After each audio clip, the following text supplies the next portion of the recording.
160 competitors, including 22 champions from 20 nations, have competed to qualify for this, the 26-man final. Amongst them, Dutchman Gerrit van Kouwen.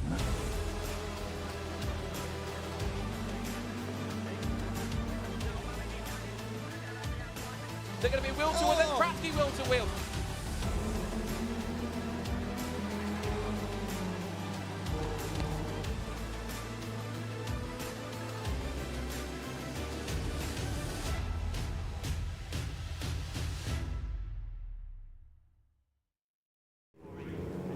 Hi everybody, hopefully all around the world, keen eyes on Brands Hatch for the 53rd running of the Formula Ford Festival with the Brscc. This one is all about the man who won it 40 years ago. Gerrit van Kouwen, the Dutchman, had a perfect festival then.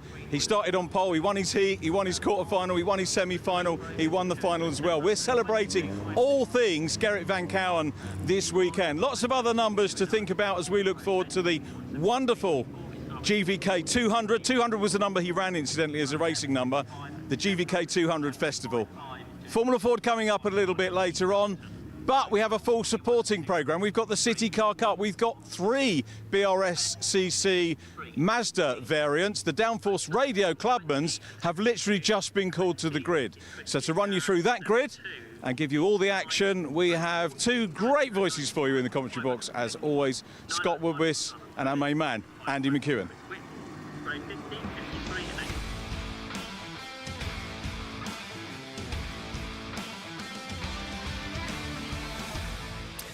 Thank you very much, Richard. Well, 1.5 great voices, I'm afraid, today up in the commentary box. Andy McEwen here, feeling a little bit under the weather, but ready to battle through. Joined, thank goodness, by Scott Woodwis to help talk through all of the action. And action aplenty there will be, Scott.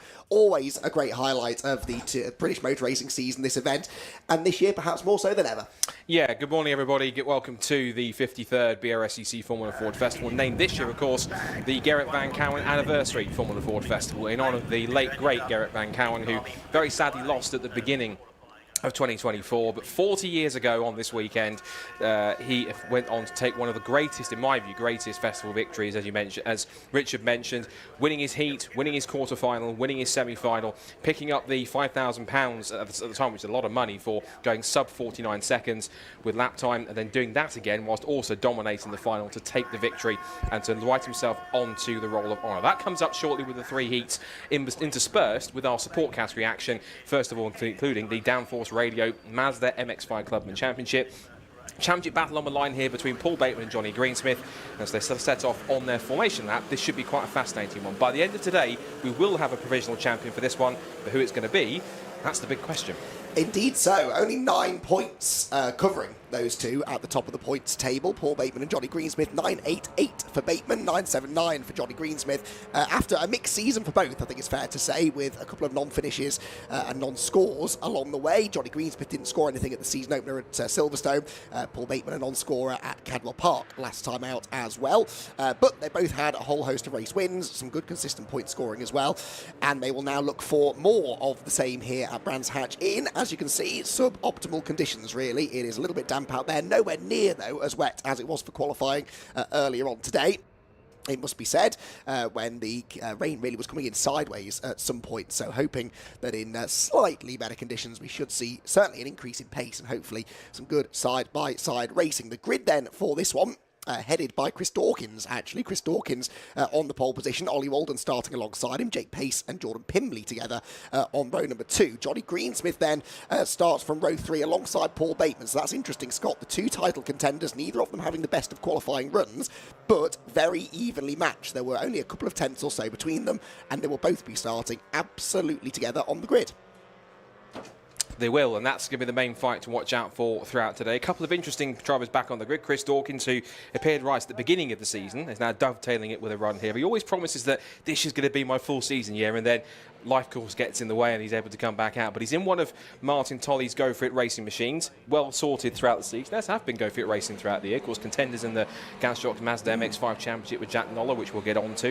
Of course, Jordan Pimbley, who, if anyone remembers last year, put on possibly genuine one of the best wet weather performances I've ever seen in Club Motorsport, maybe Motorsport full stop, at Snetterton in the wet, came from the back of the grid in 28th to the victory on the last lap of the race. It was genuinely an astonishing drive. And in these mixed conditions, I'm not surprised to see him up towards the front on that kind of front 2 rows of the grid.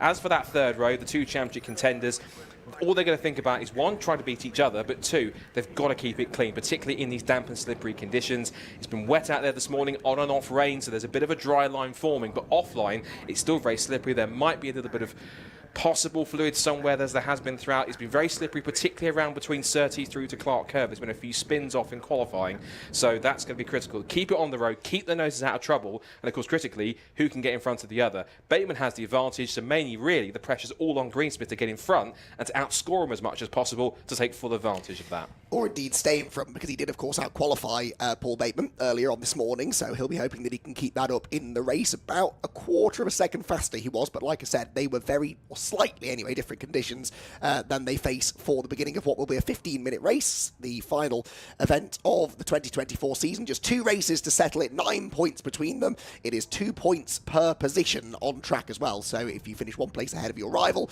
you outscore them by 2 points. There are drop scores to take into account as well. We'll get into all of that though when the race gets underway, which it does now. And from pole position, it is Chris Dawkins on the inside line, who will go door-to-door with Ollie Walden. Walden in the black car with the yellow and white stripe will try the outside line into Paddock Hill Bend. That should, in theory, in the wet, be the grippier side of the road, which I think it was until he ended up out on the green-painted curb. So lost some traction. Chris Dawkins holds the advantage into Druids Corner, with Walden second, and into 3rd position, Jordan Pimley. Now, what of the title contenders? Well, that was actually number 9, Jamie Turner, coming up the inside, I believe, of Johnny Greensmith. So Greensmith's gone backwards. I'm not sure where Paul Bateman was. I think he is in that group as well, isn't he? The number 42, as they round the left-hander onto the back straight. So Paul Bateman, no, in fact, he's dropped way down. So Paul Bateman several places behind Greensmith, neither of them having a great start, but Bateman potentially now at the back end of the top 10 as they turn through Surtees for the first time of asking, up towards Clearways Corner.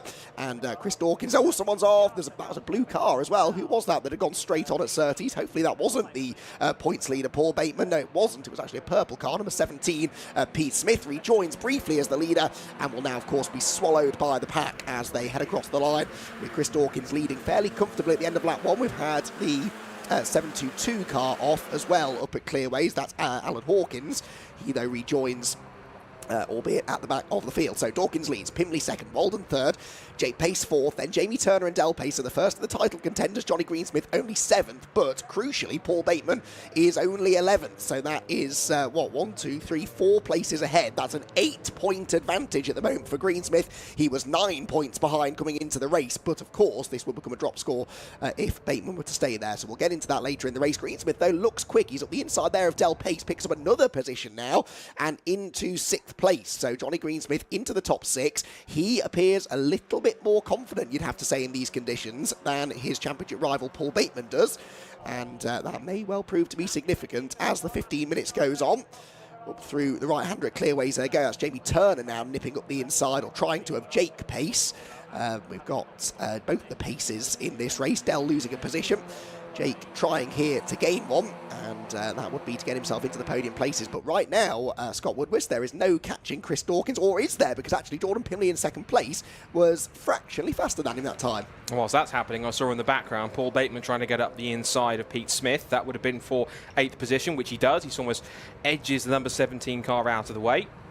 And up the hill he will go to try and chase after the next man up the road, which is going to be William Bream in 264, closing up for 2nd place between Jordan Pimley, Ollie Walden and Jake Pace. And that's between 2nd, 3rd and 4th.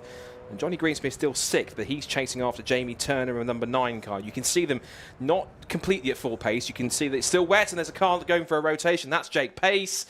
Just keeps it off the barrier outside of our commentary box window. He's resting up against it, but I don't think he made any significant contact, and away he will go very shortly. But he has to watch all the field come past him, and right down to last, and about, what's that, 33rd position. So what was a pretty decent start for Jake is now turned into quite a nightmare. Has indeed. So out of the final corner at Clearways we go then. There, Jordan Pimley in 2nd position at the moment. And what's that lap time again? It is faster than the race leader. 3/10 faster that time than the race leader. So a brilliant start for Dawkins, but now starting to slip back into the clutches maybe of his pursuers. It's then 9/10 further back to Ollie Walden in third. As here, Pete Smith and Jack Worry are doing battle. Now, Jack, remember, is third in the championship. He's too far back really now to win it, but he does pick up another place there ahead of Pete Smith. They are both, though, behind Paul Bateman. So Paul Bateman now starting to pick his way back through the order. He's into 8th position at the moment, which would be worth 86 championship points. However, that would still be a drop score. He is dropping 2 non-scores, is Bateman, from Cadwell Park last time out. His other worst finish, I believe, is a 3rd place, is it not? I don't think he's ever finished off the podium all year. Yes, so a 3rd place at Alton Park he's dropping at the moment. So anything worse than that in this race will automatically become a dropped score. And he is definitely running lower than that position at the moment. But both he and Greensmith now, Scott, it would seem, starting to warm to the challenge and moving their way forwards.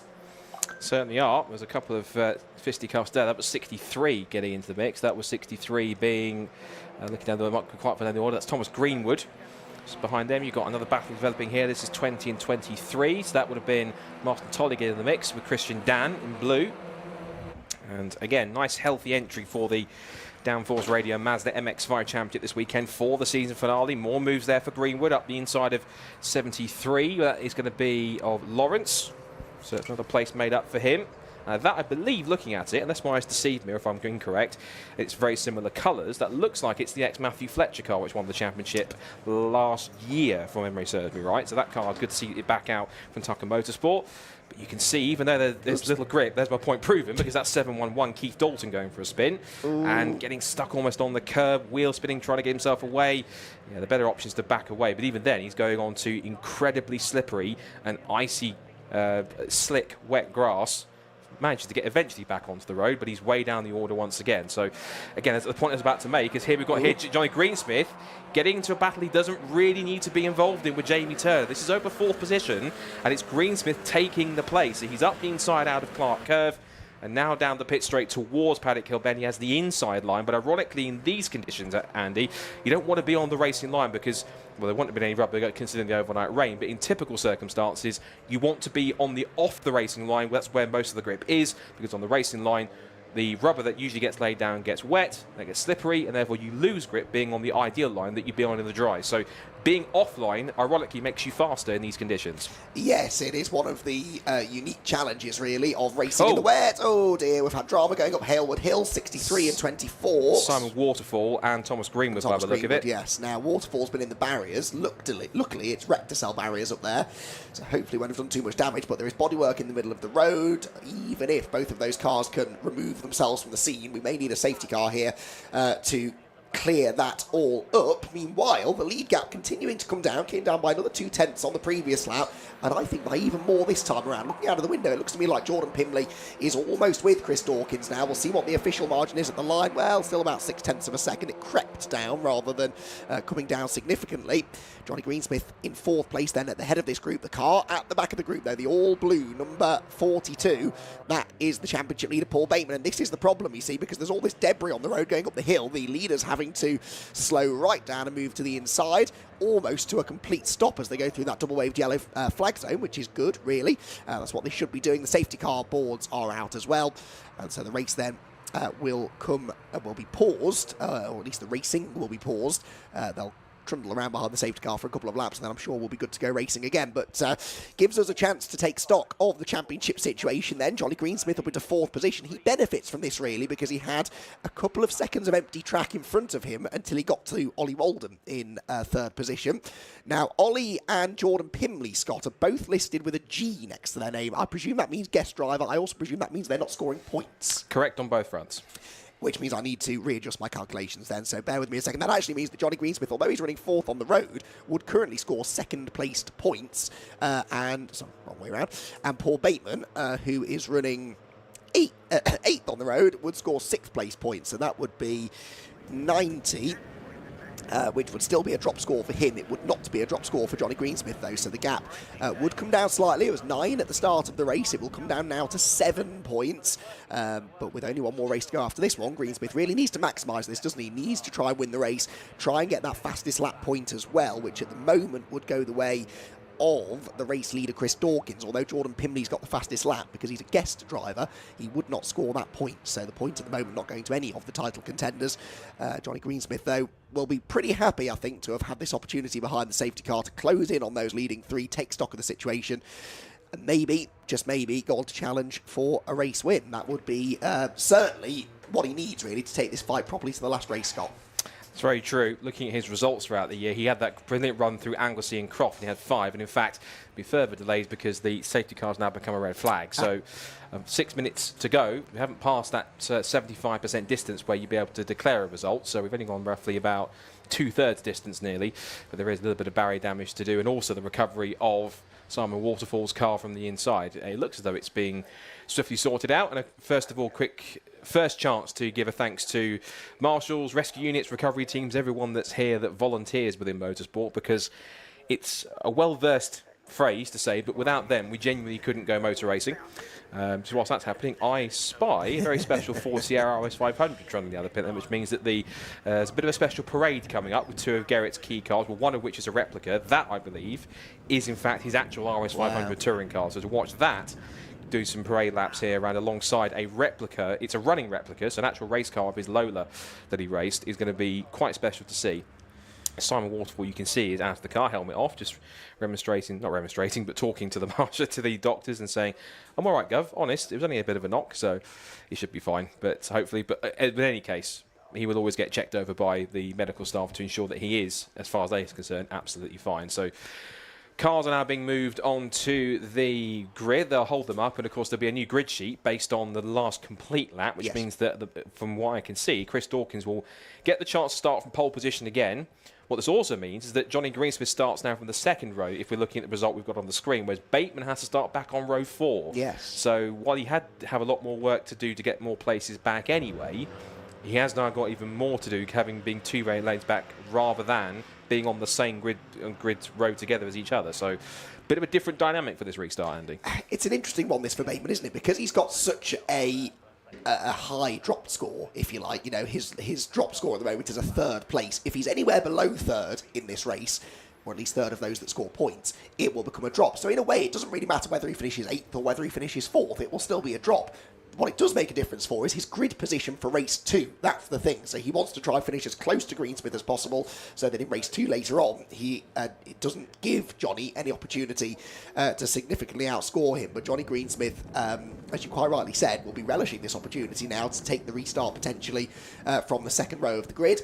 And neither of them had a particularly good initial start either, did they? Particularly Bateman. Bateman plunged down the order. He lost something like 6 or 7 positions on the opening half a lap, so he'll perhaps be a little bit more nervous about what is upcoming in this restarted race as and when we get it. The cars have been brought back onto the grid, not in grid position just yet, but onto the grid at least, which is a good sign. It means we should get a race restart before much longer. Trying to identify the car at the front of the grid, Scott. It does look a little bit like Steve Foden's old car, doesn't it? Is it? Do we know? I believe it is. Yes, really? It's one of his old cars that he used to run. For those who know in the mix, by the way, just looking at the timing screen has been reset and looks like we'll probably get a 6-minute restart. But that is, yes, I was speaking to Ian Foden, who was a bit of a surprise sight in the pit lane this morning. And I said, what brings you to the festival? He said, we're running a driver 177, one of his first runs in the grid. 177, I've got to find him on the entry list now. There he is, Andrew Gilligan. Apparently he's planning to do hopefully a full season next year of Mazda MX-5 racing in that car. But yes, that's, for those who know Brscc Mazda MX-5 racing of past years, will know that was usually the car that Steve Foden ran around with quite regularly. And then he had a shunt pre-season last year, if I remember. At Alton in testing. And they switched to his white car, and that was the one that he went on to take the title with last year. That's right. So that's essentially his original race car. One car going down the pit lane, it's one of the Red Line racing machines. It's 722 that's gone down the pit lane. Into the paddock. And that's Alan Hawkins. So it looks like his race is already done prematurely, sadly. Now, I'm sure I remember at the end of last year, Richard John Neal telling me that Alan Hawkins was stopping racing at the end of 2023. Yeah, but all racing drivers who retire say this, don't they? They say, I'm going to retire, I'm not going to come back, and then they get tempted out for one more, and then they get the bug again, and then it's more of a full-time thing. But yes, it's nice to see Alan Hawkins back out. He had one of my favourite liveries of last year when he had that car, that jigsaw puzzle car that was raising awareness for autism. But it was just not only was it raising awareness for a good cause, just a great-looking car as well on top of it, and it was a really nicely put-together paint scheme. It was a shame sometimes when it had any scratches or dents or anything on it, because it's one of those cars you want to keep as pristine as possible because of how good the livery looks.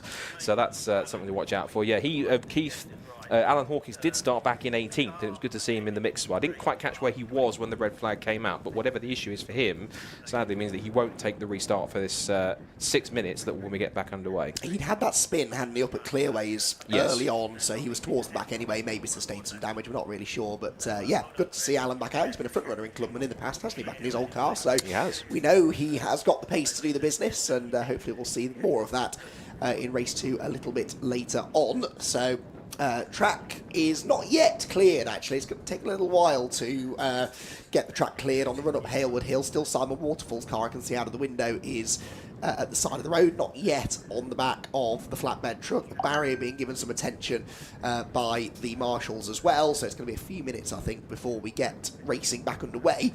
A reminder, by the way, that this is the one race before lunch, so it's a bit of a quirky timetable this weekend. We've got this one race for the MX5 Clubmans, then we go into the lunch break, but as we said, don't go anywhere, because during that lunch break we've got this very special parade lap in honour of Gerrit van Kouwen. We've also got lots of pre-recorded interviews from drivers around the paddock, which Richard John Neal was getting on with yesterday, and then we go racing. All 3 of our Formula Ford Festival heats will take place this afternoon, the first of those being the first after lunch, just about 1:15. We'll also have racing from the MX5 Super Cup, the Mazda MX5 Guys Shocks Championship, the Mark 1 Championship, and the Nankang Tyre City Car Cup Championship, all of which are hosting their final race weekend of the year here at Brands Hatch. And then right at the end of the day, the progression race for the Formula Ford Festival, which is always one of the highlights of the Saturday, bit of a sort of last chance race, if you like, for those who maybe haven't had the best of luck through the heats earlier on in the day. So a busy weekend. We then start racing again tomorrow at about 10:30 in the main race day, if you like, the Sunday of the Gerrit van Kouwen Formula Ford Festival for 2024.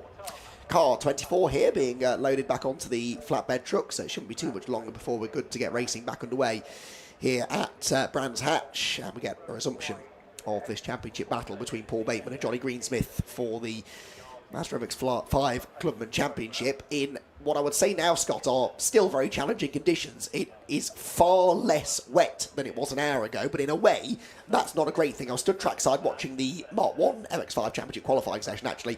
All of the quick laps came in the first 5 minutes when the track was at its wettest, because eventually it gets to a point where it's not as wet, but actually the track is yielding less grip than it is when there's lots of standing water. And as we know, racing drivers only ever want the conditions in one of 2 ways, fully wet or fully dry, because they know exactly what direction to go on the setup. If it's dry, you put this setup on. It goes wet, you put this setup on. If it's anywhere in between that, it's almost a complete lottery. You've got to try and find a balance between the two, and that's when car balance and handling and just the feel of it always feels a little bit like it's all over the place. You've got some of the drivers who do appreciate these conditions, are good in slick conditions, but they're not fully wet or fully dry, intermediate that we call them.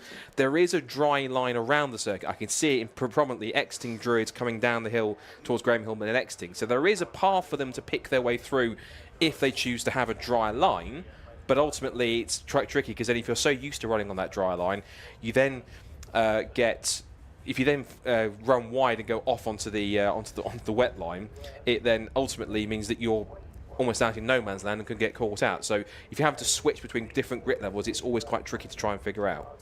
Indeed so, and that is one of the great challenges of wet weather racing. There's not just one kind of wet, is there? It really does change lap by lap. Right, we can head, I believe, back down to the pit lane, and very quickly, before racing resumes, catch up with Richard John Neal. Richard, what have you got for us? Well, the good news is we managed to catch up. I'm going to give Andy McEwen a break because his voice is really, really struggling today, and I feel so sorry for him because I've been there in that situation at Mondello many years ago. Someone bought me a pint of Guinness, which was lovely, but so pint of Guinness for Mr. McEwen. Anyway, Downforce Radio, Clapham North, 2 very valued sponsors. We've got a Downforce Radio race going on at the moment, and George, thank you for backing that. You're down here watching your championship going on. I am. It's quite unusual. I don't normally get a chance, but because of the way in which the programme is sort of scheduled, I'm I'm here with my cup of tea, having a chat with you, and looking at the wonderful. The weather seems to have obeyed itself, hasn't it? So let's hope they can get this race started. But yes, yeah, Downforce Radio.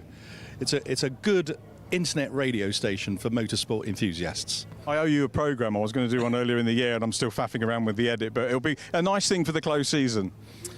Yeah, absolutely. I think what's fantastic is it's wet today, but hopefully it's going to get drier, and we're going to have some fantastic racing. Obviously I'm bigging up Clapham North and the Mazda MX-5 Super Cup, which I'm involved in as well. Qualified 15th, which is not too bad in a very competitive field. But what a fantastic programme the Brscc have put on with this Gerrit van Kouwen. I think I've pronounced his name right. In fact, I saw Garrett. He came up to us a couple of years ago. He used to race actually with my dad back in the day, so I'm very familiar with him. And it's a sad loss to Susie, and it's a sad loss to motorsport. But it's a real testament, to be fair, to the Brscc to honour the Formula Ford Festival in this way. So it's quite emotional. It is. It's lovely to see the car yesterday. We're going to have the run at lunchtime as well, which will be good. But so excited for your racing? I am, yes. It's, what's the time now? I think we've got probably about an hour and a half to go before we get out. So, yes, I personally could do with a bit of water on the track because I'm pretty good in the wet. But it's highly competitive. I mean, there's a second that separates, the pole position to the rear of the grid, and I'm sort of, trying to catch up. Put it that way. That's the motor racing story. Everyone's always trying to catch up, to be honest. You got Abby. Is Abby Eaton helping you? Carrera Cup winner now, of course. It's brilliant. Actually, Abby and I were talking about her fantastic pole position lap in the British touring car, and obviously her victory. I was just seeing the in-car footage actually from her, just phenomenal. Yes, to answer your question, yeah, she is helping. She's actually helping James. Sorry to cut across, Yeah, George. We've got a green flag, so apologies for that. Thank you for bailing us out, having a chat with us. It's a We're going to go back to croaky Andy and Scott Woodward, who isn't croaky. But Andy, seriously, hope you're getting well soon. Take care, mate. Thank you. I'm only doing it for the sympathy, honestly. That's the only reason, Richard. Thank you so much. Now he tells me. Great to hear from George Grant down in the pit lane. And even better news, Scott, we've got cars on the move now. On the green flag lap then, ahead of a, as we said, 6-minute restarted race. What are we thinking is going to happen here then? Because the first part of the race, it felt like it was just starting to get going, really, wasn't it, at the time of the red flag? Well, firstly, you owe me a coffee after that, but I'm kidding, obviously. But no, I think this is, as we talked about before that interview, this is going to be quite intriguing to see, first of all, how Chris Dawkins gets on. Because Chris, as I said, typically he does this. He'll turn up, just have a good weekend, and then he usually goes into the moment to go, right, next is going to be my full season. And as I said earlier on, it doesn't quite happen. But again, life gets in the way, so obviously not mad. He can race whenever he wants. But Jordan Pimley was in the mix. He was getting quite close to him. I'm also wondering what, just out the window, one of the Pace, Jake Pace, for some reason, was pulling up alongside car 41. Just it's the pale blue car just towards the top right of the shot. Why he was pulling alongside car 41, which is Oscar Trepis, I've no idea. Probably trying to warm his tyres up. But nonetheless, top two I think should be interesting off the line. The key people who obviously we're going to watch for is Greensmith and Bateman. I want to see what kind of start Greensmith gets based on the side of the road, this road that he'll start, because he will start on the outside of row 2. Yes. So on the left-hand side, on the flatter part of the circuit. And I've always pointed this out, and it harks back to a TCR race from ages ago, I think 2018, because I remember it before when the front row of the grid, we had Dan Lloyd and Ollie Taylor, that was it, yes. yeah. And he was on the outside line. He had the flatter patch of the circuit. If you look at the front row, what you'll see here is that the inside, the pole position line, is on a slant, whereas alongside, to the left, it's a flatter piece of tarmac. So in theory, that flatter piece of tarmac means you've got much better ground to get a better start. So I think possibly on that flatter surface, where you're not so much on the tilt, it might be an advantage for Greensmith. Then again, Bateman's also on that side too. He's on the row 4, and he's got a relatively, position-wise, clear run, because apart from Del Pace off to his right on the next row, directly in front of him in his line is Johnny Greensmith. So if he gets a good start and Del doesn't move across to defend his line or to hold the place, should be quite an intriguing way to see if he can get up there. But it's all about this second start. It's going to be a real 6-minute dash for the cash, shall we say, and these guys are going to be going at it hammer and tongs, so they will be very shortly. Green flag at the back, so take 2, I reckon. Let's try this again, shall we then? Let's see what happens. 6 minutes on the clock. It is the red car of Chris Dawkins on pole position. Ollie Walden alongside. And the lights go out, away they go, and a good start made this time, definitely by Walden. Walden gets the advantage. Oh, and there's drama further back involving Bateman. It's Bateman. And he's got damage to the right rear corner. Paul Bateman, the championship leader, perhaps destined for a third non-score of the season. This could change everything. Where is Greensmith? He is fine. Greensmith is through. There's more sideways action down the hill, but Bateman Scott is out. Yeah, Bateman has rear suspension damage. He got caught up in a mix and said that's the one thing they couldn't get involved in as Ollie Walden gets sideways out wide. That's the one thing you couldn't do and get in trouble. Round goes one of the Misty Racing cars. That's car 12, Reese March up at Druids. It's all kicking off on this restart. We said it would be a dash for the cash. And the pole sitter is down to what looks like third or fourth place. But the man that got the lightning start was Del Pace. Yes. Sitting on row 3. He's up to second already. Dawkins on the retaliation up the inside trying to squeeze his way through. They are literally kissing wing mirrors through Surtees. Round the outside goes Dell and holds on to second, and Jamie Turner thinks, right, I'll go past one, if not the pair of you. Del Pace runs him out wide. Dawkins has nowhere to go, and through past both of them goes Jamie Turner, and there goes also in the mix Johnny Greensmith as he leans onto, looks like is that Keith Dalton, 87? It is Keith Dalton. He's come up from wherever he was towards the back of the grid, but all of this is absolutely plain sailing for the Rainmeister Jordan Pimley. Off the road has gone 15, so that was 15 Paul Tucker. He's another one of, I think, the guest drivers this weekend. Good to see him back in MX5. But Jordan Pimley, as we said before, he is the Rainmaster. You give him an inch, he will take a mile, and he's up the mix. Meanwhile, that's significant in the bottom right corner. Paul Bateman in the pit lane with rear suspension damage, and I think it's safe to say in this race, he is out. And yet, we are in a really strange position where, despite the fact he's out of the race, his championship lead is going to extend by 2 points because he scores back, of course, the 96 points he was previously dropping, and Greensmith is only running in 6th place. That is 5th of the point scorers at the moment. So Greensmith now needs to get a few places back. He's not got long to do it, but if he can pick up a few positions now, then he might be able to close that gap. He, at the moment, would be, I reckon, 11 points back from Paul Bateman, because Paul does at least have that big drop score to fall back on. Problem is, of course, if anything were to now go wrong in race 2, and that is Ollie Walden off. Ollie Walden in the 87. But it won't change the points because he's a guest. Because he's a guest driver, yes, absolutely right. But it does at least free up a bit of track position for Johnny Greensmith. Now he's on the tail of Del Pace. Now Del Pace definitely is a point scorer, and Greensmith is trying to get to the outside into Paddock Hill. Ben goes through, nicely done. So Johnny Greensmith then into 4th position. That is 3rd of the point scorers. That's an extra 2 championship points. And all of a sudden, Scott, it's starting to get very interesting indeed. Yeah, the calculations that shows it's 9. That's Pimley out wide. He won't change anything for point scorers as Jamie Turner now takes the lead. Chris Dawkins alongside him in 2nd place and trying to make the move. So again, it's those slick conditions as now Turner falls foul of it. He runs wide on the exit of Graham Hill Bend. Pimley back up the inside. Haven't got to the Formula Fords yet, and they're kicking off already. It's side by side. Turner on the outside. Pimley now gets back into the lead somehow after he was sideways at Druids a couple of moments ago.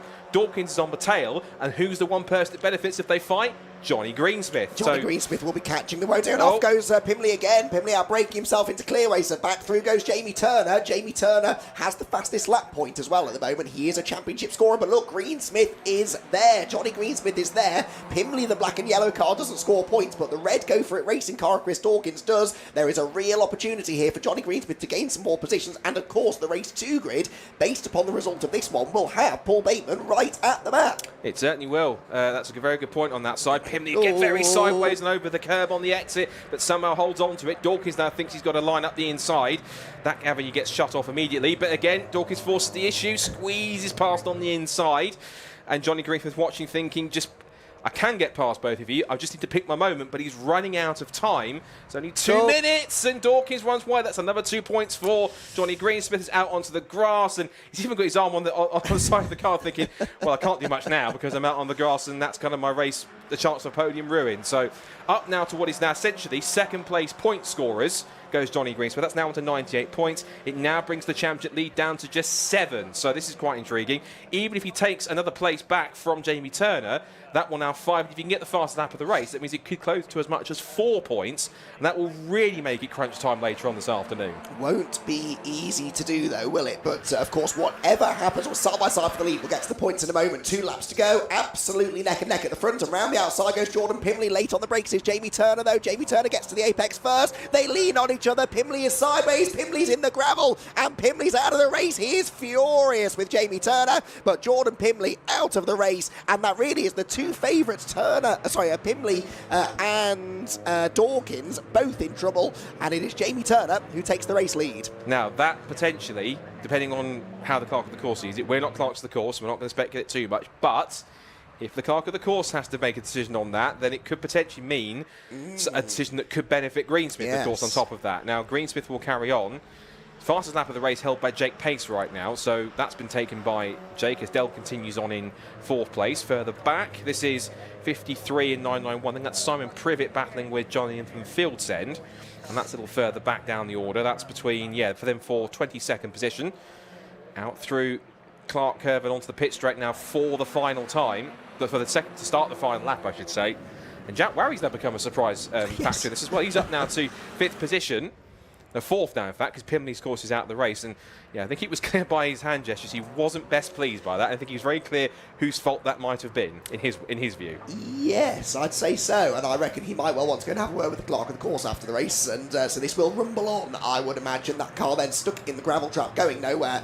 Unfortunately, yellow flags will therefore be out until the end of the race. But we're on the final lap of the race. And now the question really is whether or not Johnny Greensmith is able to hang on to 2nd position, because Del Pace is starting to ask some serious questions of the championship contender, who for now at least holds a couple of cars' lengths advantage down the Cooper Straight towards the left-hander of Surtees for the final time. But Jamie Turner, on the road at least, is going to claim the race victory, and he will be absolutely delighted with that, I'm sure.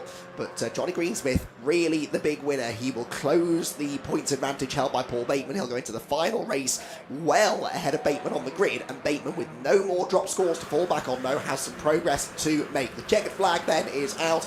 Jamie Turner will claim the victory in race 1 of the weekend here at Brands Hatch. Johnny Greensmith, though, a brilliant run to 2nd position. Del Pace 3rd, and Jack Murray 4th, with Jake Pace actually getting ahead of Will Breen there for 5th position on the final lap of the race. Johnny Greensmith then picks up 98 championship points. It will be a big fat 0 for Paul Bateman, I'm afraid, his 3rd non-score in a row, because of course he didn't race at Cadwell, I don't think, did he, last time out? So it was a double non-score there for Bateman.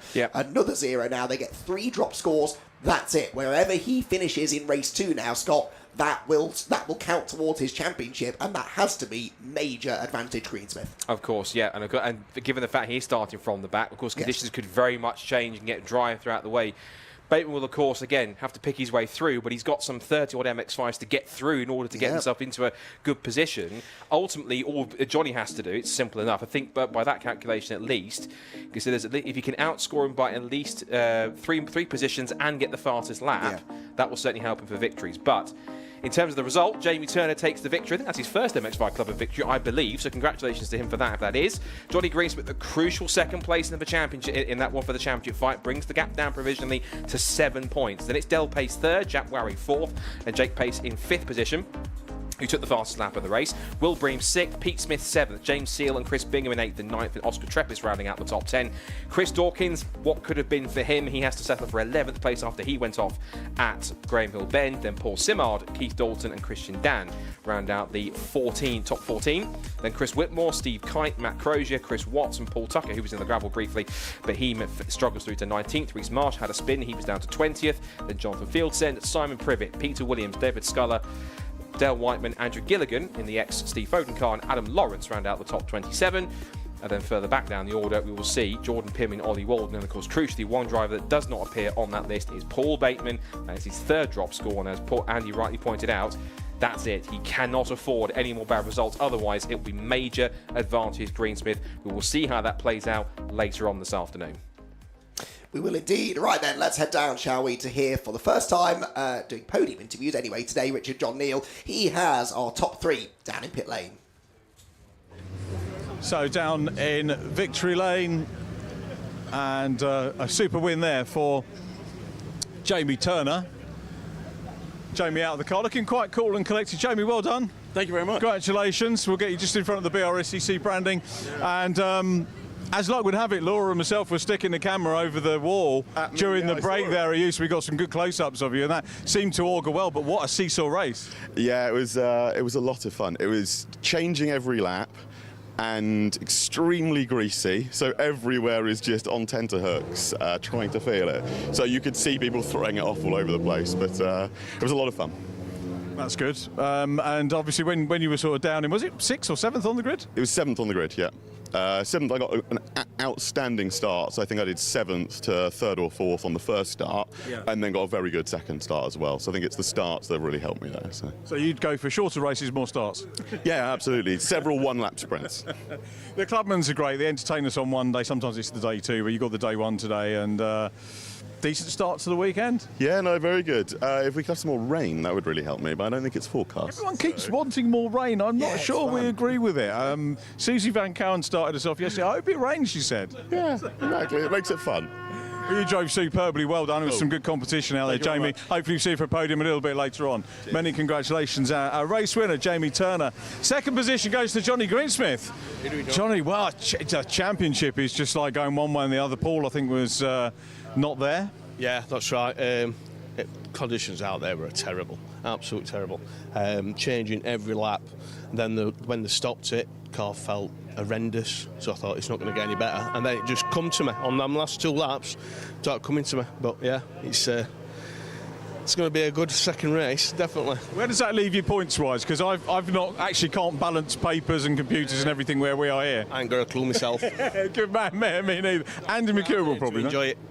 That's the key thing, isn't it, with racing? And it's great to be like that at the end of the year, isn't it? Oh, yeah, it's got to be. That's what you've got to do. Enjoy this sport. Otherwise, it's not worth doing. So, yeah. How did you get the mucky bits on the car? It's a bit. Did the rallycross stage. Yeah, it took loads of more. It didn't cover all the windscreen, but I just kept the wipers going and it cleared eventually. So yeah, so it was good. It's the number, isn't it, Crystal? 22, two little ducks. Yeah, that's the one. Yeah. I know he likes going in the dirt as well sometimes, but yeah, it's a shame because Chris was going really well as well. Yeah. So yeah. I thought we were going to get a natter with him, but not that I'm unhappy with who we're chatting to. It's always good to catch up with you, Joe. It's been a good mid-season onwards, hasn't it? Yeah, it has. It's a shame that it didn't start off good at Silverstone with a blown engine and stuff like that, but that's just a life lesson where you've got to be on the ball with this job. So you've just got to put your hard work into it and it pays you back. Unfortunately, I didn't do that. But a good year and another podium, and we'll see you for race 2 and the decider a little bit later on. Johnny Greensmith, thanks ever so much indeed. And third position, Del Pace. Good to see you too. Silverstone won it, I think, last time. With the boy as well. I think we alternated with you. You beat him there. Yeah, I think I did, yeah. I can't remember. But yeah, no, all good. So. Anything you change? You're not going to tell us, everyone else I'm talking to saying, yeah, I like the wet, it can carry on. Are you a fan of the wet as well? No, Jake, my lad's normally better in the wet, so I think he lost it out the back, which put him back. But yeah, all good. Obviously, father and son team, and great to have that in racing. I've probably asked you this before. Do you swap notes on conditions and everything else, or do you sort of tend to do your own things? No, we share everything. Yeah. It's all about making him go faster, really. I'm just here to participate. Do you ever have bragging rights between you? No, not really. No, not really. No, I never have really. I think the great thing about the Brscc formula, I make no apology for saying it again, is it is good that older drivers, and dads can beat sons and vice versa. Yeah, absolutely. Yeah, 100%. Much to do on the car for race 2? Yeah, I think it'd be a completely different setup. Yeah. So I think it's going to be dry. So who knows? Del, let you get back. Lunch break is underway. Congratulations. Lovely to see you on the podium. Many congratulations, Del Pace. Can't hear our producers, but they want me to wrap up, or do we want me to carry on? We're going to wrap up a little bit because we've got a little bit of on-track action going on in terms of demonstrations for the GVK 200 Festival. Highly relevant to that. So let's hand back to our commentary team, Scott Wilbris and Andy McKeown. Indeed, thank you very much, Richard. And whilst Andy rests his voice a little bit after that race, he's soldering through some very special laps being conducted here at Brands Hatch, because of course this weekend we are celebrating it as per the life, but also the achievement of Gerrit van Kouwen. These are two very significant cars, or one at least is replicating a very significant car in his career. So the two cars that we have here, the first one leading the way is a Formula Ford, and it is essentially a Lola T644E, if I'm correct. I need to refer to my roll of honour to make absolutely sure. Yes, T644E. This essentially has been completely restored and reliveried. It is a replica of his 1984 festival-winning race car. So that car's been driven around nice and steadily. And behind it is another significant car in his career as well, which is the Ford Sierra RS500 Cosworth. I love fast Fords and Group A touring cars. The Sierra RS500 is a real car for me, and it is his genuine RS500 touring car that he raced in period. I've got to get the year right now, I'll never forgive myself. I think it was 1989 he raced in that car in that year, so that sounds about right. 88, 89, late 80s, when we had that system of British touring cars, when we had 4 different classes. You had the Group A Sierras dominating the day, battling against the BMW M3s and the little Vauxhall Astra, which John Clellan won the championship back in 1989.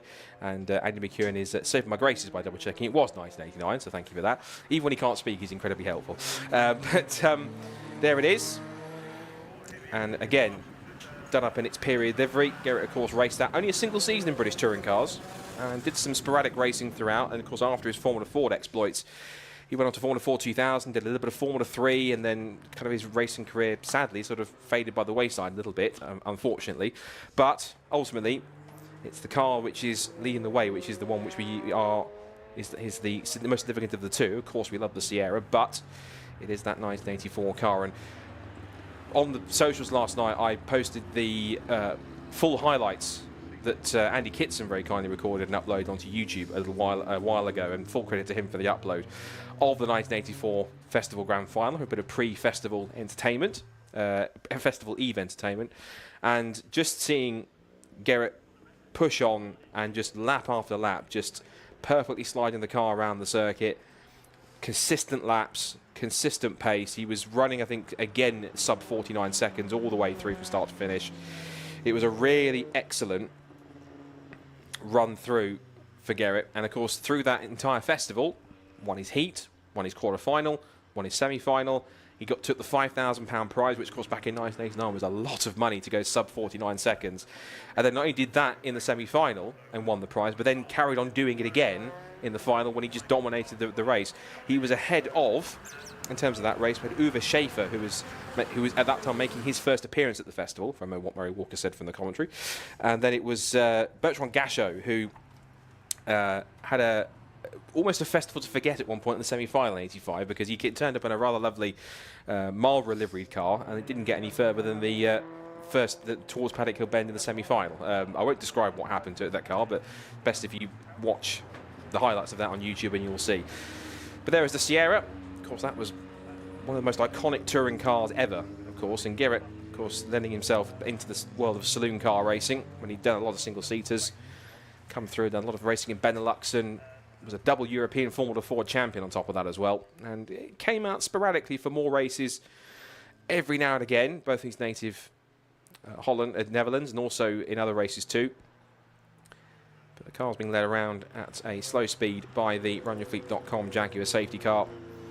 And it's wonderful to have these two cars. And of course, the Susie Van Kouwen, who is the partner and unfortunately the widow of Gerrit van Kouwen, of course, saw that car for the first time yesterday and was rather emotional, I understand, and understandably so, because it's a quite poignant weekend. It is, of course, a weekend which we're celebrating the achievements and the life and, of course, the incredible performance of Gerrit van Kouwen.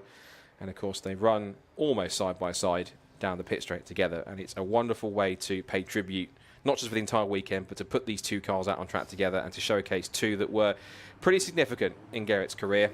And as a thank you to Susie, to, of course, to Graham Fuller, who's been part of all of this preparation, to the entire Van Kouwen family, to all of his dear friends and fellow competitors and colleagues who were in the mix and enjoyed racing with him, who knew him, who worked with him, and of course the people who are being the heats are being dedicated to. We'll go through one or two of them as we get through, but names like Kees van der Grint, Danny Blundell, David Robertson, Mike Blanchet, who was past the key person who ran low the cars and was the man who put his faith in Gerrit van Kouwen back in 1983 and 84, and after the good performance in 83, gave him essentially a full works outfit for 84, and they essentially ran away with just about any Formula Ford race that they could get, any Formula Ford race he entered. It was very rare that Gerrit wasn't a victor, and genuinely a real cult hero for Formula Fords. He may not have achieved the heights of someone like Jenson Button or Anthony Davidson or Mark Webber or Johnny Herbert gone through, but takes nothing away from his achievement. There are this race has made some real cult heroes of some drivers like Dave Coyne, Vincenzo Sospiri,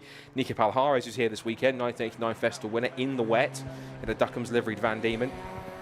Some great legends, of course, and one driver, of course, who's here as well, who would have raced against, I imagine, Gerrit van Kouwen at some point in his career. Rick Morris, of course, and I have to say, very impressive in his qualifying in Heat 3. He was up there in some of the top 5. He qualified 5th fastest in the Royale RP29. Age does not, it's purely a number for Rick. It does not slow him down one bit, and it's great to see. So the car's continuing their parade laps, being led round by the safety car. And I have to say, a sterling job has been done by everyone that's been involved with the build and the livery and the entire process of putting this replica of Gerrit's 1984 winning Lola together. Of course, it's a fully fledged eligible race car, but of course it's only here for demonstration purposes and for good reason, to make sure that we can keep it in as pristine as possible condition, and that it certainly does the job in terms of paying tribute to Garrett and everything that he achieved. So again, thank you to everyone that's been involved in putting this together. The family, his closest friends, his colleagues, and of course, everyone within Brscc who has worked tirelessly over the last few weeks and months to put this all together.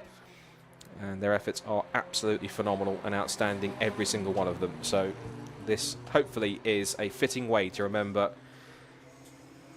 the man himself, which this event is named after. So 2 rather different cars that you couldn't wish to see, or you could wish to see. An old school Formula Ford and a turbocharged Group A Ford Sierra, but 2 cars that are just as significant as each other, with one commonality, and that is Gerrit van Kouwen. So again, thank you to everyone who is supporting. If you're watching on the live stream, thank you for tuning in. We've got some incredible Formula Ford Festival action coming up, I'm certain, shortly on the other side of this lunch break. And of course, more support action from the Mazda MX-5 Super Cup, from the MX-5 Championship, and the City Car Cup as well.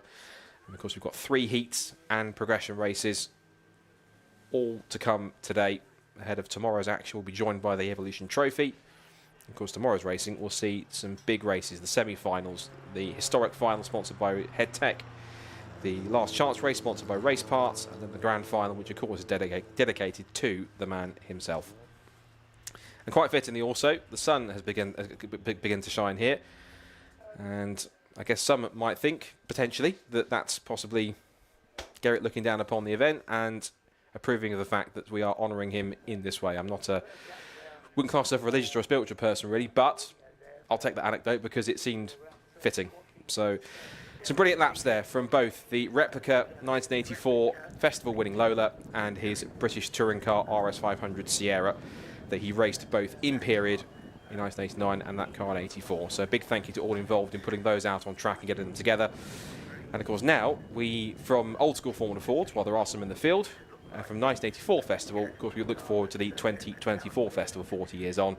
And I'm certain that a lot of drivers, 69 drivers originally entered, with 2 late withdrawals sadly, both Klaus-Dieter Harkel and Gerhard Hauschild sadly couldn't make it due to, I think, illness, so hopefully they get one soon for them.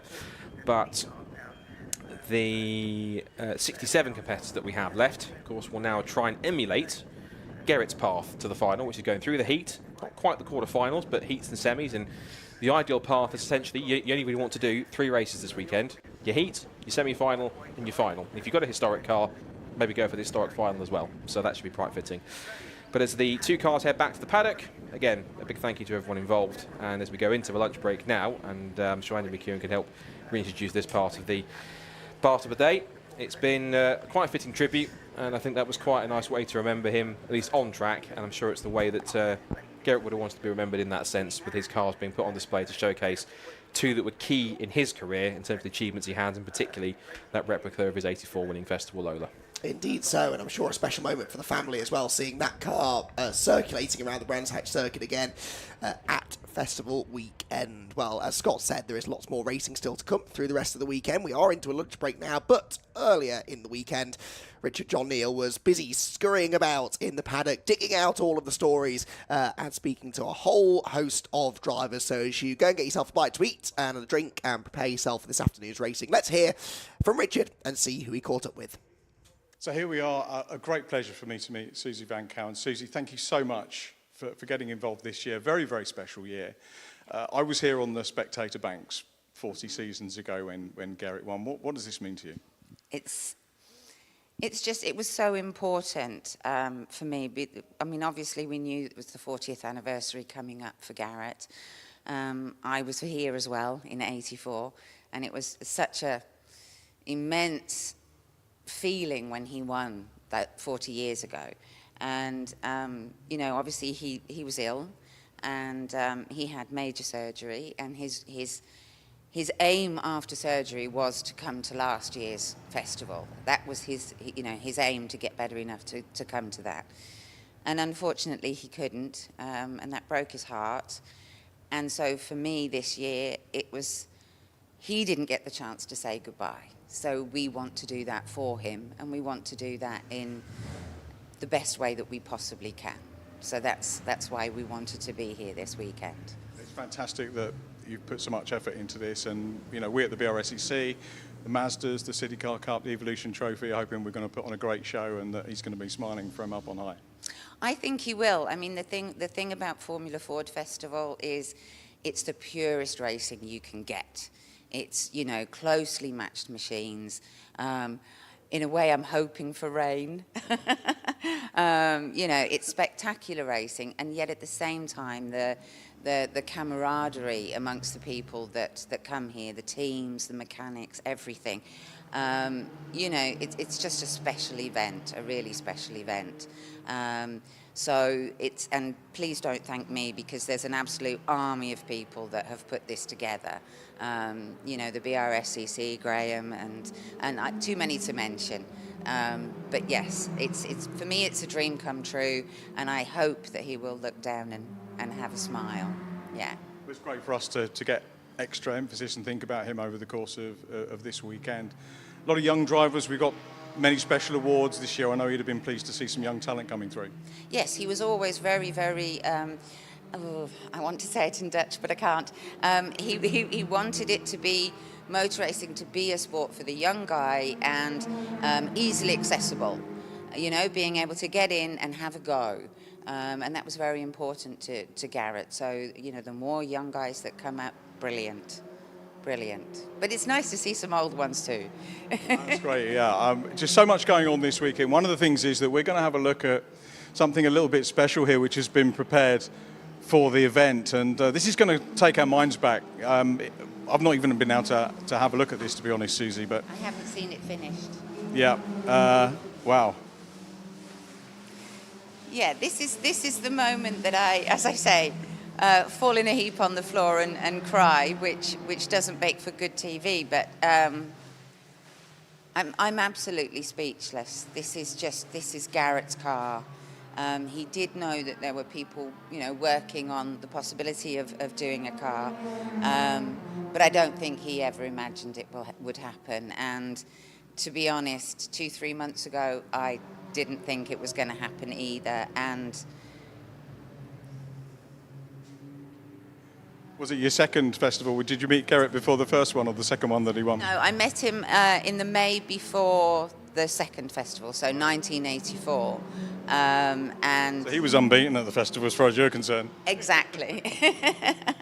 Yeah. Sorry, I can't keep my eyes off this car. No, quite right too. It's better to look at the car than to look at me, for sure. It is just spot on. Absolutely everything. The stickers, the colour, it seems bigger to me.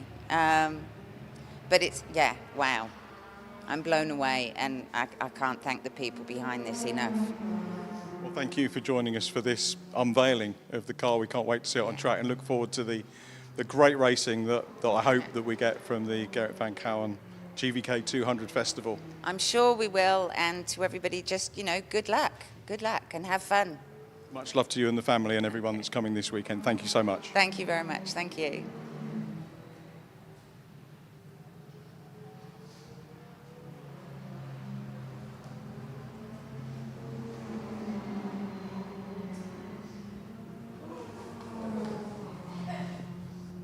Staying with City Car Cup, Andy Lloyd and JP Latham. Time to catch up with you guys. I'm going to have a word with Andy Lloyd first. What's your role? I don't think we've had a natter with you on camera before, so tell us a little bit about your role and how you're finding the year. Well, I'm head of media for the Student Motorsport Challenge, and I've been working with JP pretty much since the start of the challenge 3 seasons ago now. And myself and our team look after all the press releases, previews, reviews, This year we have also launched live video streaming from circuits from the paddock, where we talk to drivers, team principals, sponsors. So we've upped our video game this year, and we also provide social media content. We think it's very important for the teams, the drivers, their sponsors and our sponsors that we give it as much coverage as we possibly can, and that's why we put so much effort into media for effectively a club championship. We certainly appreciate the fact that you get in touch with us before the events, the other commentators do as well, because unless we know the stories, we can't really do our job properly, so we're grateful for that. JP, he's end of term report, is he doing okay? Oh, end of term reports. Andy's actually one of the first days he's been here on a Friday to support, so it's nice to see we get things set up and how we do that side of things. Not a lot of people see that kind of motorsport, the setup, the build-up, the shakedown, if you would, the tear-down, and the students are doing that as well. So I appreciate everything that Andy and our small team have done, and crucially to add to it is that we've had some wonderful support from students this year, in parts from different colleges, but in the main from Boston College. And they provided sort of 3 or 4 students, some mature students, some younger students that have supported photography in the pits around the circuit where media accreditation is allowed. But they've got a real buzz out of doing it, and some crucial evidence for their sort of portfolios going forward. So really pleased that we've been able to extend from sort of racing and performance work and mechanicking work and things like that to media beyond what we do. So pleased to have been able to be embedded into the City Car Cup and the Student Motorsport Challenge. And of course, yeah, we always get in touch with you, and thanks for responding recently that you were going to be here this weekend. We appreciate the coverage. No, we're delighted that you do. You know, we can't do it. We can walk around the paddocks, but unless we get a little bit of feedback, it's very, very difficult to do. How are you finding the mix of traditional media? For somebody my age, we've got a certain way of doing it, but it's great when you can meld that and blend it with what young people do now. That's exactly right. I mean, you've really got to think who your audience are, and why we're doing this. The challenge exists to provide experience for the next generation of young professionals in motorsport. And one of the things we need to do is attract them to come here. I was talking to Team Northbrook Racing this morning, and they're saying that applicants to their courses have almost doubled in the last 12 months. Now, I'm not suggesting for one second that's down to what we've done in terms of the media from the challenge, but everything we do to promote the challenge helps them promote their activities within the college. And coming back to your original question, yes, I mean, anybody below the age of 25 very rarely looks at a website nowadays. So I could write the most beautiful prose about our racing and nobody would read it, which is why we are focusing on what we're doing on social media, and particularly what we're doing on video and live streams, and the information that we provide to the commentary teams, because often we've found that when there's a lull in racing, a safety car's called, those notes can be quite useful to fill a couple of minutes, so we put as much effort into that as we can. JP, the buy-in that we're getting from the colleges now is superb, isn't it? And really gratifying to see 2 car teams. We're seeing drivers move out of City Car Cup. When that happens now with the college teams, I was just talking to Ari Barker about it, there's the potential then for the second car to become the first and another newcomer to come in. Maybe the third, right? Have we got 3-car team on the way? We can't force, kind of like Formula 1. If you think about Formula 1, I'm not saying they force, but they have 2-car teams. We can't force that on people. It's about cost. Yeah, it's about logistics mainly, whether the cost, you run 1 car and you run a race team, it's not technically a lot more to run 2 in the series, but it's getting the car to the circuit, it's driving it, it's minibuses, it's extra drivers. But yeah, we're seeing teams graduate in a number of ways. We're going to see this weekend, we're featuring Brscc. They're moving on out the series, quite sad to see. But what they're going to do this weekend is run a Nankan car as a feature car on track. It won't score points. We're going to see teams graduating in terms of building new cars and second cars and running TNR 1, TNR 2, Boston 1, Boston 2. They have to score their own points. So they technically, whilst they might be just Boston College, they are classed as 2 separate teams. And of course, we're seeing students graduate now, aren't we? Andy and myself are seeing students go into positions in the industry, and we're able to gather that evidence now. Now we're in sort of year 3, we're going to be able to gather that evidence and start to populate that on websites maybe, but certainly in social media and press, because people will read that. I don't agree with what you say, some will read it. otherwise why are we writing it, right? And we're able to sort of illustrate the different ways that actually that the challenge and the City Car Cup is growing.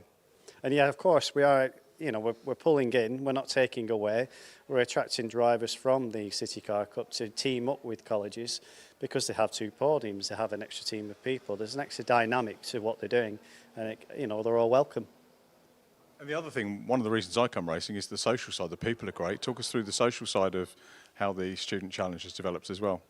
Yeah, we you know, we call it the Netflix series, if you would, not to if there's any copyright in that, but you know, behind the scenes things are really important.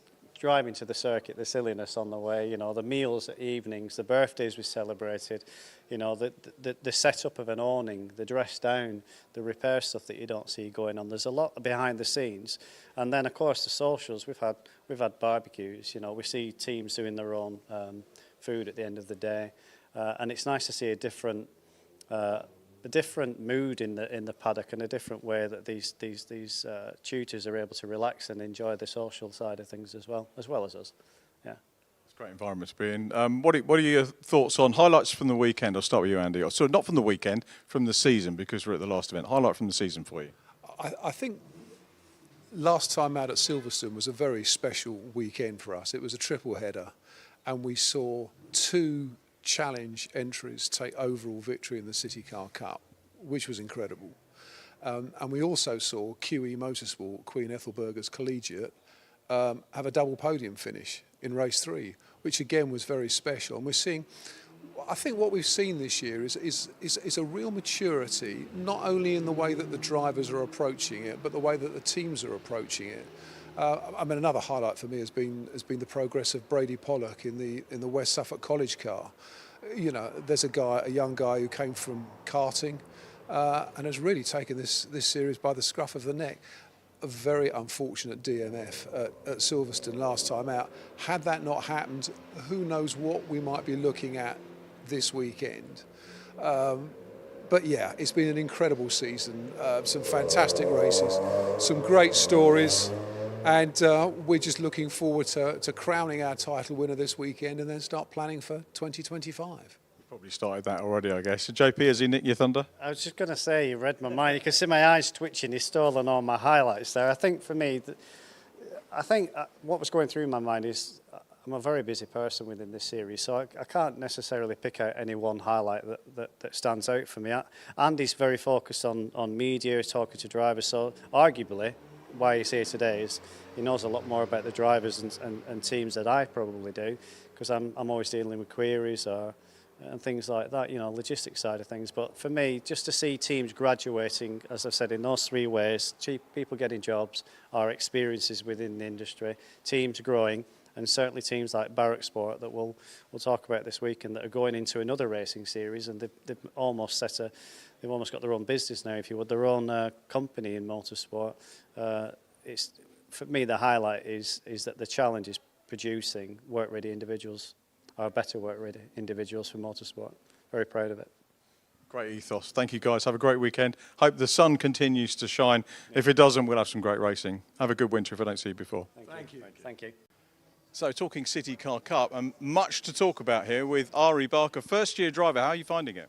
Awesome, absolutely brilliant. I've come from a background of 8 years of go-karting. Moving into this was a first step to get involved in circuit racing, and the principle that the team and the series have here is fantastic. To get my teeth into the sport, but also help young students along in their career is unbelievable for me. I mentioned to JP, the coordinator early on, that this opportunity wasn't here for me when I was leaving school. Luckily, I managed to find my way into motorsport eventually, but to be in the role that they be would require great contacts and a stroke of luck. So to have this opportunity to get first-hand experience at a racetrack in the beautiful sunshine for today is amazing. So I'm really happy to be a part of it. The racing as well is fantastically close. Although we're low horsepower cars, it mimics real world racing. We're bumper to bumper, tiny gaps between each other, and I have a great teammate to learn from. So it's been a good first season. I'm always cynical about formulas that keep getting faster and potentially more damage and more dangerous. There's nothing wrong with learning racecraft in something at any speed at all. What I want to do though is turn back the clock. So karting, what sort of corporate karting, or were you doing something a little bit more competitive? So this was national karting. So I used to race senior Rotax. So I did 3 years of national karting with the National Car Cup, which was great for me. It's highly competitive. We're talking hundredths of a second, and you're from a Friday morning in testing, you're on it. And it's fierce, but it's a great stepping stone. It's something great to learn. I started karting late when I was only 18. Everyone else has been doing it when they were very small, but budgets allow for that. But yeah, karting's a great background. And coming to this, I've always said that speed doesn't correlate to good racing. For me, Formula One is mega fast, but you get big gaps between people. You come down to a single make series like this, and it's great pound for pound racing. And I'd say some of the best racing I've done throughout my few years so far has been doing slower stuff. So compared to senior Rotax, I've also done pro car endurance racing, which is 4-stroke and a little bit slower, but you're now bumper to bumper all the time. So speed is no correlation. So long as there's a big pack and a lot of people willing to go, let's have at it. How does the tie-up with Northbrook College happen, though? So Richard, my teammate, started with Northbrook 3 years before me. He had a great working relationship there, so it was only seemed suitable that I join on board. Richard's actually my boss back at work, so he speaks about it. I was interested in getting the step up into circuit racing, and I was able to meet Emma last year, and thankfully a blossoming relationship started, and I was able to come here, and everyone seems relatively happy. Rookie season, had a quick look through the results. So there was a DNF and a DQ. What was the DNF? So the DNF, unfortunately, at Alton Park, I had a large driver error. I think the first round at Snetterton, I got ahead of myself, that maybe I knew what I was doing. Alton Park brought me back down to earth, as I definitely did not. So a small tumble on Friday testing ruled me out the weekend. However, learning from that, I've started to make small gains up and down season. However, that was bound to happen. However, events like today, we're making good ground. It's good knowledge base on banking, so hopefully next season we can really crack on and bring it to everyone else. And with obviously the 2 cars, I think, being looked after by the college, if your teammates to move on, does that mean you become the #1 driver and there's an opportunity for someone else to come in and learn their craft? I'd imagine that would be the case, yeah. I don't know what Richard's plans going forward. He's a hell of a driver and he's proven that he can pedal many things. So if that happens, that would be great, but I like working with anyone. And the students, drivers, the team, the knowledge is growing, the outfit is achieving great things. You know, back-to-back series champions, and fingers crossed that Rich can bring it home this weekend for the team. But yeah, we'll see what the next few years lies, but I'm very happy where I am, and hopefully we can continue success. A pity for us, it's only 2 races. Normally we're treated to 3 City Car Cup races. It's a big meeting though, the festival. We've got drivers from all over the world coming. We've got the World Cup, lots of youngsters, experienced drivers as well. Must be nice to be on the bill. Absolutely, it's brilliant for us. That was a big seller that we have the Formula Ford Festival here. It's also great for the people coming to watch that not just us the seeing, there's also the attitude of other formulas out here. Yeah, great opportunity. Sponsors potentially coming on board. I've been very lucky to have my own employer, Harwin, Rainford Precision, Star Micronics, and GF Machining Solutions on board as sponsors this year. We'll look to obviously develop that over the next few years, continue relationships. And it's not just bringing them towards racing and helping me out. It's also showing the attitude of the students and how they get on. Being heavily involved in engineering, there's always budding apprenticeship programs, and Harwin have our own. So it's great to see what the college are achieving here and what we can achieve, and hopefully we can correlate that together and bring it all together and improve the abilities of young people. What does Harwin do? So Harwin are a electronic manufacturer, so they manufacture small electrical connectors for a varied market from Formula One to aerospace. I myself am much further back in the business. We manufacture everything in-house, whether that be press tools, mould tools, running those. I'm a CNC machinist and operator, and I lead a department, and then Rich keeps me in line. But yeah, Harwin are fantastic. And then Rainford Precision come on board for the last couple of years. They supported me in my karting in this, who are a tooling provider within the engineering manufacturing world. Rainford and their boss, Miles Evans, their director, was massive to me this year, helping me out financially with my small tumble at Alton Park. So big thanks to him for being able to put me back on the track and do what I love. And now into the winter break, so much track time, or is it prep, or how do you feel those long winter months? Well, unfortunately, I'm a growing lad and I must become more adult, so it's going to be a house purchase over the winter, so it'll be slightly less track time. However, I'm hoping to get out and about. I'm actually out next month. I've always wanted to have a go at KZ gearbox karting, so 6-speed sequential, so I'm going to attempt to go 100 mile an hour in a go-kart, so that'll be a little bit of a giggle. But apart from that, I have a race simulator at home, so it's going to be long nights on the race simulator whilst it's raining outside, getting prepared to come back next year and hopefully take a real attack on the championship. Remind me to come and talk to you at the start of next season, Ari, and thank you very much for having a word with us. Have a successful weekend. Thank you very much. Festival, test day, and appropriately picking off an interview with a new driver, James Harridge, first time at the festival. Yeah, first time here. I've been here quite a lot with the Formula V in the past, with the 750 Motor Club Championship, won that, but this is a whole new, more professional kettle of fish. So obviously more expensive cars, tyres, and more testing required, whereas before I was just turning up on the day. Here you definitely need to test because there's so many guys and professional teams, you know, they come from all over the world, so just to race here and it's an amazing event, so looking forward to it. It's that wonderful mix, isn't it, of youngsters wanting to come in, but also seasoned, experienced club racers maybe looking for a little bit of a challenge. We've got, as you said, drivers from all over the world. We've got the Team Canada drivers, youngsters from the USA coming over. Yeah. We talk about Formula Ford as a starting point, but I'm guessing that Formula V must be a great starting point too. Yeah, I mean, I can't take it away from it. Formula V is more tricky than people think. It's it's a great championship, but really the driver side of it, I think this is a definite step up. This is very professional. The drivers could win in anything, so I've definitely noticed the difference, but I'll get there. It's just going to take a bit more time and money, so I'll get there. It's just chipping away at it. It's my first event, proper race here, so I've only driven the car once before. So yeah, real thrown in the deep end. Was that a race or was that a test? I did actually do a race at Silverstone, but it was more of a test day for me. I was just trying to shake the car down, get it running well, because I built the car and the engine with a bit of help from Linton. So yeah, it's a good car. So see what we can do this weekend. There aren't many people around, so you're running it yourself. Who have you got helping you out? I am running myself with the help of the college over here. So they're going to be helping us this weekend. It's nice to get the college students involved, and you know, they're obviously going to move on to bigger and better things, and it's a good place for them to learn. Has Brady been trying to pinch this one off of you? He has, yeah. He's definitely interested. He wants to go in it, that's for sure. He's a quick driver. He's doing well, considering it's his novice year. I think he's fighting for second or third in the championship. So yeah, he's a good peddler.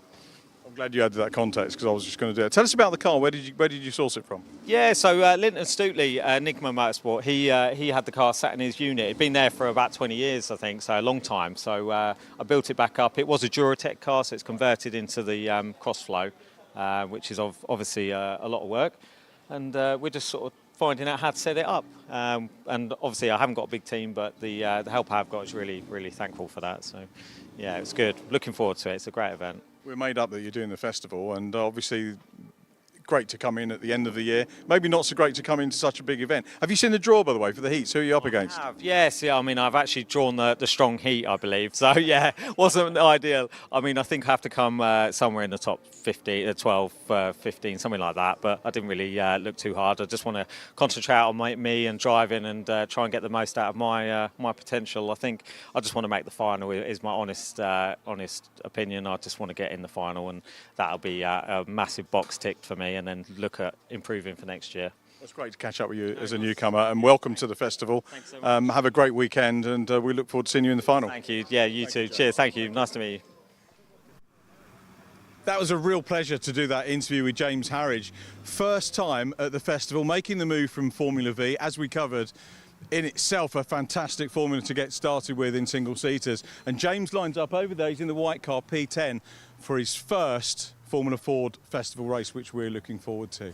All of the Formula Ford races this weekend, in terms of the festival element, are dedicated to people who were involved in Gerrit's career, Gerrit van Kouwen's career. And the first one is, Heat 1 is dedicated to Kees van der Grint, and you'll hear more about Kees as we get the build up to the first race with Andy and Scott a little bit later on. But we've got some of those people along with us this weekend, and they're looking forward to presenting the trophies and talking to some of the personalities as well. That's what we want to do right now. On pole position, how appropriate was it that pole position goes to the man who won last year and is looking to break some festival records here, Rory Smith. Rory, we had a very quick catch-up yesterday in the paddock, and I was just saying to you now, you were the last one of the last drivers to get here into the holding area. I'm guessing you're trying to just make sure that the setup's right for the conditions. Yeah, that's right. I mean, it's we had a bit of rain this morning, and the track's still not 100% dry just yet, so it's just trying to guesstimate as best as we can as to where we think we should be. In testing, we had 0 wet running, so it really is a voyage of discovery for this one, but hopefully we've got it the least wrong out of everyone, then we can have a good race. Hey, I mean, qualifying, you've got to be pleased with pole. That really sets the tone, doesn't it, for the rest of the meeting, and a great start to the defence of your title. Yeah, I mean, it's still very early days, but it's like you said, it's good to have some nice speed early on, and hopefully I can just continue that momentum, get a decent result from this, and just stay near the front. And I think that's all you can aim for at this stage, and then the gloves will really come off later on the weekend. So yeah, should be good. What's your focus on? Is it your own performance, or do you have a little corner of your mind where you're thinking about the guys that are around? You've got Darwin Smith alongside, Jordan Kelly and Tom Nippers on row 2. How much thought goes into experience you've had racing with them in the past? Yeah, I mean, you'd be foolish not to think about the others. It massively dictates how you race with them and what you know their sort of strong and weak characteristics are. So you definitely do have to think about others as well as thinking about you maximising your own pace. So yeah, there's a lot of that going on. I'm going to let you get on with the prep. Thanks for having a chat with us. Good luck for the defence, and all being well, we'll see you on the podium. Thank you very much. Thanks, Rory. Rory Smith there, and qualifying was fascinating to watch unfold in terms of some of the classic cars doing so well and getting up at the sharp end. I'm going to repeat something I did last year, and I hope everyone will stick with me for this, because last year I did my first Formula Ford interview with Charlie Mann, who is here. I'm going to go and have a quick catch-up with Charlie, because it's Charlie's second festival, and we did this last year, Charlie, and some of the footage that Laura shot, we got Laura back with us as well, wound up on social media, which was great. So how was the year since last festival? Yeah, we've made big progress this year. We had our first podium and then eventually our first win in the last race of the year. So yeah, we've made a lot of progress with the car, and we've kept plugging away at it and kept learning more and more about it. Obviously there are a lot of teams with a lot of experience with these sort of cars, but yeah, we've kept learning and we've got a lot quicker as the year's gone on. Congratulations on that win. That was great to see that in the stats. Didn't see it in the flesh, but great to see. And a lot of work goes into getting there, doesn't it? It does, yeah. It's a really, really competitive formula, and as I say, some of the teams who've been doing it lots of years are mega at setting these cars up, and yeah, we've just been moving closer and closer towards the front all year, and yeah, we're really pleased to get a win in that last race of the year. It really felt like everything sort of came together for us. Well, that's great. Add to some of those this weekend. A couple of cars in front of you. Qualifying was, I don't like using the cliche lottery, but it was difficult, wasn't it? Nobody really knew what the weather was doing. I don't think the weather knew what it was doing, to be honest, this morning.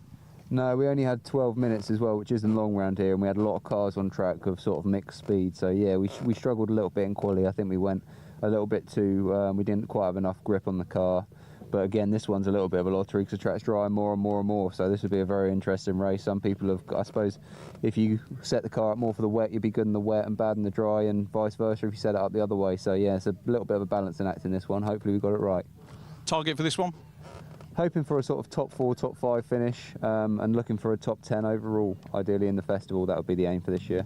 It's top 12, isn't it, to go through from the heat? So basically, you're sat out till semis. You don't want to be in the progression race anyway. No, try and avoid that if possible. Yeah, I'd like to watch that from the sidelines. So try and avoid that. Fingers crossed for you, Charlie. Thanks for having a chat. Maybe do the same again next year.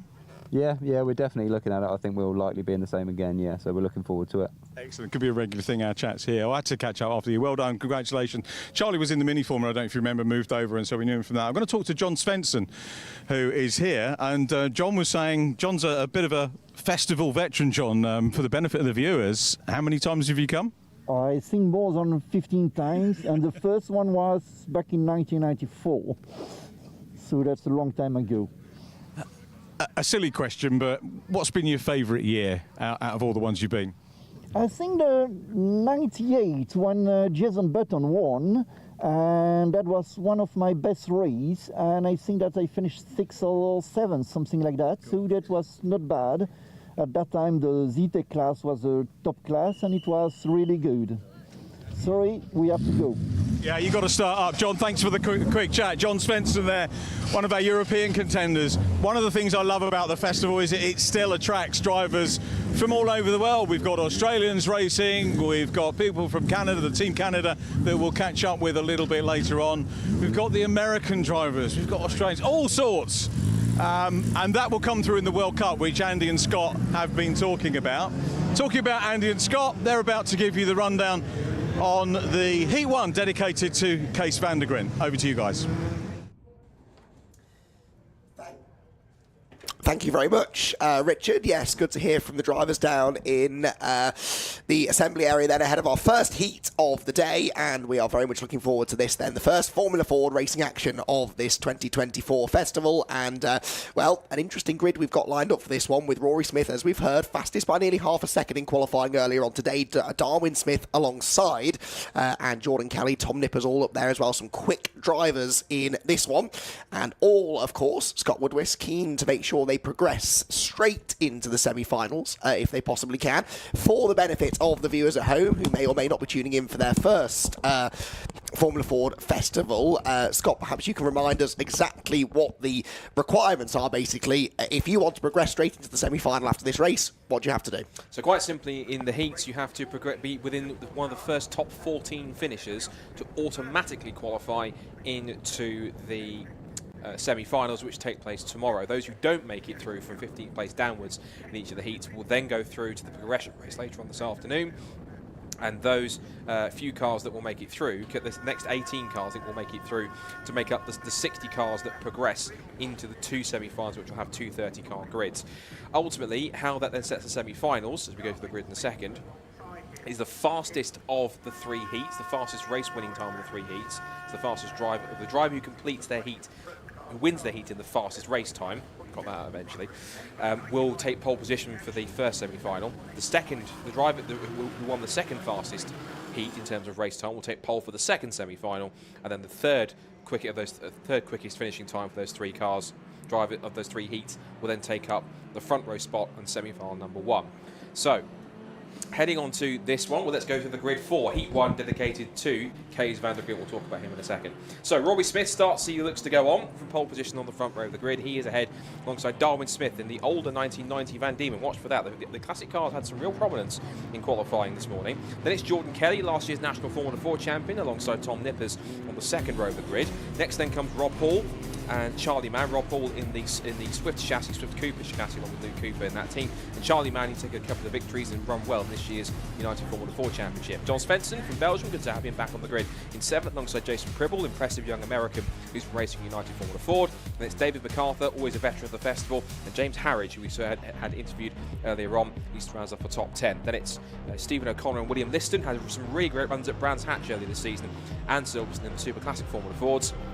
And they go to Samuel Harrison and Bob Hawkins, of course the father of Tom Hawkins, who's the class winner in the Super Classic Formula Fords this year. Adam Farbers, another regular festival attendee, starts 15th in his Ray, then alongside Jonathan Barnes. Then it's Ben Hatfield and Phil Atwood, one of his exciting cars. Mikhail Fitzgerald and Don Boyack in that bright blue machine. And right to the back of the grid in her first festival, Melly Zhang from America in a very classic Formula Ford at the back. So 21 starters for this first heat, which is dedicated to Kees van der Griet, who was a former racer, later becoming Bridgestone's senior tyre engineer in the Ferrari F1 team during the Todd Schumacher era. He went head of its competition department. He was also hugely influential in Garrett's early career, persuading him to transfer his racing successes basically to come from Europe to the UK and to assist him with that in the mix. Now, you spotted something that's actually quite crucial, because the defending festival champion is not on the front row of the grid. He's been wheeled back into the pit lane, so drama from race number 1 in the festival. Rory Smith looks like he'll have to start from the pit lane, or dramatically might not even take the start at all. I think it'll be a non-start, this, Scott. He's been pushed behind the barrier. The marshal is talking to him. He's not actually in the pit lane. He's in a little sort of recovery road, if you like, between the pit lane and the start-finish straight. So, yeah, Rory Smith, a non-starter, due to start from pole position. Look, there's loads of debris on the ground. Has this come from Rory's car? Is it an engine or a gearbox or something that's gone pop and left bits of metal on the track, or is that from someone else? What is that? It's very odd. Is that a drive shaft? I think it's a drive shaft, isn't it? Yeah, I think he's broken a drive shaft, coming to the grid, spinning the wheels up to get heat in the tyres. I think he's done a drive shaft, and we'll get confirmation of that later. Anyway, that means that Darwin Smith and Jordan Kelly are alone at the front of the grid. There's one non-starter further back as well, going nowhere. That's Michael Fitzgerald, I fear. But on the run to Paddock Hill Bend for the first time, it will be Darwin Smith in the 1990 Van Diemen that leads the way. Jordan Kelly slotting into second position. Then Tom Nippers is there in third in the black car by the looks of it, as they head uphill towards Druid's Corner. Good start made by Charlie Mann there, the red number 20 car. He has come from 6th on the grid, which I suppose was actually 5th, up into 4th place by the time they round Druids and head down the hill into Graham Hill Bend for the first time. Now a definitive dry line starting to appear through Graham Hill Bend. That will make things interesting already, though. Yellow flags are out, and I think a safety car because of this staller on the grid. I'm pretty sure. Oh no, it's not actually a staller on the grid. That car has got moving again, but there are yellow flags and a safety car. So the first lap of 12 already interrupted. I think we did have the Michael Fitzgerald car stalled on the grid. Michael has now got going. So actually, ironically, the need for the safety car no longer there, but the call had already been made. So hopefully just the one lap behind the safety car, and we will get racing back underway here at Brands Hatch then in this first Formula Ford Festival heat, which already, as Scott said, has been drama-filled. We're only a lap into it. Darwin Smith the leader, then Jordan Kelly second, Tom Nippers third, Charlie Mann fourth, Rob Hall in 5th position, and John Spencer in 6th place. 7th place then is going to be Stephen O'Connor, with Jason Pribble next. And then William Liston and James Harridge to complete the top 10. O'Connor, by the way, the running in the Super Classic A category. And perhaps, Scott Woodward, you can explain to me why Darwin Smith in a 1990 Van Diemen is not running in the Super Classic element, if you like, the historic element of the race, and yet Stephen O'Connor in exactly the same car is. That will have to be a TSL amendment, I believe. Yeah, certainly his car is a 1990 Van Diemen, but that should be in Super Classic A, as far as I'm aware. So I should have to let the powers that be know that needs to be amended. That's an error on the TSL screen and that side. So interesting enough, but again, looking back to qualifying, it was very interesting that it was in those particular conditions, with the mixed conditions and the wet conditions. And I was going to mention that we always think of wet weather as the performance leveler in that mix. Some of the older cars were getting up there with very quick lap times, and so it just depends on the driver, the setup, and indeed the engine that you've got underneath you is quite key. Now, this is interesting here because Jordan Kelly, this is close, to pick his moment. He was very careful but very smart there. He didn't go across the line, he was actually okay. No, he wasn't in fact, no. Darwin transponder's not working. Transponder issue. They thought he was dropping down the order, so he didn't cross the line in front. It was the transponder for Darwin, and that's not going to help either. There's contact between Darwin Smith and Jordan Kelly. Kelly holds on to 2nd place and falls in behind. And Tom Nippers, who had as one of the potential dark horses, because anytime I've seen him in a Formula Ford in recent times, he's been quite prominent, he's been quite quick, so he's up there in 3rd place. There's nobody up at the front that I wouldn't have expected to be there at this point in time. We've got 4th place, of course, for Rob Hall on the 2011 Swift. Again, he's been actually a pleasant surprise, in fact, in that sense. 4th or 5th. John Svensson up there in the mix as well, and Jason Pribble, who's been a star in the United Formula Ford Championship. I'm also noticing car pulling off, is that Jonathan Barnes maybe that's been pulling off the road in car 77. So he's pulled up, and I'm afraid he's out of that, so it means he'll have to go through to the progression race to try and get through into the semi-final tomorrow.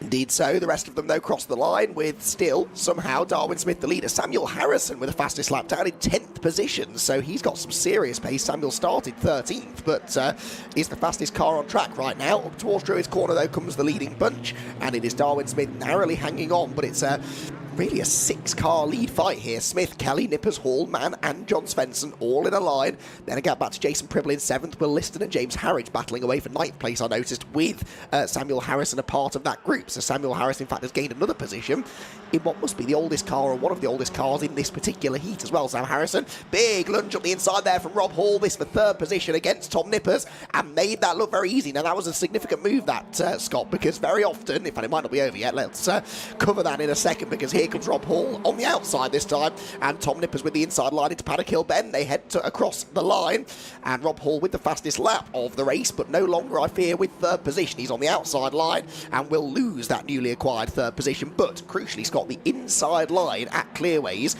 is working. Now that tells me the track is drying, because that's notorious. I was chatting to Peter Daly about this in the assembly area earlier on today. He said Clearways is always the last corner to dry. It is viciously slippery when wet, and you cannot get up the inside and keep the car to stick to the apex. Well, Rob Hall managed that, lost the place again on the run past the line, but that inside line is working, and that bodes well for some good racing. Yeah, it's certainly brighter out there. That's going to help to dry the circuit out a little bit more. Coming up towards half distance, and again Rob Hall has a look up the inside, sticks the nose of the Swift. inside Tom Nippers is Van Diemen as they come out through Clark Curve. And again, Darwin Smith looking pretty impressive. Again, I remind you, in a 1990 Van Diemen, it shouldn't be too surprising because, of course, it's still a relatively modern car, but essentially the Pro class is anything from built from 1999 onwards, and that includes cars that have been adapted to having a Kent engine, when particularly would have had either a Z-Tech or a Duratec engine, which can be adapted, as Tom Nippers got over the very slippery curve and just held on. Now, Kelly here, I think he's possibly trying to anchor for some kind of switchback here, because he's trying to line himself up to put Darwin Smith off onto the wrong line, and that potentially could set him up for a move. They come out of Graham Hill Bend. Nippers is now in the mix, as we get the confirmation that there is a transponder issue for Darwin Smith, so he definitely is leading, but they are managed to reinstate him in there. Oh, and that was Meli Zhang they were going past in the number 97 machine, so she very swiftly moves out of the way. Meli Zhang in one of the Super Classic D cars. Now it's fourth of the lead in this one, because Rob Paul is in there too. Actually, Charlie Mann was only 1.5 seconds back off the line. So the sun starts to shine out. It's 6 of them now for the victory, because you've now got Charlie Mann and John Svensson in there too. Good to see John up there in P6 to have him back at the festival. Through Paddock Hill Bend they go and climb back up the hill. And again, Smith doesn't want to go to that defensive line, and Kelly thinks, right, you're going to make it that difficult? I'll just drive around the outside of you. But not that simple, because Smith holds his line. Now it's side by side again as Rob Paul's trying for that third place on Tom Nippers. Gets squeezed out at Graham Hill Bend, and now he's under threat now immediately from Charlie Mann, who's come quite strong in the last couple of years, switching to Formula Ford. And John Svensson, who, when he's in the groove with the cars working, he's also quite one to watch for. That's Don Boyack moving out of the way, one of the old school Van Diemens.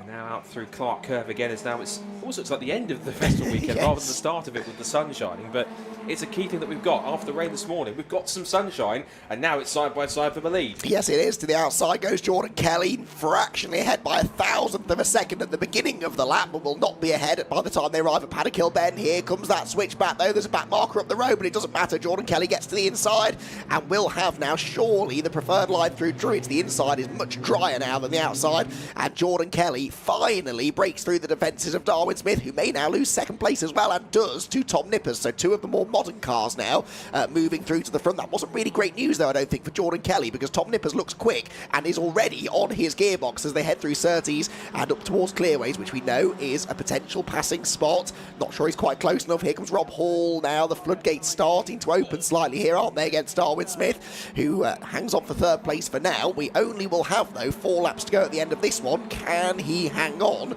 to a podium place, or is Rob Hall going to deny him? Across the line they go again, past another one of the slower runners, and it's Jordan Kelly now officially to the front. Tom Nippers second, and they're already starting to get away now from this battle for third. I don't want to give Rob Hall a nickname, but he's becoming almost Rob Hall, because every single time he goes for a move, he almost makes it happen, and then the car in front pulls that defensive move, and case in point, almost getting a bit impatient there, trying to steam up the inside and force a move through for third place. Again, looks to the outside, forcing the outside run. Had a similar scenario trying to get past Tom Nippers, who's now up the road. And Rob Hall's got pace. In fact, I'm not sure, was there even a touch of wheels there between the two? And there was a puff of smoke between them, and he's literally shoving Darwin Smith up the road. I think that's simply frustration. He's trying to get past, and he hasn't moved out of 4th place, and, well, that was unnecessary, I think, but we'll let the clerk of the course determine what that was. But what has happened is Darwin Smith has dropped down the order. He'll still qualify for the semi-final, but not as high as he'd like. Meanwhile, Tom Nippers goes on the attack, and this is genuinely one of the most impressive drives I've seen from Tom Nippers in a Formula Ford full stop. He's going after the national champion of all people from last year, when we have a national championship in 2023, and all over the back of him here, exiting through Druids, with now 2.5 laps to go. Looking very interesting here as again Nippers moves around left and right, can't find a way through. Nippers here is really giving last year's national champion the hurry up here. He's one of the surprise packages already in this first heat.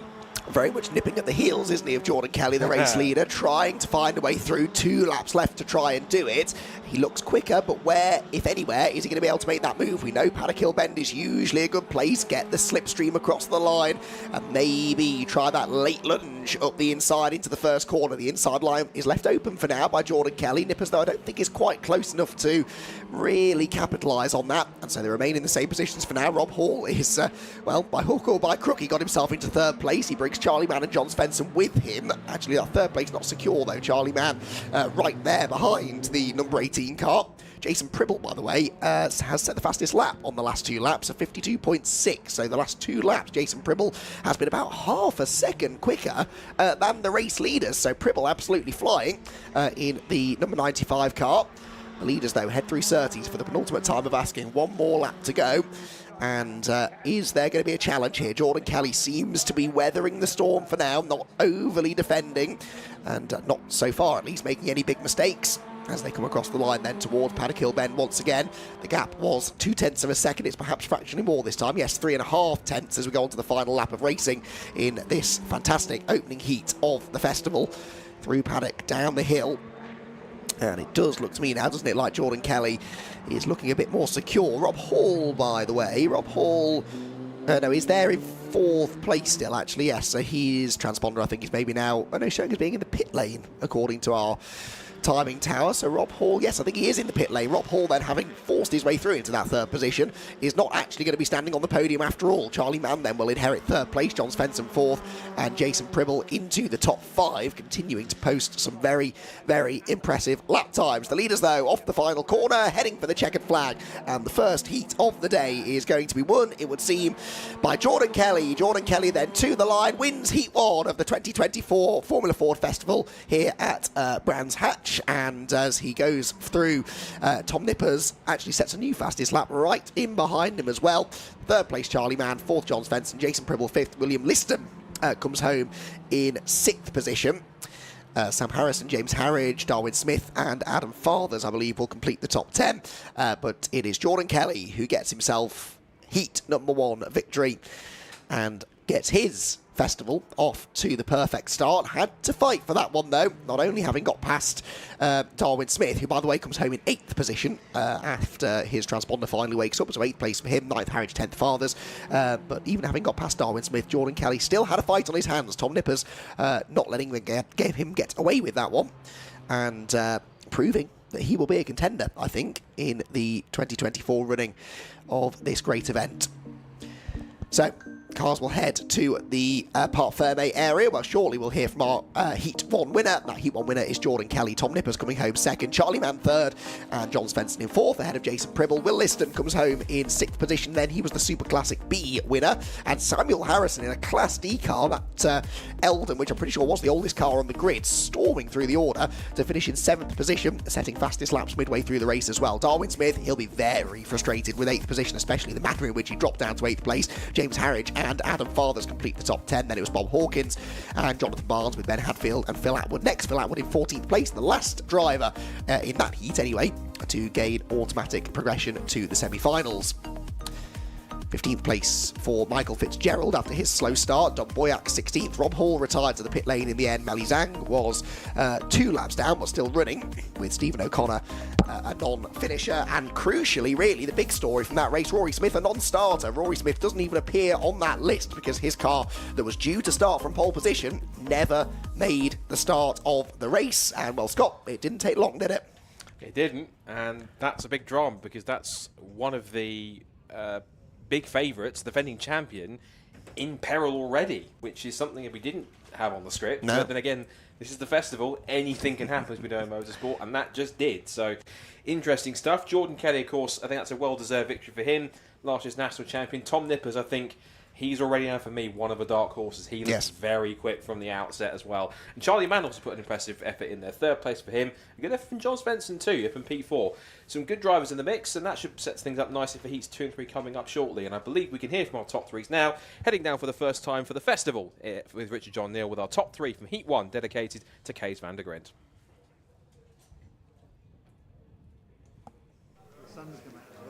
So for the first time down in victory lane here for the GVK 200 Festival, 40th anniversary of Gerrit van Kouwen's festival win, and this one dedicated to Kees van der Grint. Hopefully we'll have a word with Kees in a moment, but Jordan Kelly just having the pictures, James getting the pictures with the award, and let's go and grab a A quick word with Jordan Kelly. Jordan, congratulations. You got to juggle everything to shake hands. Many congratulations on a fine win, but a little bit of a shock to see Rory depart early doors there before the start of the race. Yeah, I was just thinking to myself whenever he was doing a lot of tyre warming going up to the line. I was thinking he's doing a lot of these, and then all of a sudden his drive shaft flew out from too many, and it's not always nice to see because you always like a good battle and stuff as well. But I'm sure Rory will do well in the progression race and stuff. I've seen him do it before and stuff. So no, it was good to get the win. It was hard to get past Darwin, but it was a good clean race, to be fair. And then Tom was having you tried inside and outside, didn't you, to get past? So had to work very, very hard indeed. Yeah, I just try to keeping him in his merge as much as I could, and just try to get him to make a mistake. So he made a mistake early on, and I knew if I could just keep him under pressure, I could try something. So lucky enough, I got past and got the one in the end of. I love you say the way you say lucky. You earned it. You had to work for it. Is the track drying, would you say, Jordan? Yeah, I'd say it's after this session here. I'd say it's going to be fully dry. From what I can see out there, I didn't think it would be as dry as it was, and it was. So because we were still full wet setup, so it was an interesting race, that's for sure. It's going to affect, isn't it? The speed of the heats affects where you start in the semi-final. So do you mind starting P2? It's a little bit of a downhill run, can be sometimes perceived to work for you. I mean, it's always good to be starting first, second. It's the run up the hill. If you can get a good start in second, I'd say you have as good a chance as first in the paddock. So we'll see how it goes now tomorrow. Very well done on the win, and we look forward to seeing you for semi-final tomorrow. Thanks very much. Thanks, Jordan. Congratulations. Well done. I won't get you to handshake again. I was going to have a quick word with Kees van der Grint, if I may. Kees, what a pleasure to see you here. That heat dedicated to yourself. Any anecdotes for us or memories of the great man, Gerrit van Kouwen? Well, there are too many. Too many. But I have to say, I like to thank the organizer, because I'm mighty impressed how he is on it. It's unbelievable. So a little bit emotional. So for me, and I didn't expect. So how we, and anecdotes we have so many, because he dominated the festival, and actually he dominated the Formula Ford races on the continent. But we had many fights how we should dominate. And one anecdote is, for example, he was already Dutch, Benelux and German champion. And then on Sunday was the final for the European race. And on Saturday was a race for the Benelux championship. And I told him not to do that, because save the car, you take the title in the European. But he said, no, I need to race, and always. So he did, but he crashed. Oh. So my brother-in-law and myself, we rebuilt the car on the night, on Saturday night, put it actually in the street, which is nowadays impossible because it will be stolen. So he just put a little paper on it, said put fuel in and win. And he won the European title.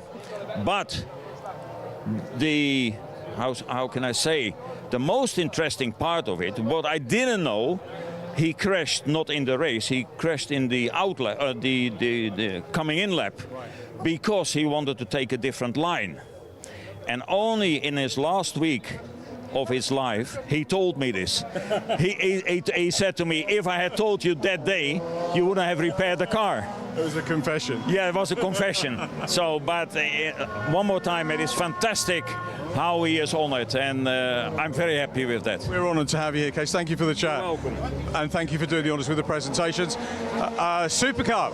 The Super Cup cars are on the grid, so let's head back to Scott and Andy up in the commentary box. Perfect timing, Richard. Yes, cars lining up on the grid then at the end of their green flag lap for this first of 3 races that will decide the 2024 Mazda MX-5 Super Cup Championship. Then we have got a fascinating championship battle in progress then here, with 2 drivers in contention. Aidan Hills, Patrick Fletcher, 11 points between them in the favour of Aidan Hills. So Patrick Fletcher with all the catching up to do. Well, Patrick is doing something about that already after qualifying, having stuck his car on pole position alongside Ollie Allwood, with Aidan Hills and Simon Baldwin together on row 2, Tom Griffiths and James Costner's row 3. But no time to go through the full grid. The car's already lined up then ahead of a 20-minute race then. They'll race once today, twice tomorrow, and at the end of Sunday evening, we will have a champion. The red lights then go on, Out they will go, and who's going to get the best of the starts at the front of the field? It is Fletcher. So Patrick Fletcher will lead them towards Paddock Hill Bend. Allwood slots into second place, sweeping round the outside.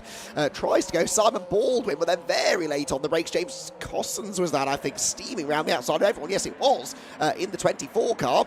It is side by side already for the lead, though. Allwood to the inside line. Outbrakes himself, shuffles Fletcher out wide, and Aidan Hills goes through. Aidan Hills through to the race lead. That opened up beautifully for the championship leader, and Patrick Fletcher's down to fourth. So that all of a sudden fell into the lap of Aidan Hills, and Patrick Fletcher now with it all to do to try and regain the lost ground. That was really through no fault of Patrick's. He left the door open on the inside. Allwood on the wetter side of the road just couldn't quite get the car stopped, and Fletcher was the one who got shuffled out wide. So Hills will lead the way, and crucially his teammate James Cossons coming through into second position. So a disastrous start really this for Patrick Fletcher, who now has it all to do again. Out of clearways, through Clark Curve they go, the sun glinting off the moisture that's still very much on the track, at least off the racing line. They head towards Paddock, though. Defensive line taken by Cossons. Allwood wants the inside line, but can't find a gap. And so it will be Cossons who hangs on to second place, and Patrick Fletcher in fourth. He needs to try and start making progress. There's contact further back involving Joe Wiggin, though, and Simon Baldwin. They're both in the gravel. Baldwin will dig his way out, but Wiggin is going nowhere. Joe Wiggin's car stopped at the side of the road. We've had drama at Druids as well between Allwood and James Cossons. They've both gone wide again, and that allows Fletcher through into second place. So Patrick Fletcher up into second position, just as he lost 2 positions, or 3 positions really, up at Druids on the opening lap of the race. Through a very similar situation, he is able to pick his way back through into the runners-up spot. The yellow flags are out, unsurprisingly. The safety car is coming out, unsurprisingly, because we've got Joe Wiggins' car beached in the gravel trap at Paddock Hill Bend after Scott. Another very lively start to the race. Typical of MX-5 Super Cup in that sense. And as we look at Joe Wiggins' car in the gravel, it's obviously not an ideal. He's had a bit of an up and down season, has Joe Wiggins, particularly when it comes to fortunes. He had a couple of races. He's amazingly his first 2 MX-5 Super Cup wins ever back at Alton Park, and since then he's been in this battle for third ever championship with Tom Griffiths. So obviously that's going to be a major blow to him in terms of where he is in that sense. They came into the weekend effectively about sort of 4 points away from each other on those results. So going into this one, this should be quite interesting to see how Tom takes full advantage of that. And of course, in terms of the competition at the front, well, it's the top 2 of the championship for Pro Class who are now nose to tail. And even though Tom Griffiths probably won't ever want to see a rival off the road in that sort of manner, there might be a wry smile under his helmet, I think, given the fact that he's now got an opportunity to go ahead and take some key points and essentially try and extend that lead even further. Yes, indeed. He is 11 points behind Aidan Hills on drop scores. Joe Wiggin jogs through the gravel trap at Paddock Hill Bend back to his car.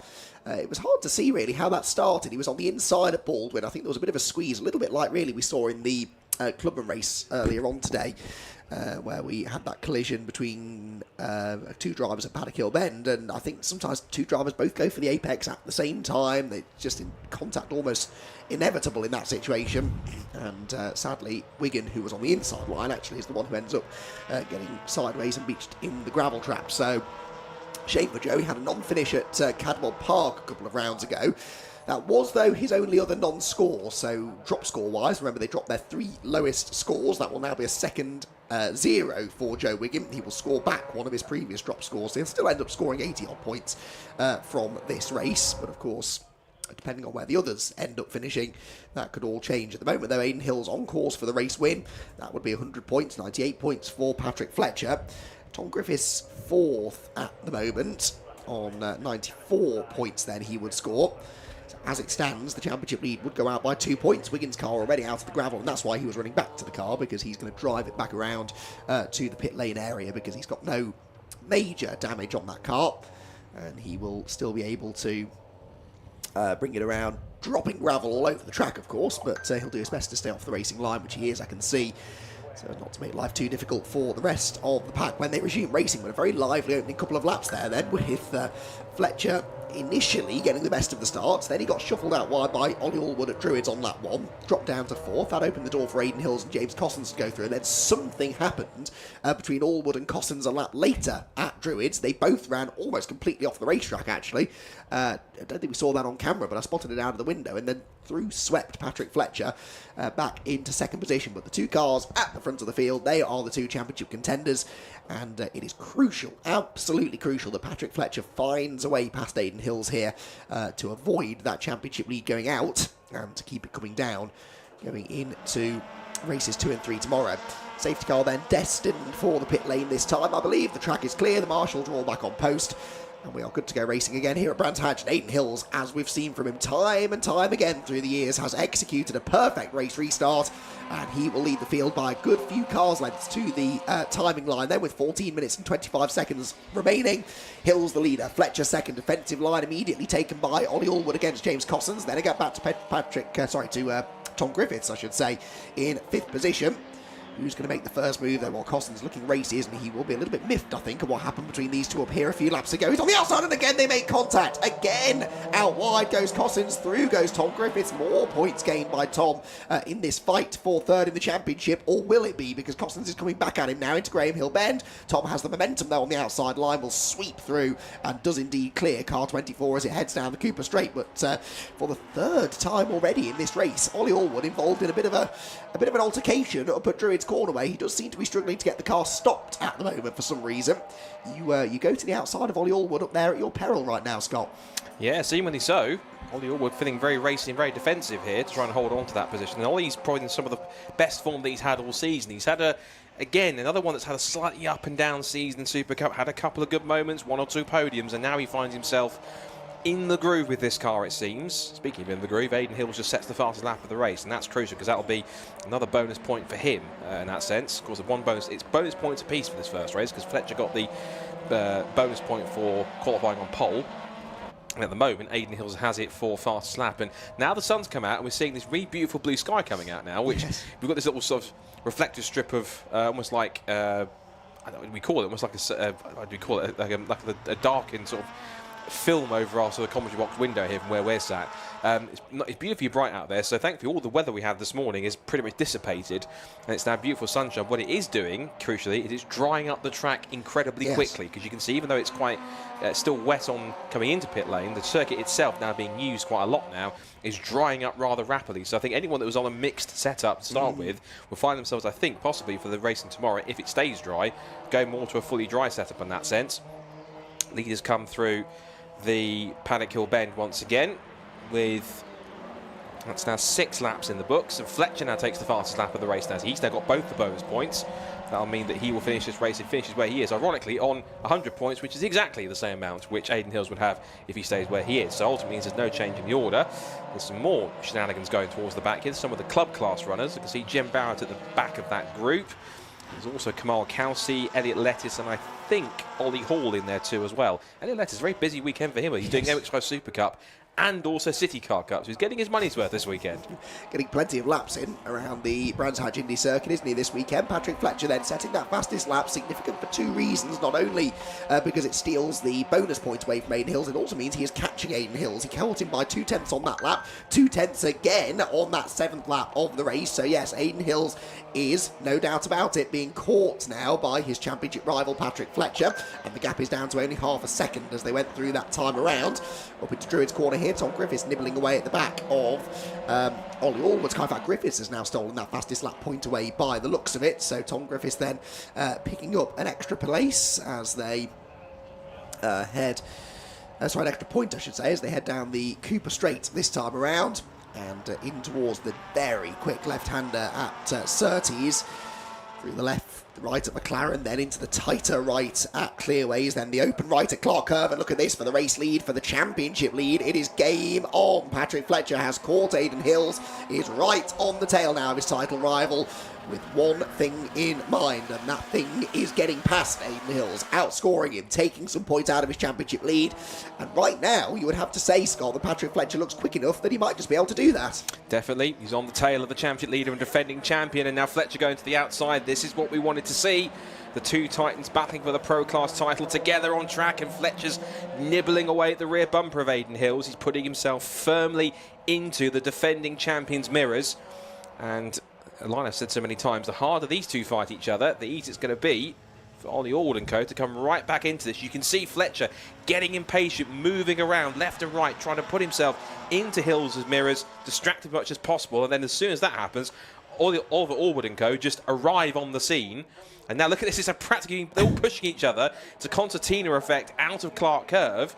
And now it's 6 for the lead now. It's Hills, Fletcher, Allwood, Griffiths, Cousins and Will Blackwell Chambers, all in the Pro Class. We should mention the Club Class, which is Will Battaglia leading up in 7th place from Amy Watts and Ollie Hall. Ollie Hall came into the weekend with about a 20-odd point lead over Amy Watts in that class. That's certainly going to take a couple of points away from Ollie Hall, but still not do too much to make that much of an indentation into his lead. And now to 2nd place round the outside.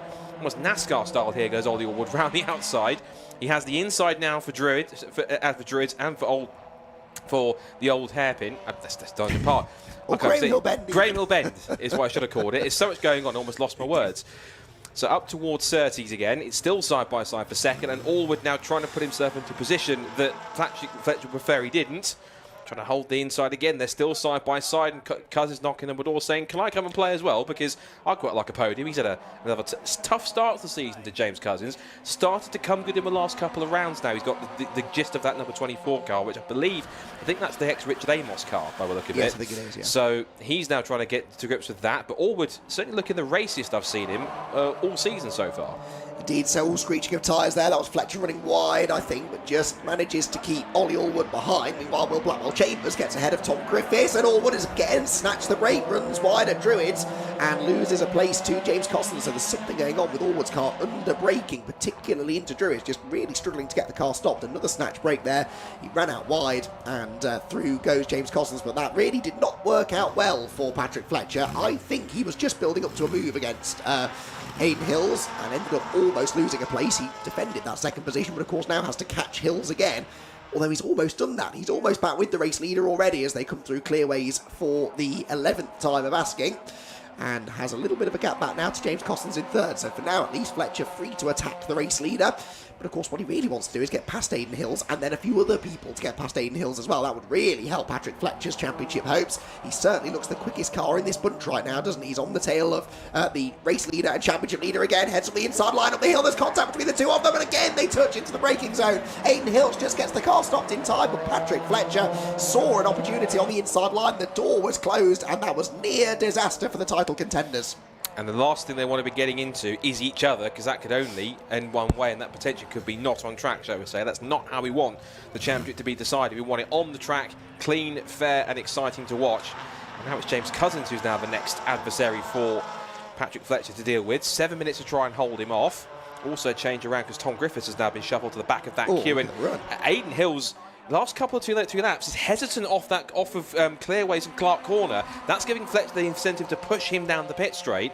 And that's not them working together. That's him saying, look, either get on with it or I'm going to make a pass here. Either way, down towards Paddock Hill Bend. James Cousins ambitiously looks down the outside. And Ollie Allwood just sails around the outside of James Cousins, saying, if you're going to get held up, round the outside I go. He loves going that outside move. Trying to make it work towards Druids this time. Goes for 3rd, goes for 2nd. He's doing it again. Ollie Allwood for about the 2nd or 3rd, 2nd time in 3 laps. Tries to go around the outside. Can't make that work. Now he's still on the inside line to hold the position. Cousins sweeps across and puts him back where he started in the 4th position. Griffiths is up to 5th now, passing Blackwell Chambers. Now they're side by side again for the lead. Up towards Surtees. They touch again. More contact between them up towards the left-hander.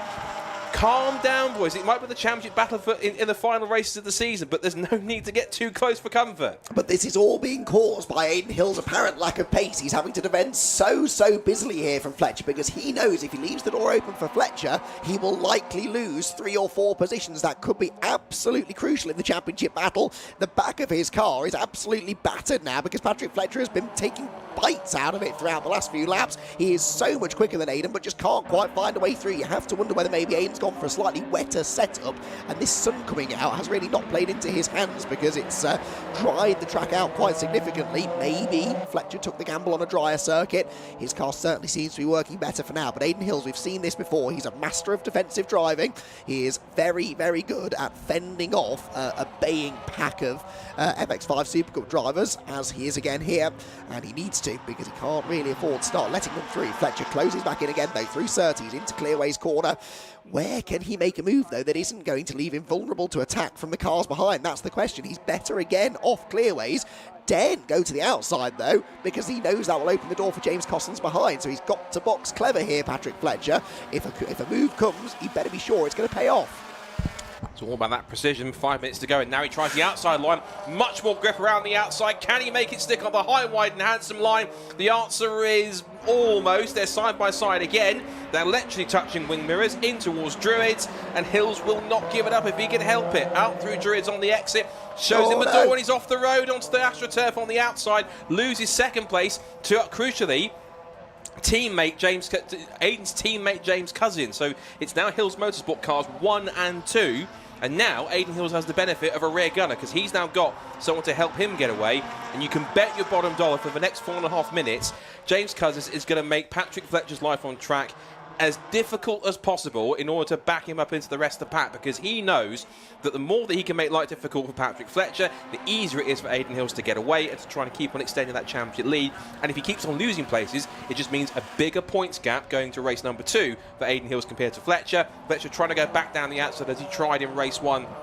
So the previous lap, looks for the undercut, makes it work. He's there on the inside line, and Cousins has to give him the room. And look at the ever-opportunistic Ollie Allwood thinking, there's another position here for me if I play my cards right. Cousins tried to close the door then on Fletcher. There was a tiny bit of contact through the right-hander at Druid's corner. He's on the outside line now into Graham Hill Bend.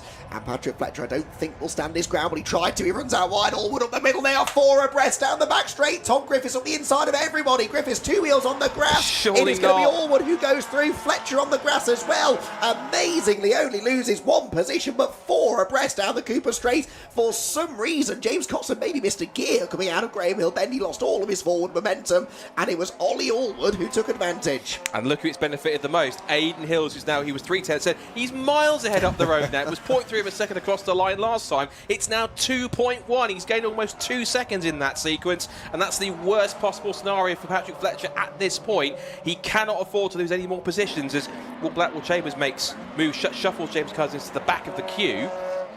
Now he's back to 6th position. And Patrick Fletcher, he'll be now desperately wanting to claw his way back past Ollie Allwood. There's less than 3 minutes to go. And now down towards Graham Hill Bend. Now, once again, we're on lap 17, so you forget how quickly laps get reeled off here. Meanwhile, just looking backwards for this battle, just behind them coming through Graham Hill Bend, just at the top of the screen. We'll get to that in a second because it's now 2nd place once again, and Allwood holds on to the position. Fletcher still unable to find a way through, and now he has to try and deal with Tom Griffiths applying the pressure as they come back out through Clark Curve, back onto the pit straight once again. I was about to say in the club class, still Wilbur Tiley ahead of Amy Watts, and Wilbur is only a couple of tenths ahead. In fact, the two of them just in the background here at nose to tail. I don't know if Wilbur's going to give Amy a chance to go through, but we'll come back to that in a second because it's back to the battle of a 2nd place between Allwood and Fletcher, and now you can see that Tom Griffiths under pressure from Will Blackwell Chambers in the number 43 machine, and Cousins now goes to the outside line. They love going around the outside at Druids here. That seems to be where all the grip is. There's still some damp patches on the inside. That appears to be where the confidence is for these guys, as Cousins looks back up the inside, holds on to 4th, as Fletcher now again tries to give Allwood the hurry up down Cooper Straight, because he's thinking one thing: I need to get past and I need to get up after Aidan Hills. With about a minute and a half to go, he's really running out of time. I think it's really more damage limitation now for Fletcher, isn't it? Because I don't think he's going to have much chance of chasing down Aidan Hills. He needs to limit the amount of points that Aidan is taking out of him. Neither of them at the moment scoring the fastest lap either, so if potentially he could get past Allwood into some clean air, maybe he will be able to steal that point as well. He's to the outside line now. 2 laps to go. Side by side again. They bang wing mirrors into Paddock Hill Bend, maybe twice actually. As right around the outside goes Fletcher. What a move. Patrick Fletcher to 2nd position. Fantastic driving. He, for me, has the most grip at his disposal at the moment of this lead bunch. He just hasn't been able to utilise it until now, and he's into 2nd position. That might be as good as it gets, but he now needs to try and get his head down, set sail, get away from this group, and maybe try to steal that bonus point away. Remember, if he finishes second with the fastest lap, as we said earlier on, he at least scores the same amount of points as Aidan Hills, but only if he can get that bonus point back. And for context, of course, he got the fastest lap point. If he gets that, he'll also get the pole position point from earlier on as well, which means he get an extra 2 bonus points, so it negates any advantage that Hills would have tried to benefit in that sense. On to the final lap then. And the gap as they came across the line last time was 3.1 seconds. This is dreamland for Aidan Hills, taking one step closer to a potentially back-to-back Super Cup title. It's been well established. This is one of, if not potentially, arguably, the most difficult championship in club racing to win. To win it once, you've got to be good. To win it twice at least, got to be incredibly good. But to do it twice in a row, potentially, that's genuinely something quite special. And Aidan Hills has had a dominant run to it as he has done in previous times, but he's had to work for it, and now in the second half of the season, the car's coming good, he's coming good more. He knows what it takes to win this one, and going forward, I've also noticed in the background, there has been a switch between the Patrick Watts Racing teammates. Amy Watts is now ahead of Wilbur Tiley. She's on now course to take her 4th class win of the season. Really good achievement for Amy. She comes through ahead of Wilbur Tiley. But for Patrick Fletcher, all he can do is watch his main rival come to the checkered flag and take victory in race number 1.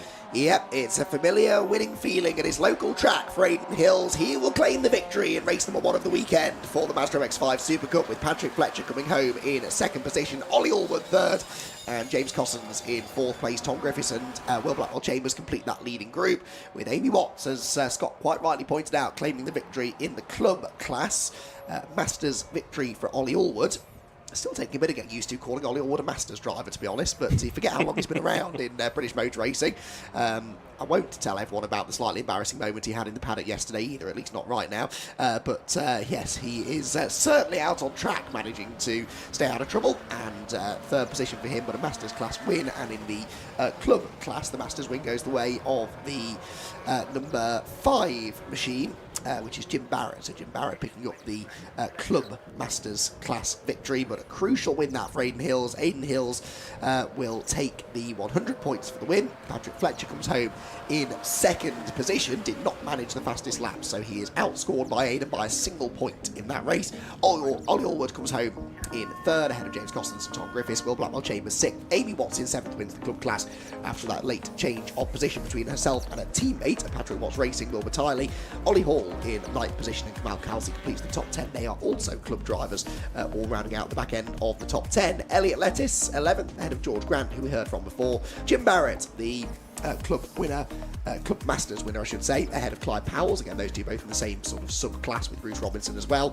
Alex Jones in 16th place, 17th, Martin Whitehouse, 18th, well, in fact, a non-finisher was Simon Baldwin, and Joe Wiggin. As we know, we lost into the Paddock Hill Bend gravel trap early doors. That brought about that early safety car period, which we discussed earlier on. So, points-wise, I reckon it's now 12 points the advantage for Aidan Hills as he celebrates yet another victory in the Mazda MX-5 Super Cup. Let's hear from him now with Richard.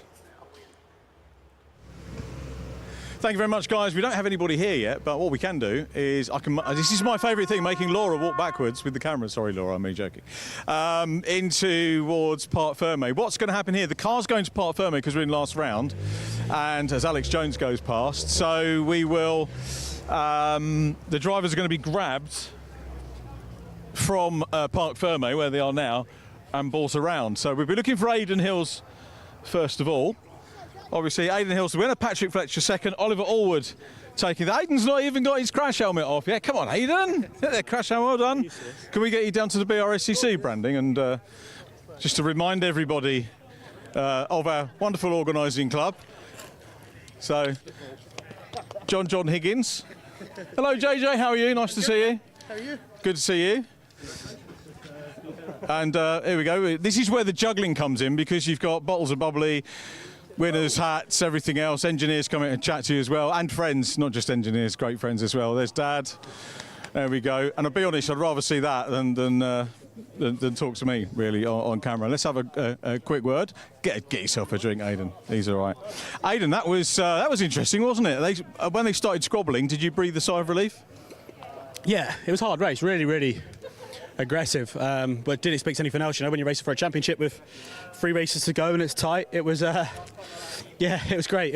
I got not the best actual initial launch off the start, But I saw, obviously, on the green flag lap, there's loads of water on the inside into Druids, and Ollie's gone to the inside, and obviously broke on the wet patch, and let's bring both of them wide. So I just backed off a little bit in to get the exit, and thankfully I got in the lead on the exit. And yeah, then it was just about controlling the race. You know, I didn't really need to go and do anything stupid. Once I was in the lead, it's hard to overtake round here, so I was pretty confident I was going to win the race. And yeah, I just did what I needed to do, really. 5 on the bounce?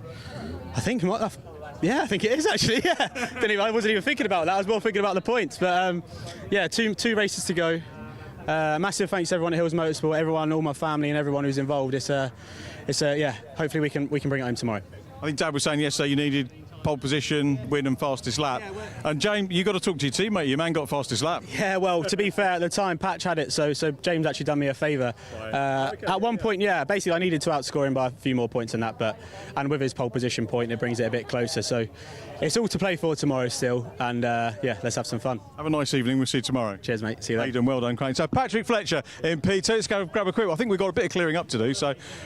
Lovely to see you. How are you doing? Yeah, it's good. How are you? I'm very well, thank you for asking. This is about you, not about me. What a tough race, and could have done without the squabbling, couldn't you, really? Yeah, well, I got the start, got the jump, got into P1, and then I left the door open for Ollie into T2 into Druids, and that sort of put me on the back foot.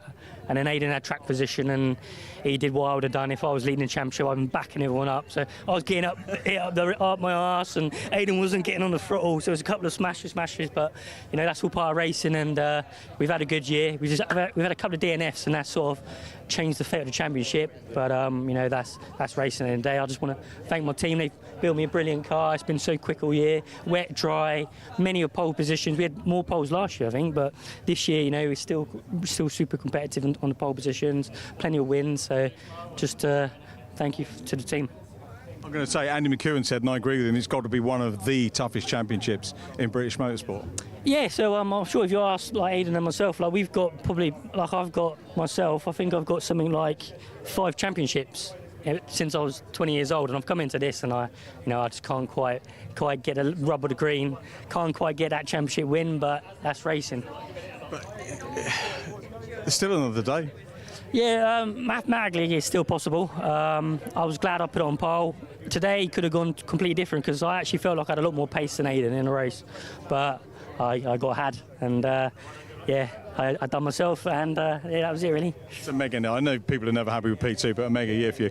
Patrick, good to see you. We'll catch you a little bit later tomorrow on. Have a good evening. Oliver Allwood takes third place. Have a word with Ollie. Again, what a fantastic race we had from this guy. Thank you very much, sir. Great to see you. What a race. And I think, as Darren, thank you for getting involved in that squabble with James and Patrick and everybody else. Yeah, to be honest, I was fighting my own fight. I know there's championship on the cards here for these two, but for me it's an opportunity to hopefully get one of these things. So yeah, did my best. Unfortunately, didn't have enough to hold Patch back, and he did a great move around the outside.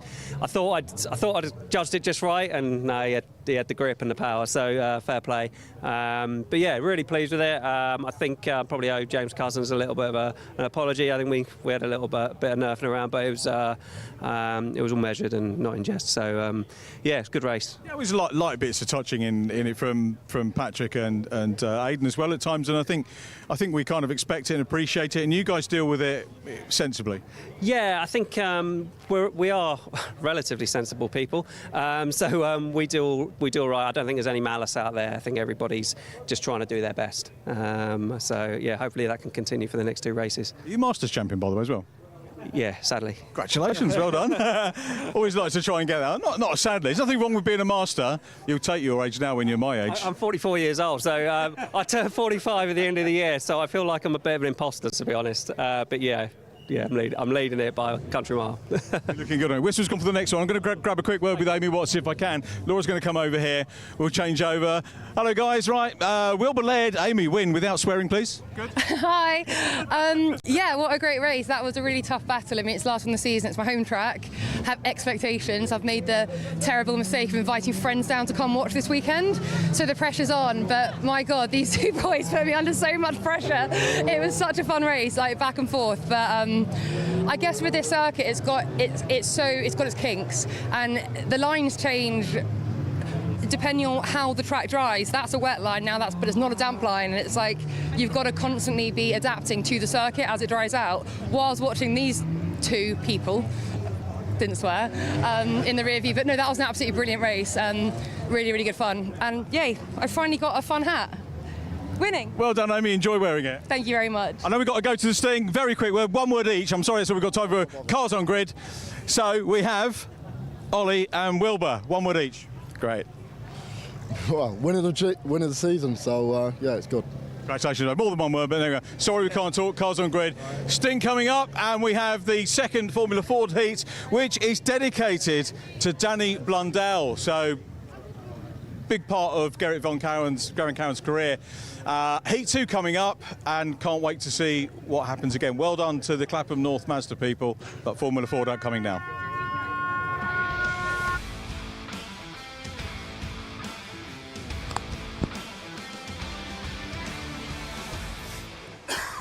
Thank you very much, Richard. We are heading into Heat 2, as he rightfully said, which of the Gerrit van Kouwen Anniversary Formula Ford Festival for 2024, which is, of course, dedicated to Danny Blundell. Danny was a team owner, according to the anecdote here, with a huge heart, determinedly supportive of those with genuine talent and ambition. And Gerrit said of Danny Blundell, he was part of a Fleet Ray racing team, was owned and set up by Danny for his son Mark. And Danny was a great help, supportive, generous, supplying a truck and paying all his entry fees, even letting him stay out of his motels free of charge, which is quite gracious. So no wonder he's having Heat 2 dedicated to him. Here's the grid then. So Tom Hawkins, who incredibly is shown the Super Classic cars have got some pace on them, starting this heat from pole position in very different conditions than we had this morning for qualifying. Alongside him on the front row of the grid is Luke Cooper. He was very prominent in one last year's first heat and was in the mix all the way until he got in the mix for a top 4 finish. He then is on the front row of the grid. He'll be ahead of Chris Middlehurst. Has got to be determined to get a festival victory. He was last year's Walter Hayes Trophy winner. He's been on the podium in the Grand Final twice. Surely, possibly, this could be his year. Morgan Quinn, who's this year's United Formula Ford champion, he will start on the second row alongside, also for Team Dolan. Then it's Ammonite Motorsport third row with Anthony Amato ahead of Hugh Esterson, brother of 2022 winner Max. Fourth row of the grid is former winner Joey Foster, three-time festival winner, ahead of Ben Cochran in the fourth row of the grid. Chris Acton and Ben Powney then come next from Alex Ames and Drew Cameron. And they were great to see back in 13th place, two-time Kent Festival winner Gavin Wills back in 1994 and 2005. He's in a 2000 Van Diemen, which is the same kind of car that he drove to victory in that Kent Festival in 2005. He's alongside none other than Brscc chairman of Formula Ford enthusiast Peter Daly. He starts in 14th place on the grid. He's ahead of Richard Higgins, last year's historic final winner. He's looking to try and go for 2 for 2 if he can. He's alongside Leanne McShane, I think having one of her first outings in a Firmen's chassis, so watch out for her from 16th on the grid. Then Oliver Buckton and Sigbjorn Malem, ahead of Tim Fitzgerald and Matthew Sturmer. And then right at the back of the grid is Colin Williams, Jonathan Nash and Ian Jerry to round out the 23 contenders for Heat 2 of the Gerrit van Kouwen Anniversary Formula Ford Festival, dedicated to Danny Blundell. Indeed. So the cars line up on the grid then. Same deal as before with the first heat. It is a 12-lap race. The top 14 finishers from this one will automatically progress through to the semi-final tomorrow. The rest of them will have to go to the progression race, which is the last race of the day today. So we'll get to that a little bit later on in the afternoon. But yes, Tom Hawkins on pole position there. At the back is the Eldon of Ian Jerry, which pulls in truly unique design, the Eldon, isn't it? The Eldon Falconer, as it is called. But at front of the field, it's the Swift of Tom Hawkins from pole position then. A 12-lap heat underway, and Tom Hawkins with a good start from pole. Not a great getaway, I don't think, from Luke Cooper on the outside. Maybe under some threat here from Chris Middlehurst as they head for Paddock Hill Bend. But no, Chris has to slot back into third, so it's grid order then as they drop down through Paddock Hill for the first time. Here actually comes an attack now from Cooper, who had the wide line through Paddock. He locks the brake into Druid, strips a little bit wide. So too, though, does Hawkins. That almost opens the door for Middlehurst. In fact, it does open the door for Middlehurst. He's into second place. So Middlehurst in the right place at the right time there. Moves up into second position then. And will now go off after leader Tom Hawkins as they head down the Cooper Straight for the first time. Hawkins defending the inside line there quite drastically against Middlehurst, who really looks up for the fight here in the early stages of this second heat. Through clearways they go. Out towards the end of the opening lap, much wider line taken by the leader there. That's going to open up the door, I think, for Middlehurst on the inside. Yes, it does. This could be from third to first in a lap for Chris Middlehurst. It is. He goes to the front of the pack then. Middlehurst with the advantage heading towards Paddock Hill Bend. Cooper through into second place as well. Maybe Hawkins in danger here of getting hung out to dry. Has to try and fight his way back into line. In third place is Morgan Quinn going to come through as well. Morgan Quinn late on the brakes. Not as late on the brakes though as Hawkins, who I think should be able to stand his ground on the outside at Druid to get the inside line for Graham Hill Bend. It is side by side then for third. But on the inside line, yes, it is going to be Tom Hawkins who just about hangs on. So already quite a shuffle of the pack. It's Middlehurst the leader. It is Luke Cooper, in second position. Luke Cooper hasn't always had the best of luck at the festival over the years, but we know what a rapid Formula Ford 1600 driver he is, and Scott Woodward he is demonstrating that now. Yeah, definitely. As you mentioned, last year's Walter Hayes Trophy winner, two-time podium finisher in the grand final, former national Formula Ford champion in 2022 as well. Chris Middlehurst, any time he gets into a Formula Ford, he is always prominent, but so is Luke Cooper, and he's right on my tail. I did pick this out to be one of the more competitive heats, all respect to the others, because we've got the likes of Joe Foster and Chris Middlehurst and everyone else in the mix as well. This is going to be quite the intention. One car running off the road, that's possibly Ben Cochran in the background going off through the Paddock Hill Bend gravel. It is car number 9 by the look of it, which I think that is Ben Cochran. It is. He started back on the 4th row of the grid. As the sun continues to beat down here on Festival Saturday, out of the left-hander at the I keep calling old Herman, Graham Hill Bend, we're on circuit, through Surtees and up now through Clearways, McLaren and Clark Curve. Still Middlehurst and Cooper pulling away. And I mentioned before, as I said, Cooper, he's that kind of driver, but he's got everything in the groove. He's a very quick natural driver, very quick in Castle Coombe Formula Ford circles. Of course, has been quite successful there in that championship. Shout out to Castle Coombe Formula Ford Championship.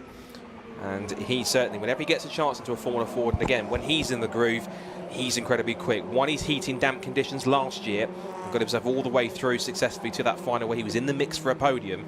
So certainly this could be his chance to make an impression too in that case as well. Yeah, Middlehurst then with the lead, but a narrow advantage over Luke Cooper then. 3 laps in the book. Morgan Quinn in third has the fastest lap, and is therefore getting away slightly now from Hugh Estes and Joey Foster. Tom Hawkins down to 6th. So Tom Hawkins in that Super Classic car. I think we are seeing the Super Classic cars now. The road has dried out, just starting to fade a little bit maybe from their qualifying pace, but still well inside the promotional spots, if you like. Liam McShane at the moment in 14th place, and Peter Daly 15th. So Peter Daly in a fight to try and automatically progress into the semi-finals. Through Paddock Hill Bend we go again then. Middlehurst the leader. Luke Cooper closes in. Morgan Quinn though with another fastest lap, and impressively Scott doing that without really a major slipstream. He's still over a second adrift of these leading two, but catching them regardless. He could be a real factor before the end of the race. So too though could Joey Foster. Never count Joey Foster out at the festival. He sweeps around the outside of Hugh Estes there and moves into 4th place. Does indeed. So Joey Foster, the Flying Cornishman, as people know him by. Of course, took victory in 2003, then won the 2004 Kent Festival. Then it was another 13 years before he won another festival in 2017. That was in a Ray chassis. Of course, now he's in a Furman and trying to push on. And that Furman chassis has kind of really been the car that he's stuck to, of course, being loyal to Ralph Furman. And that's got a newer generation of Furman-built Formula Ford chassis. Of course, Ralph Furman was most prominent working with building Van Diemen chassis, but all the know-how that he's got to build up that kind of Furman brand with over the last few years. And the Furman car just as quick as any other modern Formula Ford out there. Up towards Druids now. In the way through, Morgan Quinn again bringing that gap down just a fraction over a second. Morgan Quinn, the United Formula Ford champion from this year, 2-time winner at Donington Park and Castle Coombe. The Brands Hatch rounds, it was Jason Smith and Andrew Rackstraw took victories there. Same, we haven't got Andrew Rackstraw here, but in terms of the victories that Morgan's taken, of course, certainly showing his prowess, and of course any runs he would have had at Brands Hatch would have had him nicely set up for the festival too. So again, not had much of a toe to get up towards them. Now he is in the mix. He'll get even closer as we come towards half distance. Yes, half a second quicker than them that time, because he's well and truly now within the slipstreaming range on the tail then of the top two as they drop down through Paddock Hill Bend again. We are halfway through Heat 2, and Chris Middlehurst defends that inside line, which is still a little bit damp under the trees. Has to be careful not to snatch a break and run wide. But now Luke Cooper really in the hardest position of the lot of them, because he's trying to attack for the race lead. He's trying to defend his second place as well. And Morgan Quinn is there now, ready to make a bit of a nuisance of himself to the top two. Sweep through the left-hander at Surtees, onto the brakes into Clearways corner. Middlehurst managing this race well so far, you'd have to say. Looked in the early stages like Luke Cooper was quite a bit faster than him, but things have just settled down now. And as they come across the line, if anything, Cooper now under more pressure from Quinn than he is applying to Middlehurst. Morgan goes to the outside line into Paddock Hill Bend, not necessarily trying to go round the outside, but looking for the better exit, looking for the switchback on the way down through the dip, but it all stays the same. The fastest cars on the track that time, though, were the 4th and 5th place cars, because as these three start to battle, Joey Foster and Hugh Esterson close in from behind. So it is 1.7 seconds now covering the top 5 cars. And just as in Heat 1, this is turning into a proper Formula Ford race as they head down the Cooper Straight and towards Surtees, with Middlehurst slenderly holding the advantage.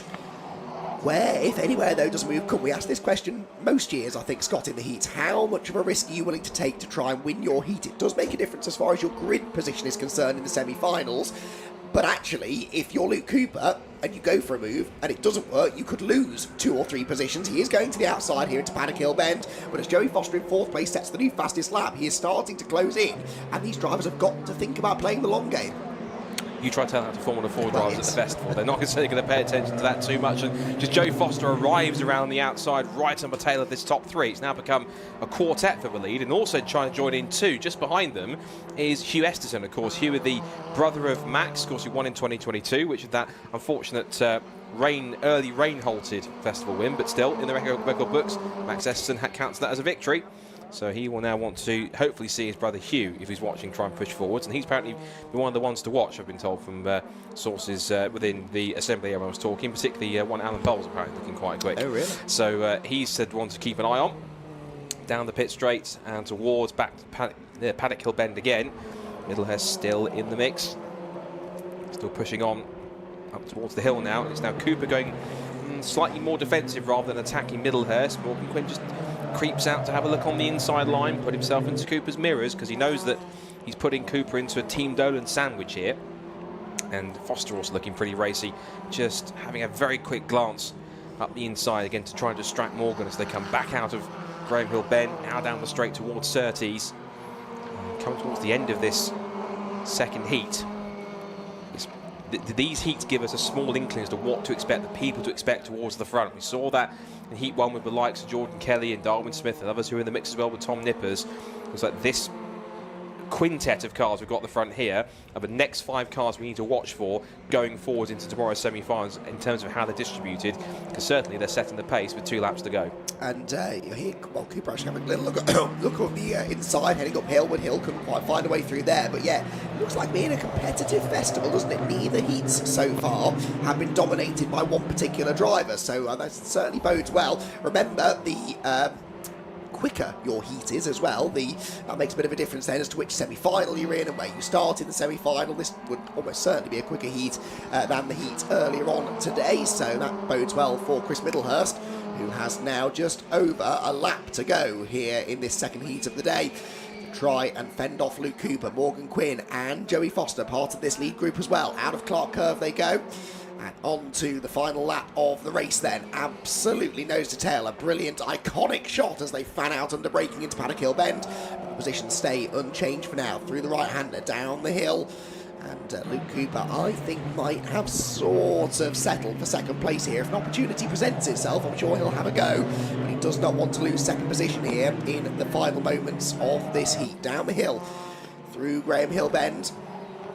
And Luke Cooper just needs to try and make sure he keeps Morgan Quinn at arm's length, which so far he is doing through the left-hander at Surtees. And 2 more corners to go. Defensive line taken by Middlehurst. Actually, that stacks everybody up. It almost caught a bit of contact there between Morgan Quinn and Luke Cooper. In the end, though, no major dramas. Off the final corner they will go, and they head to the checkered flag, where Chris Middlehurst is going to pick up the victory in heat number 2 here at the 2024 Formula Ford Festival. Second place for Luke Cooper, third Morgan Quinn, and Joey Foster in fourth, with Hugh Esterson in the end a slightly distant and lonely 5th position. Then the rest of them streaming through behind. Tom Hawkins got ahead of Anthony Amato on the final lap, I think. Ben Powney 8th. Chris Acton should come through in 9th, which he does, and Drew Cameron completes the top 10. But Chris Middlehurst with a well-judged victory and a very well, I think he managed the pressure well. Hard to say who was the quickest in that race, really. Morgan Quinn certainly was putting in some quick laps midway through the race, but it doesn't really matter if you've got the track position and you're able to defend it. that is a big thing, especially around a track like this. As soon as you open the door, as soon as you run the risk of losing one place, you run the risk of losing several positions. And Chris Middlehurst, experienced enough now, Formula Ford racer, didn't put a foot wrong, did not let the pressure get to him, and he was able to come across the line a race winner in heat number 2. So Middlehurst gets the top step of the podium, Luke Cooper second and Morgan Quinn third, with Joey Foster and Hugh Esterson completing the top 5. Tom Hawkins in 6th position was the Super Classic A-Class victor, ahead of Anthony Amato and Ben Powney. Chris Acton and Drew Cameron complete the top 10, then Gavin Wills and Ben Cochran, with Alex Ames and Leanne McShane in 14th place. So Leanne crucially getting that last transfer spot, then ahead of Peter Daly by 67 thousandths of a second, and Peter almost got there, but we'll have to now rely on the progression race later on today. Oh, hang on, no, that's changed, because someone, I think, had a dodgy transponder and has been reinstated ahead of them, so it doesn't matter. Leanne McShane and Peter Daly will both be in the progression race later on. Colin Williams was 17th ahead of Oliver Buckton, Matt Sturmer, Tim Fitzgerald, Jonathan Nash. Seymour Milam was a lap down, and Ian Geary, I think, retired or had a pit visit, got back out but finished in the end 5 laps down. Yeah, looks like the last transfer spot, in fact, actually went to Alex Ames, in fact, in car 21. So he's the last person that made it through. So whilst the rest of the paddock trundles back to the Parc Ferme area to try and consider their fate for the progression race later on, let's head down back to the top of the pit lane for our top 3 from Heat 2, dedicated to Danny Blundell from the Formula Ford Festival 2024. And Richard is with them now in pit lane. Down with Chris Middlehurst, Luke Cooper and Morgan Quinn. Chris, congratulations. Very well done. Let's get you over to the Brscc podium as well. Well done, guys. Hopefully we'll get to have a catch-up with you.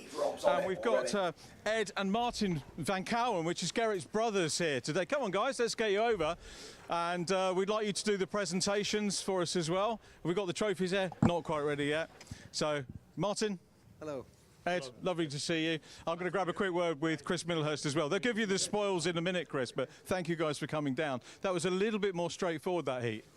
Yeah, it was really. I mean, trying to break the toe behind was quite hard, really. I mean, you can defend here pretty easily, really, to be fair. It's just kind of getting the exits out the corners to make sure you're not vulnerable on the next straight, really. But, yeah, maybe ultimate pace not quite there then. But then again, it is supposed to be rain tomorrow, so...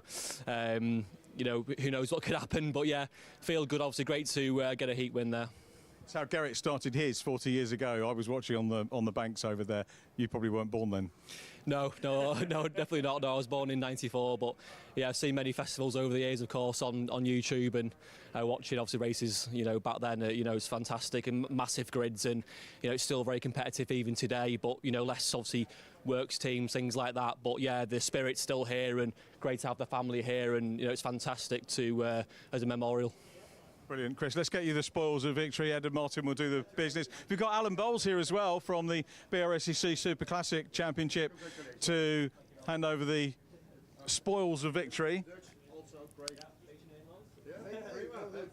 And wonderful to have so many of Gerrit's friends and family. He's got so many friends in the paddock as well. I'm going to whiz over and have a quick word. Guys, thank you very much indeed for coming. The family... very friendly. I wish I'd met Garrett. He was here a number of years when I was working, but I never got the chance to say hello to him. But any special memories? 84, yeah, special. And I can't remember now. It looks the same. It's very nice to be here after 40 years. It's lovely to have you here. And for yourself? It's great to be here. I've never been here before, but seeing the car, it makes it emotional for me. Yeah. Realizing that he was here and did big succeed. Yeah. It's great to be here. Like yourselves, I wish he was here to see it and join us, but up there, I guess he is. We're going to raise a glass to him tonight. Thank you very much indeed for coming.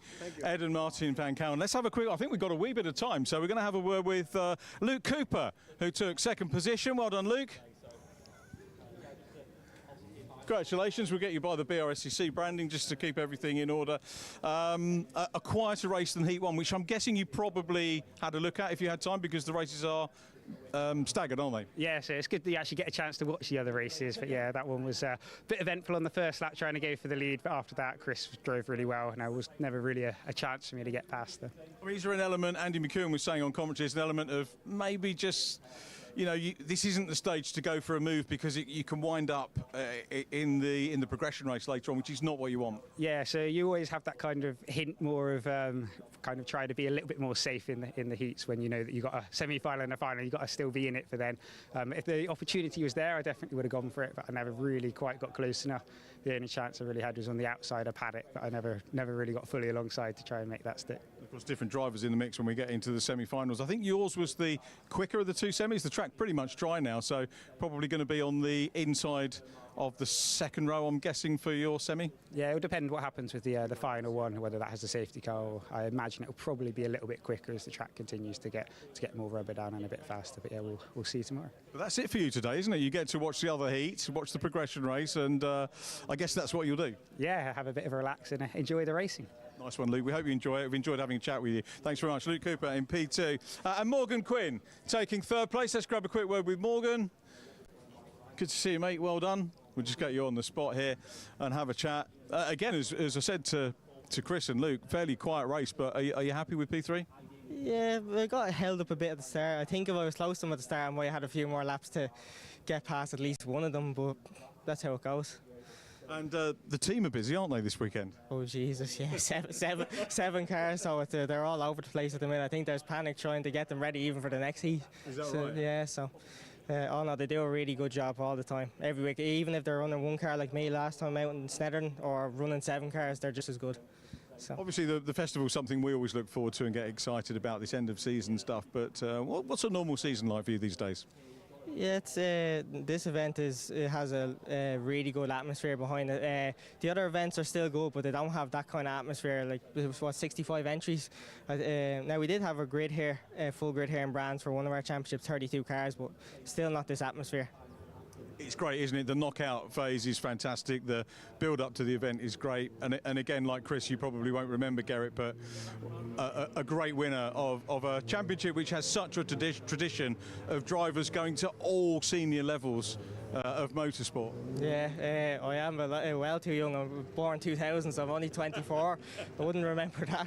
But yeah, no, it's a great event. I love this place. I think everyone loves this place, and it's a great host to the event. So as a youngster at 24, we've got the Young Driver Award that Garrett and his family has been put up in Garrett's memory. So you're actually eligible for that as well as the overall award. So you could potentially get a clean sweep. Yeah. Well, hopefully that would be brilliant. You never know what happens tomorrow. Maybe that might happen. Hopefully.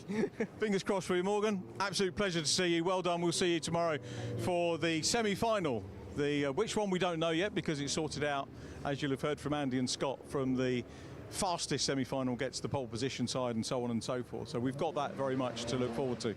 Speaking of looking forward, our thanks once again, actually looking back, to Ed and Martin Van Kouwen for doing the honours with the presentations. A great pleasure to have met those. We're now looking forward to the Gaz Shocks Mazda MX-5 Championship. We've seen the Clubmans, we've seen the Super Cup, so this is the traditional Mark 1 Championship. The cars are on the grid, and we'll have the details of the upcoming race for you in just a couple of moments.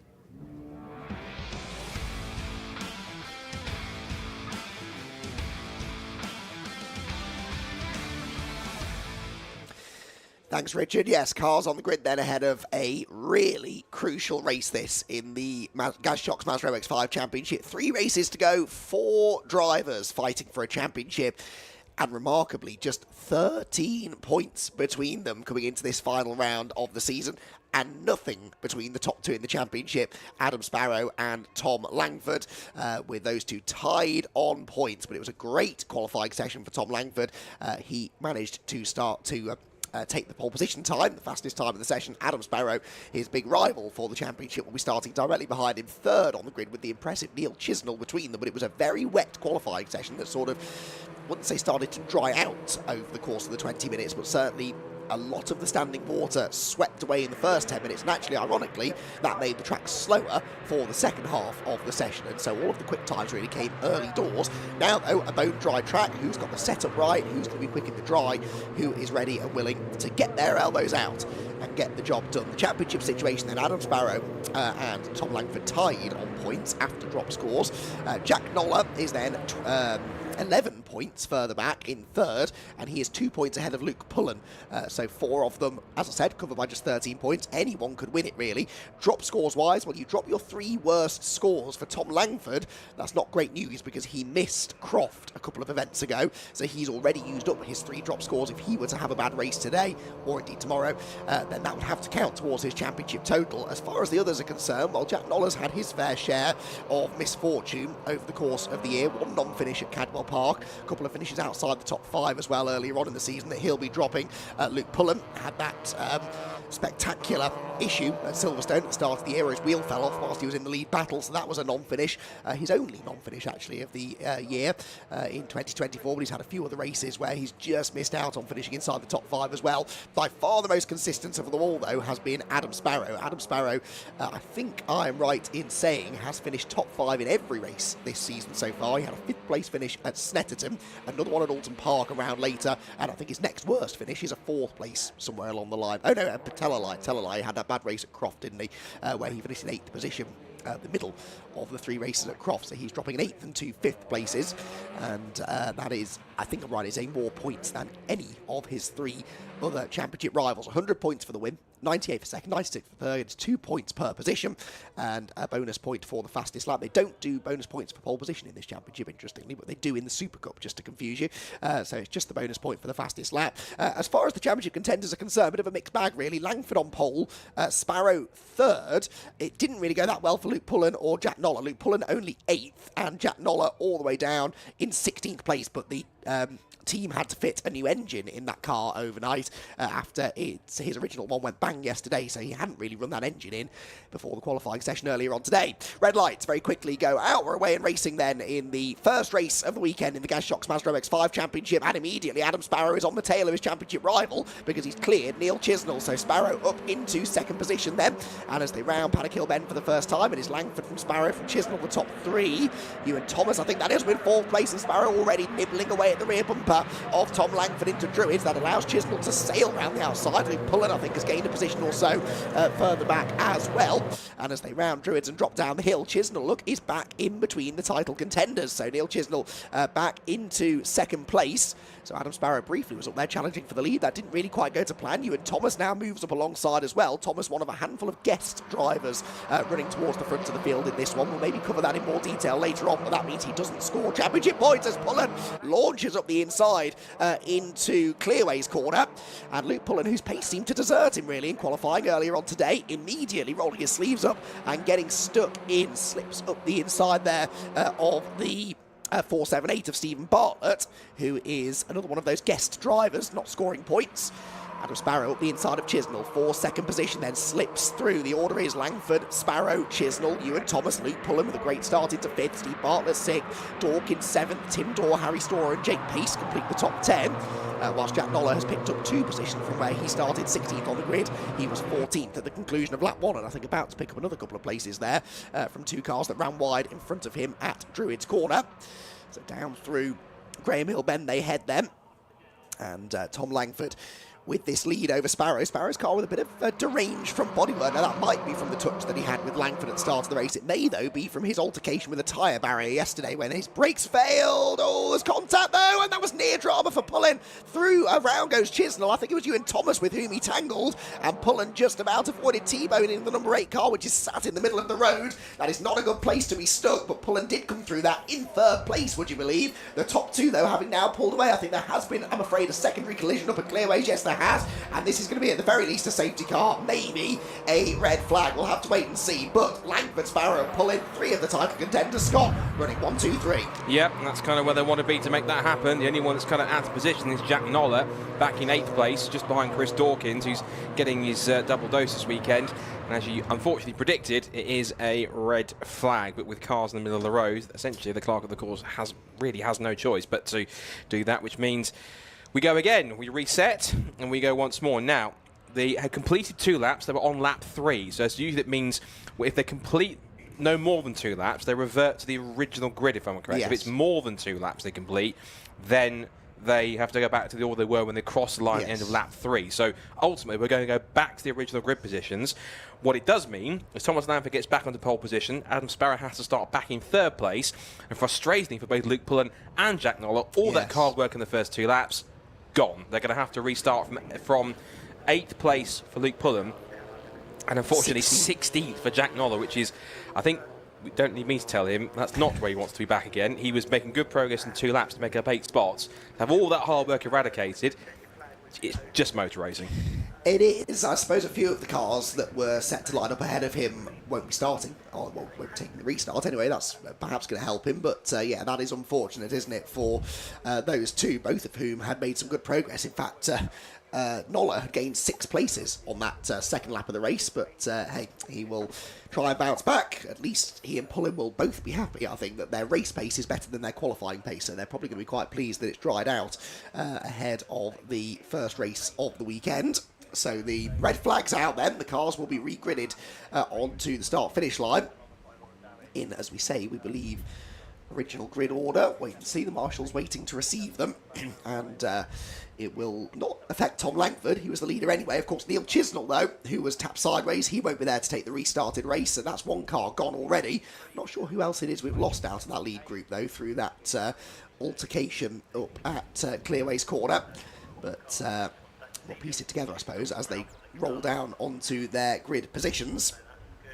Of course, anything that happened in that first part of the race now disappears, so I don't know who did have the fastest lap early doors. It would likely have changed anyway later on, but that fastest lap no longer counts towards anything. It is all down to what happens upon the restart of the race as and when we get it. Did Ewan Thomas's car make it through all of that? Because I think it was Ewan who got into Neil Chisnell. Yes, Thomas's car is there. Remember, he's an AB Motorsport driver. Tom Langford and Luke Pullen, both AB Motorsport drivers, so they potentially will be happy to have a teammate up there to help them, maybe, depending on how the race pans out. Of course, Martin Tolley and his team running Jack Noller's car, and that team have worked wonders to get that car ready for the races this weekend after his engine dramas yesterday. Good to see a healthy gathering of people in the Paddock Hill Bend grandstand. That grandstand, Scott, this morning was a ghost town, but I don't think that was any reflection on the popularity of the event, more the rather miserable weather conditions we were faced with this morning. But as soon as the sun comes out, that is the best seat in the house, isn't it? It definitely is. It's good to see so many people already, at least, down at Paddock Hill Bend. If that's how busy it is just for the heats and for Saturday, I'm actually looking forward to how busy it could be for Sunday, because it really could be a packed-out grandstand down there to watch. Hopefully, all being well, a fitting grand final for this Gerrit van Kouwen Anniversary Formula Ford Festival. And it's great to see so many people turning out for this event. And obviously, for their own reasons, most will be here for the festival. Some will be here to support the drivers in the Mazdas, same for City Car, same for Evolution Trophy tomorrow, but they're all here for the festival. So it's one of those things where if you're here for one championship, you might as well come and watch all of it, because it's worth it, particularly with the 2 festival heats that we've had that have had plenty of storylines to talk about in each of them. We've still got one more to go. But for now, of course, the big focus is on Mazda MX-5s, and they are regridding them back up. And in terms of positions, yeah, they are regridding them in the original positions. The only thing that I think you're spotting, because he was involved in that first incident, Neil Chisnell missing from the front of the grid. Yeah, so I'd already mentioned Chisnell. I think the other one we've lost potentially is Jake Pace. No, Jake Pace has arrived now, actually, on the inside of row 4. So there's only one of the front runners, really, not taking the start. I've also just noticed a car heading towards the outer paddock.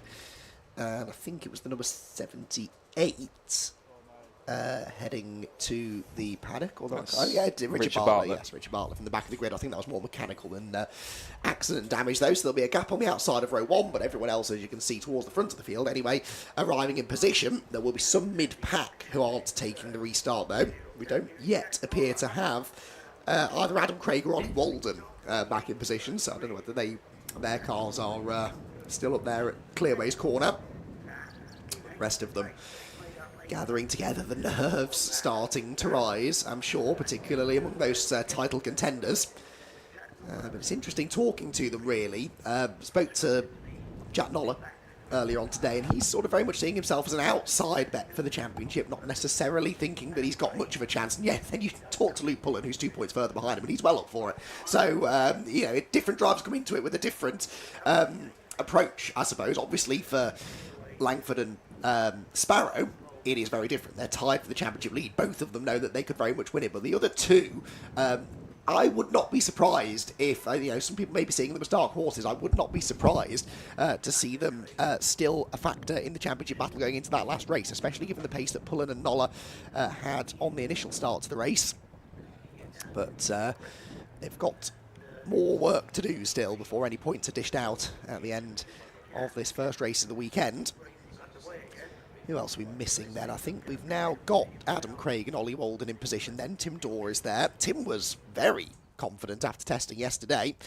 And I'm afraid it's Neil Chisnell's car, which looks rather worse for wear. Neil out of the car, though, which is a relief, because I think he was collected again after having initially had the spin. We saw him sort of sat precariously in the middle of the road. I think maybe another couple of cars came in after and couldn't avoid him, so it's always a scary position to be in, but the fact that he's out of the car so swiftly is very much a good sign.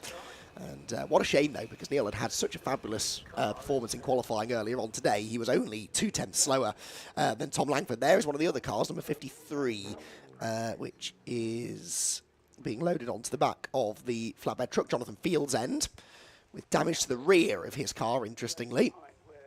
And I think there might have been a third car possibly involved.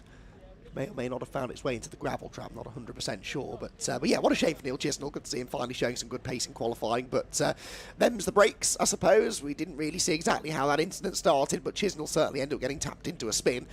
And it was all for nothing in the end after a great effort earlier on this morning. And he will definitely be keen to try and get that car repaired, I'm sure, for tomorrow's two races.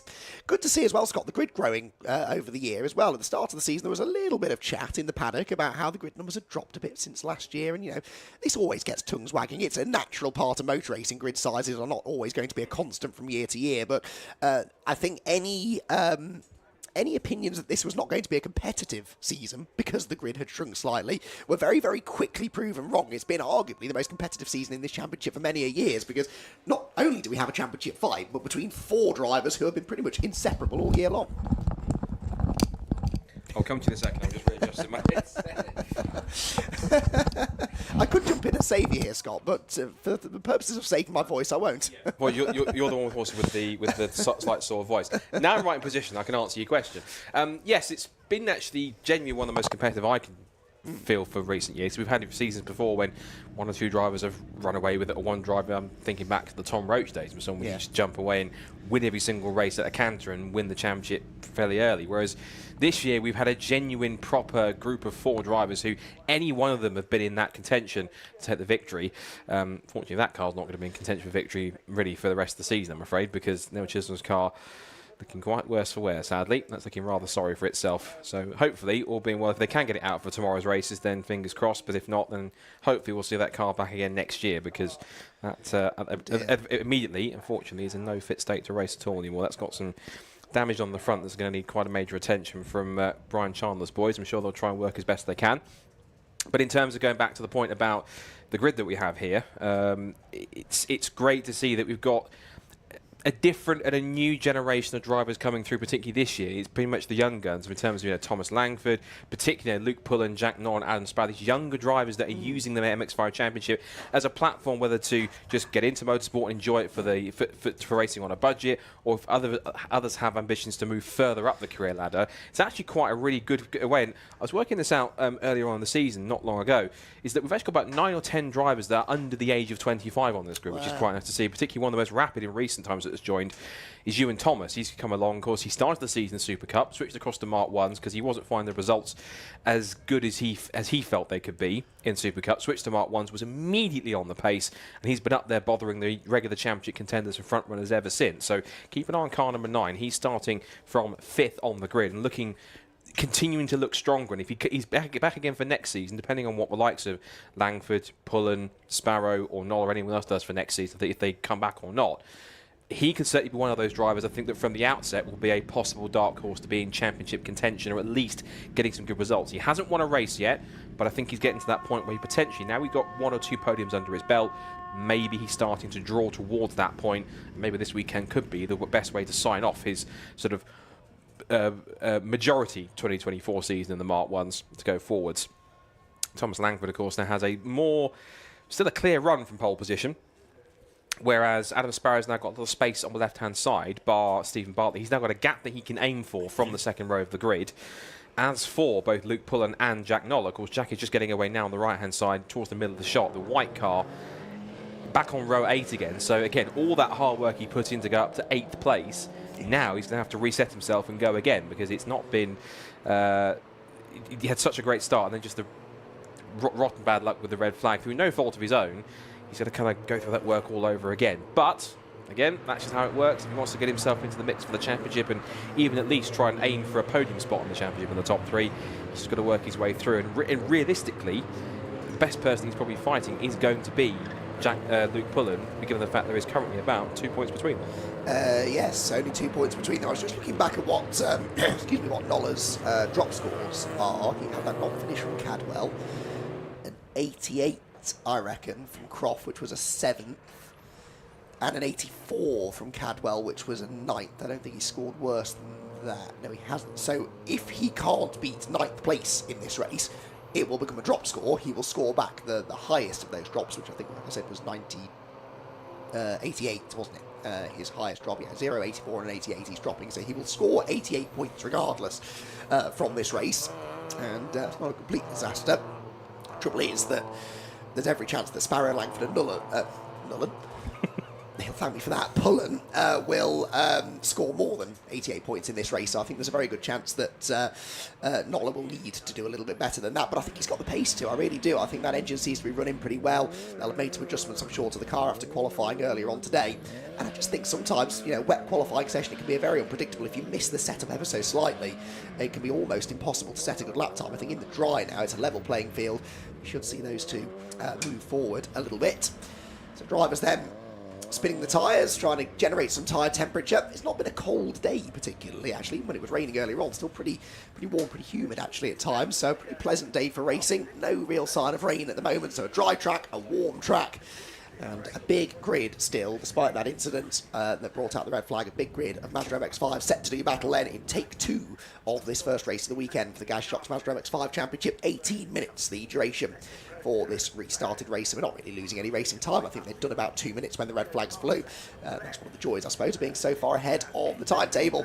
So, red lights will come on momentarily, and it is once again the turn of Tom Langford to try and launch the car well from pole position and hold on to the lead into Paddock Hill Bend. Off the lights go, away the cars go, and it will be, I think, those two once again who head the field in towards the first corner. Yes, it will. Langford on the inside, Sparrow in second position, third place Bartlett. Look at Pullen already going for fourth round the outside into Paddock Hill Bend. Another great start there from the youngster as he looks to try and get the switch back up the inside into Druid's corner, which he will do, I think. It's the 1-2-2 car of Chris Dawkins with whom he's battling, and Pullen breaks through into fourth place, bringing Tim Dorr, his teammate, with him as well. Tim, as I said in the dry yesterday, was feeling really confident after pre-event testing, whereas Noller couldn't quite spot him in that pack. About 12. He's already made up about 4 spots already. So, wow. Well, technically 3 because we didn't have Neil Chisholm at the front. So 3 places technically made up into 12th place and trying to breach the top 10.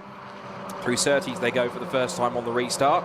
And now with Langford once again having to deal with Sparrow almost immediately welded to his front bumper. He's up the inside and through he goes. So also remember, these two are level in the championship. And of course, I was going to point out as well, whatever happens in this race, the deadlock's going to be broken, because even though if one of them gets the fastest lap, they still beat each other by a point, depending on where they're going to be at least. So someone's going to end this race in the championship lead. Here comes Luke Pullen having a dive up the inside, tries to lock his brakes. It's 3 abreast almost into Paddock Hill Bend. That will never work. Are they all back out of it at the same time?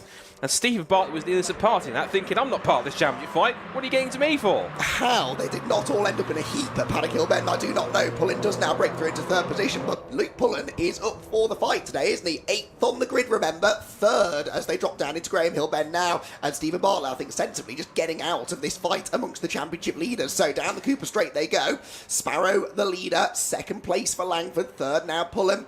All of them in contention for the championship. Then Stephen Bartlett in 4th position. Steve Bartlett, remember, a guest driver, doesn't score championship points. Pullen into the back of Langford, who seemed to slow. Langford slowing the joint championship leader off the pace at Clearways. I think he was slowing into the corner. I think that's why there was contact between the two of them, and he is dropping down the order, Scott. I wonder if it's a missed gear or anything else, because he looks like he's virtually back up to speed. He's on the back of the queue now.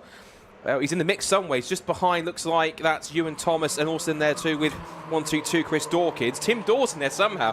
Where he's come from, I've absolutely no idea. But Tim Dorr, who is the defending Masters champion, somehow is up to 4th place, defending from Chris Dawkins, a fellow Master driver. Though he's a guest in this race, I'm pretty sure. Off the road's gone Martin Tolley. He's gone gravel tracking. Nothing new there. Anyway, he won't thank me for that. As off the road he back on the road he goes. I'm trying not to make. I didn't intend to make Andy McKeon laugh when his throat's still so sore. So, but as he carries on, we'll carry. Rather than laugh, he's more squeaking rather than laughing. Anyway, back to the front. It's now Sparrow who leads. Stephen Bartlett's up to 2nd now. Luke Pullen 3rd. Tim Dorr is still in 4th place and pressuring his AB Motorsport teammate. And there's Jack Nollis steaming up the inside of his Go For It racing partner, Chris Dawkins. Through side by side, and Jack Noller also crucially has the fastest lap of the race as they come through. Now Chris Dawkins I think is going to be a guess, which means that again he will not score points, so that's essentially puts him into the points for, that'll be 9th place 84 plus another one be 85 he's going to be scoring for this race at the moment for Jack Noller, compared to Luke Pullen, who is now on to 98 points. But even though he got past Steve Bartlett, I think Bartlett is also, yes, he's another guest as well on top of that, so that wouldn't have changed anything, and that's not what Go For Racing want to see, is Chris Dawkins gets elbowed out wide by Jack Noller. Yes, you're a teammate, but out of the way you go. I need to get it back past. The ironic thing, if he hadn't got past him, it wouldn't have changed how many points he scores. So ultimately, what he wants is the track position so he can get up after the leaders. That's for Langford, though. Again, either it's just a getting crossed up or missed a gear or a misshift or something, looked like, because the car's back on pace. He's in 6th position, and as Tim Dorr, that's him going round the outside for 3rd. So where this pace for Tim Dorr's come from, I've absolutely no idea, but it's great to see. Now side by side, Exton Clark Curve and Tom Langford doesn't give Tim Dorr the push, his teammate. He gives Bartlett the push so that he can get the inside and across the line. And Luke Pullen also now trades the fast lap of the race as Langford goes diving up the inside, takes 2 for the price of 1. Ewan Thomas fancies it 2, and also elbows that poor Tim Dorr out wide. He's lost 3 places, make it 4, make it 5, because he's now got past by Angus Fender and also Adam Craig. They're all going all over each other in the mix. And Angus Fender, I think, is the same Angus Fender that's done British GT. Yes, I think. it is. Yes. So he's that's an introduction to Master X5 racing for Angus. He gets shown the edge of the road by Ewan Thomas. Not even halfway through this race yet, and they're absolutely all over each other. And crucially, Langford now to 4th, so that means I think pretty much, if I'm correct now, at least the 3 of the 4 championship contenders are in the top 3 positions. Noller still in 9th place, chasing after this lot. Ooh, Tim Dorr back up the inside of Angus Fender into Clearway's corner. Fender, interestingly, not running as a guest driver, despite the fact he's not been here all year. So Angus Fender does score points. Tim Dorr slips up the inside with Adam Craig behind him. It's side by side for the race lead, though. Look, Luke Pullen on the outside line, another new fastest lap, and that is Adam Sparrow, his good friend, who he's battling with for a championship and for a race win. Sparrow defends the inside line, holds on, but Luke Pullen has got pace and wants to try and get through to the lead and escape if he can. He's on the outside line through Druid's corner. That might be the inside for Graham Hillbend. He's not quite close enough to do it, and of course Scott, he wants to get this done before Tom Langford arrives back on their tail. Definitely, and I've said it before, the harder these two fight each other, the easier it is for the cars behind to take full advantage, first of which will be Tom Langford. So this is pretty crucial. At the moment, of course, in terms of outscoring each other, it's Sparrow who would break the deadlock and go to an advantage of, we think, 6 points at the moment, unless that changes. He's just amending it because Langford's up to 3rd now, so it's now 4 points in Sparrow's favour at this point. He was vice-champion last year, so had to watch Steve Foden take the title. This time, though, he wants to go for the big trophy. Up towards Paddock Hill Bend. This time pulling back to the outside line in front before he even hits the brakes in towards Paddock Hill Bend. And that's the move done. And crucially, look, Thomas Langford now steals the fastest lap point. That changes things again. It's still Sparrow's advantage, but now by 3 as it stands on our calculations, with still over half the race left to go. But Pullen in 3rd place, in 4th place in the championship, now hits the front of the race. Let's see what he can do. By 1 point, it will be actually Sparrow ahead of Langford, because of course Sparrow's lost a position now. So Sparrow only outscoring Langford by 1 point. Here comes Tom. He's got a good run on the pair of them down the Cooper Straight. Looks to the inside, but decides better against that. So Pullen to the front. Does he now have the pace to get away? Sparrow on the inside into Clearway's corner. Luke leaves the door open because he knows he's got the traction and the momentum on the outside line and will be able to hang on to the lead. Now, what Luke really wants here is for these two to start taking lumps out of each other behind. Remember, Langford has to be careful, has no more drop scores to fall back on. He sweeps around the outside of Sparrow, though. Has he cleared Adam Sparrow? Yes, he has. So Langford through into second position and Adam Sparrow down to third, having led for much of the first half of the race. It is now an AB Motorsport 1-2, and of course that is another change of championship lead. Yeah, but actually that now will give, that's now Sparrow down to 96 and down to 99 now, so it's now Langford's advantage by 3 at this point, which is interesting. So this is probably the theme of the weekend. It'll change lap by lap in terms of how this dynamic of the championship's going to be. Changes behind. Ewan Thomas is now to 4th place. The one person that fell right back is Stephen Bartlett. He was 4th the last time I saw him. Now he's down to 10th. So Steve Bartlett, one of the guest drivers in the field, with some work to do to try and pick himself back up the order again if he can. But Ewan Thomas, the person I was talking up just before the restart, he's up into P4 now. And Tim Dorr, impressively, I don't doubt his ability, but he almost caught us off guard being that high up in 5th position. This will be by far one of his results. He could even be 4th now because he's up the inside of his AB Motorsport teammate and going for 4th place and on genuine pace. I shouldn't really sound that surprised, but on genuine pace, he's up the inside and they're side by side for the lead. That was Langford up the inside of Luke Pullen for the lead. Did it work? Tim Dorr will gain a place. Pullen holds on to the place, so Pullen holds on to the lead.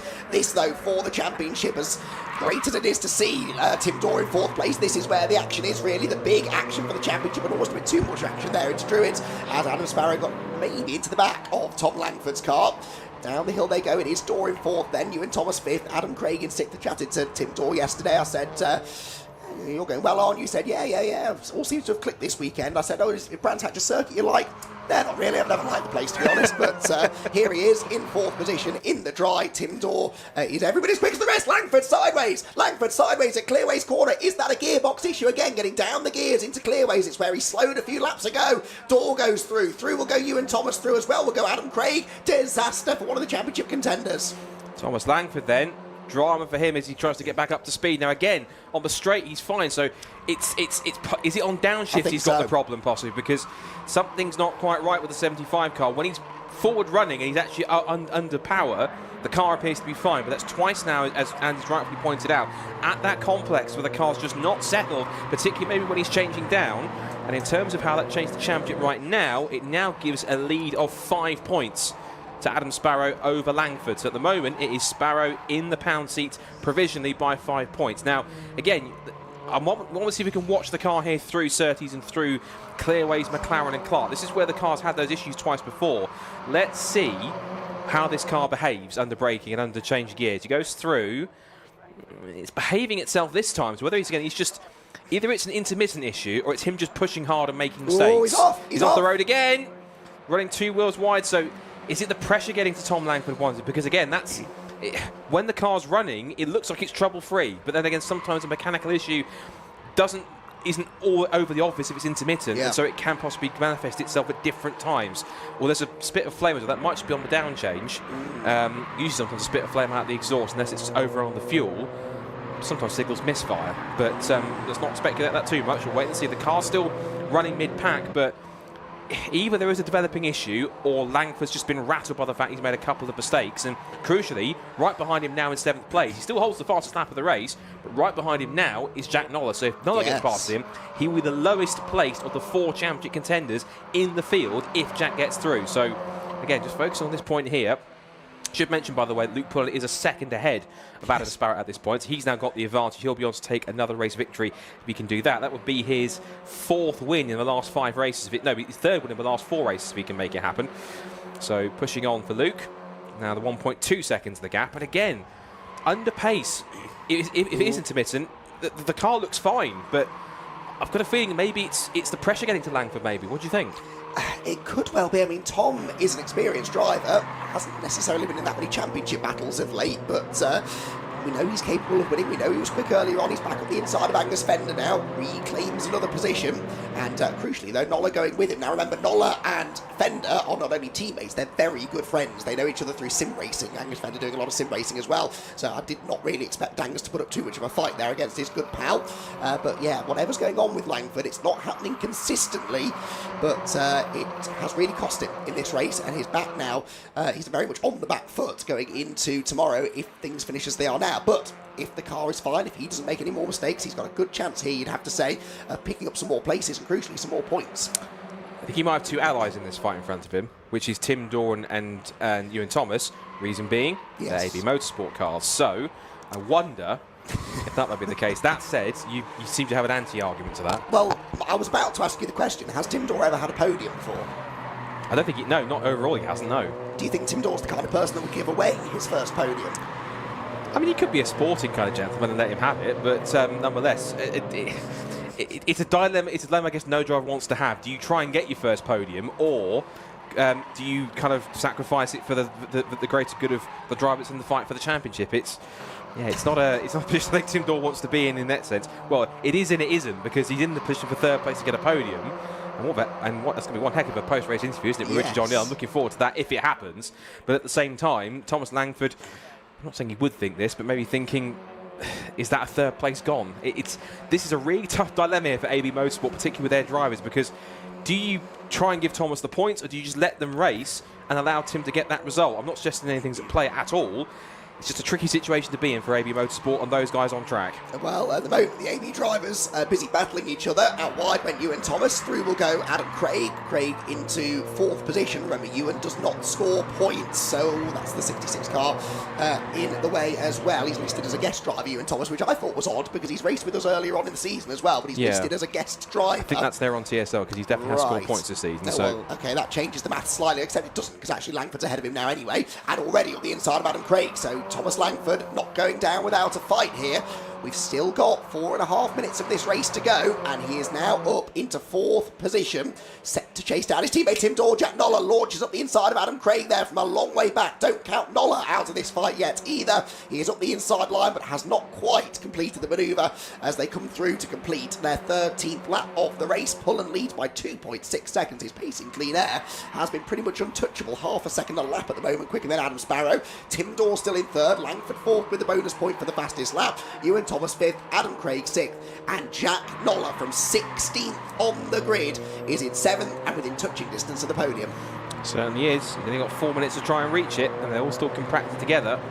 Still, Tim Dorn is, it'd be unfair for me to say the cork in the bottle because he's running on genuine pace, so he's not corking anything. It's more people are kind of stacking up behind him. They're on the same sort of pace that are trying to make their way through, but right now, Dorn has got the pace, so ultimately, it looks like if Langford wants the 3rd position, he's going to have to take it on track like even with anyone else, regardless of who he is or what team they run with. So it'll be interesting to see. And again, touch wood, whatever issue he had, if it was an intermittent issue, it seems to have abated at least for the time being. I'm certain that Ali Bray and the team will be on the spanners overnight to make sure that car is in good condition. Of course, they'll also be looking after Luke Pullens too, who, by the way, is now 3 seconds out to the good in the lead of the race at this point from Adam Sparrow in 2nd place.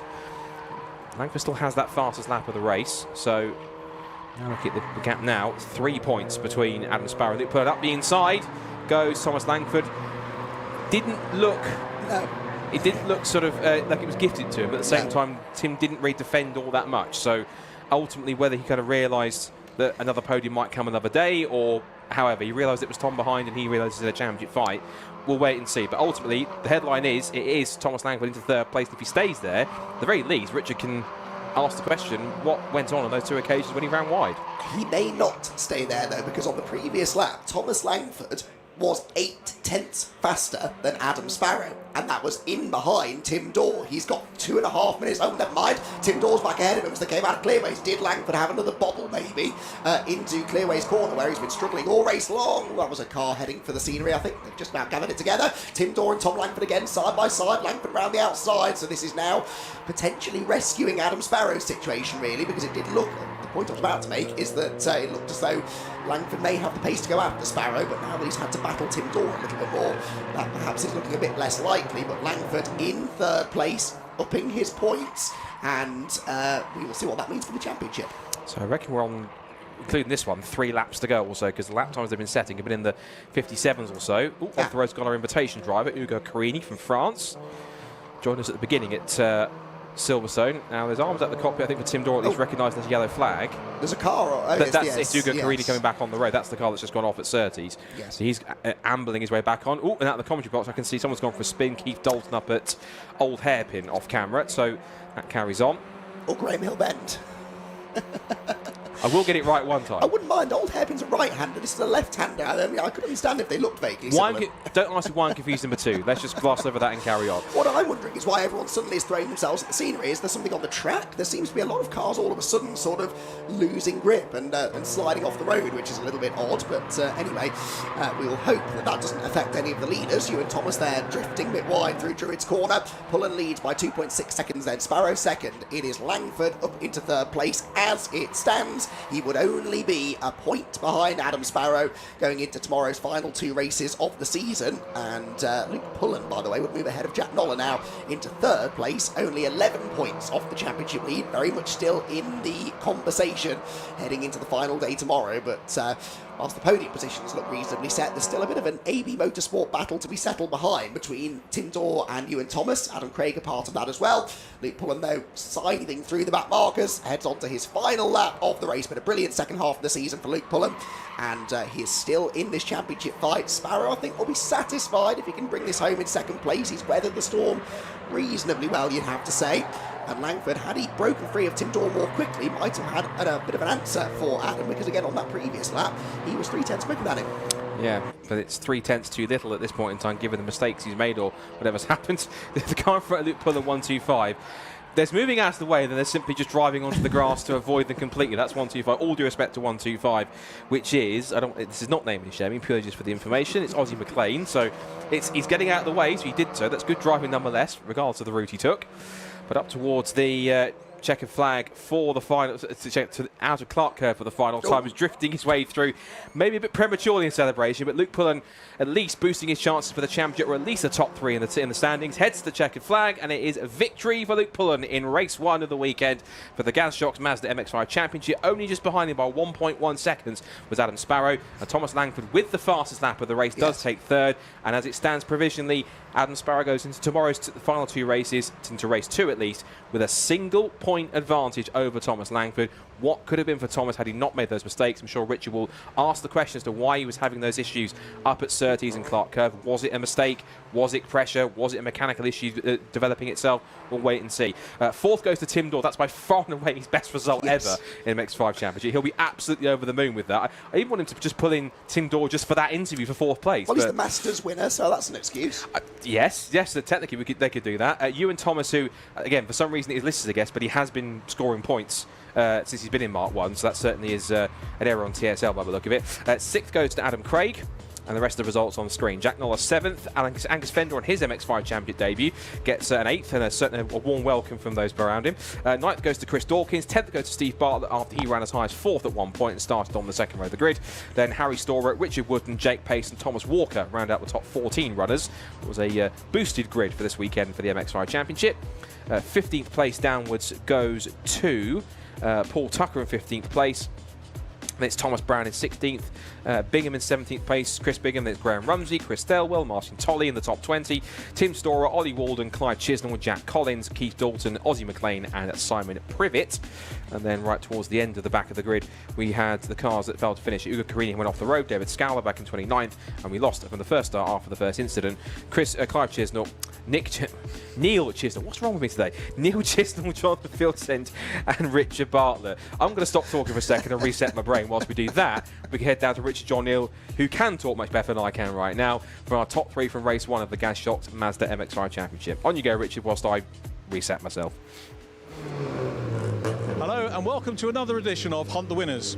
That means we're in pit lane and we need to go and find them. So let's go and have a look for Luke Pullen, who will be in Parc Ferme, and along with, of course, Adam Sparrow and Tom Langford. Championship-wise, of course, that race solved absolutely nothing. Oh, here they come, which is great. We've got to go back now. Sorry, Laura. Taking you back, and we get to our podium. Thank you, Lindsay. Lindsay's doing the honours with getting the drivers to. So let's have a little bit. Oh look, we're going to dance as well. This is mega. This is great. Hi. Luke Pullen takes the win. Thank you very much. Well done, Luke. We're just saying, in terms of deciding the championship, that changed absolutely nothing. No, although every lap it was going to do something completely different to the championship, it felt like. But at the very least, I'm a little bit closer. But I've still got a few more knocks on the door to catch up with these boys. Sorry? Oh, I will. It's been a couple rounds. I think it was messed up to begin with, Richard. Have a drink. Oh, perfect. And a trophy as well. There we go. Yeah, I mean, championship-wise, so yeah, very strange race, and it kind of did it get you a couple of points back? Yeah, it brings me back into the fold a little bit more. Granted, only by 2 points to Adam and 4 to Tom, but I don't know who picked up fastest lap. We'll see. But I'll come into this weekend with the mindset. Thomas Langford fastest lap. Oh, damn it! Oh. He always one-ups me, that man. But no, I'm happy to take the win and just enjoying driving at the moment. Much in the tank for the other 2 races? No, that's me spent now. I've got nothing left. You'll see me poodling around the back in the next 2. I'm sure we won't. The other thing I picked up yesterday, we didn't get to talk to you yesterday because we knew we were going to today, which was the great camaraderie of you guys in the paddock. Yeah, honestly, I mean, the Mazda paddock over the last couple of years has become such like a family space, and you know, even though me and Adam aren't in the same team, we've got such a great relationship. We hang out off the track, and yeah, but I mean, the family itself, AB Motorsport, always put a great car under me, and it's my home from home, so it's just, yeah, it's just a nice place to be. Hair out your eyes, we'll see you for race 2. I can't see where I'm going, Richard. Well done, Luke. Cracking win, mate. Well done. And Adam Sparrow, P2. I'm going to change sides just so that the camera looks a little bit different. I was just saying, you know, nothing's really altered. I think you've maybe got the lead, but then in the championship, but then Tom Langford got the fastest lap. So does that pull those points back? Yes, well, it's a 1 point swing, which I'll take all the points I can get, to be honest. It's very, very close, but got a bit held up by a bit of traffic midway through the race. But yeah, I'm quite happy with the result. It's very. How do you hold your nerve when the points are tied coming into a meeting like that, though?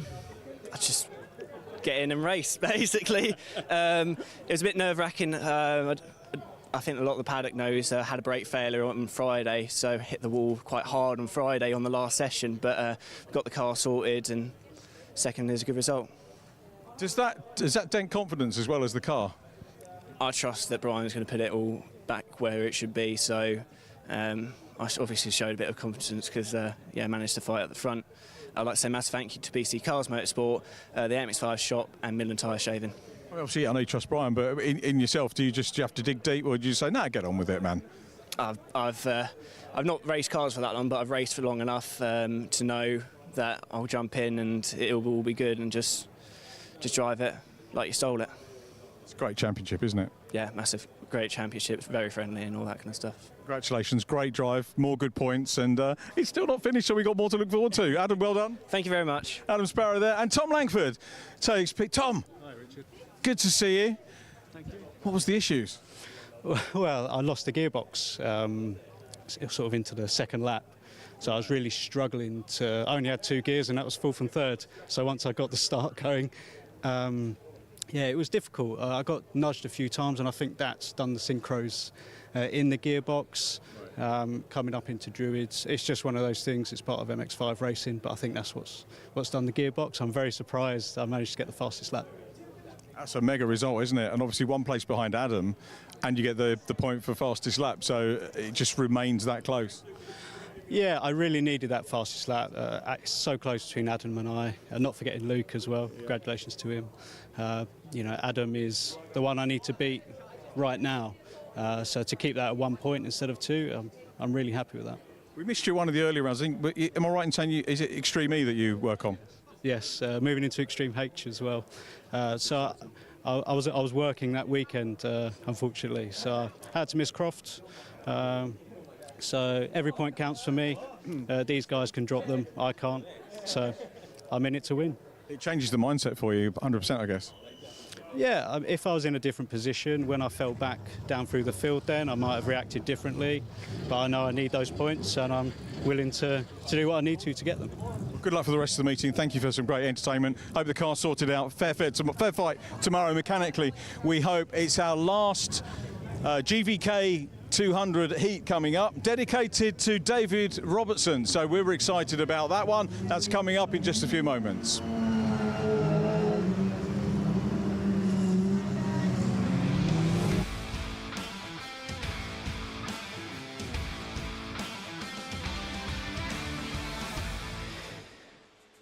Thank you, Richard. Yes, cars heading out onto the grid. Scott, I think we're missing out. We need some choreography up here in the commentary box. I think. What do you reckon? I think both of us probably normally better speakers than dancers. Maybe today's the day to go for a change in profession. Oh, you haven't seen me at the end of season awards yet. Yeah. Anyway.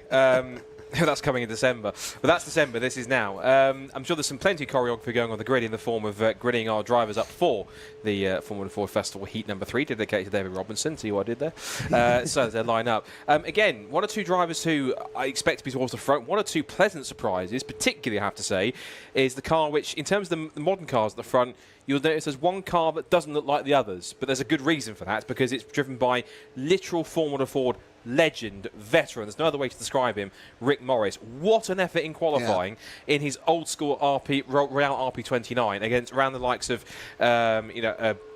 Josh Smith, who's on pole position, Jason Smith on the front row alongside his Spencer Shinner, who's a great historic driver, and also Tom MacArthur in his 1986 Van Diemen. But fifth on the grid for Rick Morris, for him, is a fantastic effort in those wet conditions.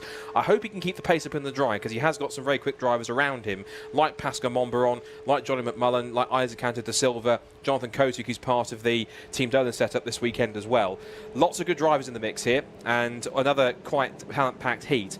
Particularly the front row. Strong pace for Josh Smith, and of course there's Jason Smith alongside him on the front row. So here's the grid then for the Gerrit van Kouwen Anniversary Formula Ford Festival. Heat number 3 dedicated to David Robinson. It's Josh Smith, the 2018 champion, who starts at the festival, who starts on pole, alongside Jason Smith, very talented Irish driver. He's my dark horse to win the festival overall this year. Very quick in that car, son of course of Formula Ford veteran Neville Smith. Then it's Tom MacArthur in his old school 1986 Van Diemen, I believe, alongside Spencer Shinner, historic racing Formula Ford champion, I believe, this year. First time out in a modern car. And then we have the veteran himself, Rick Morris, at another Formula Ford Festival, 5th on the grid in the Royale. Then Pascal Monberon, good to have him back in P6 in the race chassis. 7th goes to Johnny McMullen on the grid, the former national champion back in 2015. Then it's Isaac Cantor da Silva at his second festival, the Brazilian ahead of Jonathan Kotick for Team Dolan, and Bryn Kinch, good to have him back on the grid. And he was a national Formula Ford regular in the past. There's the first of our Team Canada drivers, Callum Baxter 11th on the grid, car number 4, alongside the Australian Peter Lucas. Then another veteran, Andy Charles, in a 1992 race chassis back in the mix. He starts from 13th ahead of Sam Street. He was in contention for historic festival victory last year, so he rode over the back of Richard Higgins' car. He will want some better fortunes from row 7. Then it's car 44, which is the second Team Canada car, Antonio Costantino ahead of Roland Kinch, so both the Kinches in this grid. Guy Ginn, who has been strong the last couple of rounds of Super Classic Formula Ford, he starts 17th ahead of another veteran, Stuart Kestenbaum, in 18th place on the grid. Then Dan Renner Larson from Norway, James Buckton, Innes Hickman, and Alan Slater round out the 22 runners for heat number 3 of the Gerrit van Kouwen Anniversary Formula Ford Festival, dedicated to David Robertson. And quickly, David was a successful entrepreneur who played a significant role in managing Jenson Button's early Formula 1 career, and then along with his son Steve, Kimi Raikkonen throughout his F1 successes as well, and David assisted Garrett with his progression to and during Formula 3, and Garrett subsequently supported David with Raikkonen's acclimatisation to the UK single-seater scene. So that's where the dedication comes from for heat number 3. And again, there's a select number of drivers towards the front, but there's one or two, particularly in those older cars, again, Thomas MacArthur and in particular Rick Morris, they get the chance. They could cause a big surprise. Yeah, and interestingly, this was the least wet, really, of the 3 qualifying sessions this morning, so it's interesting that the really older cars were still able to be competitive.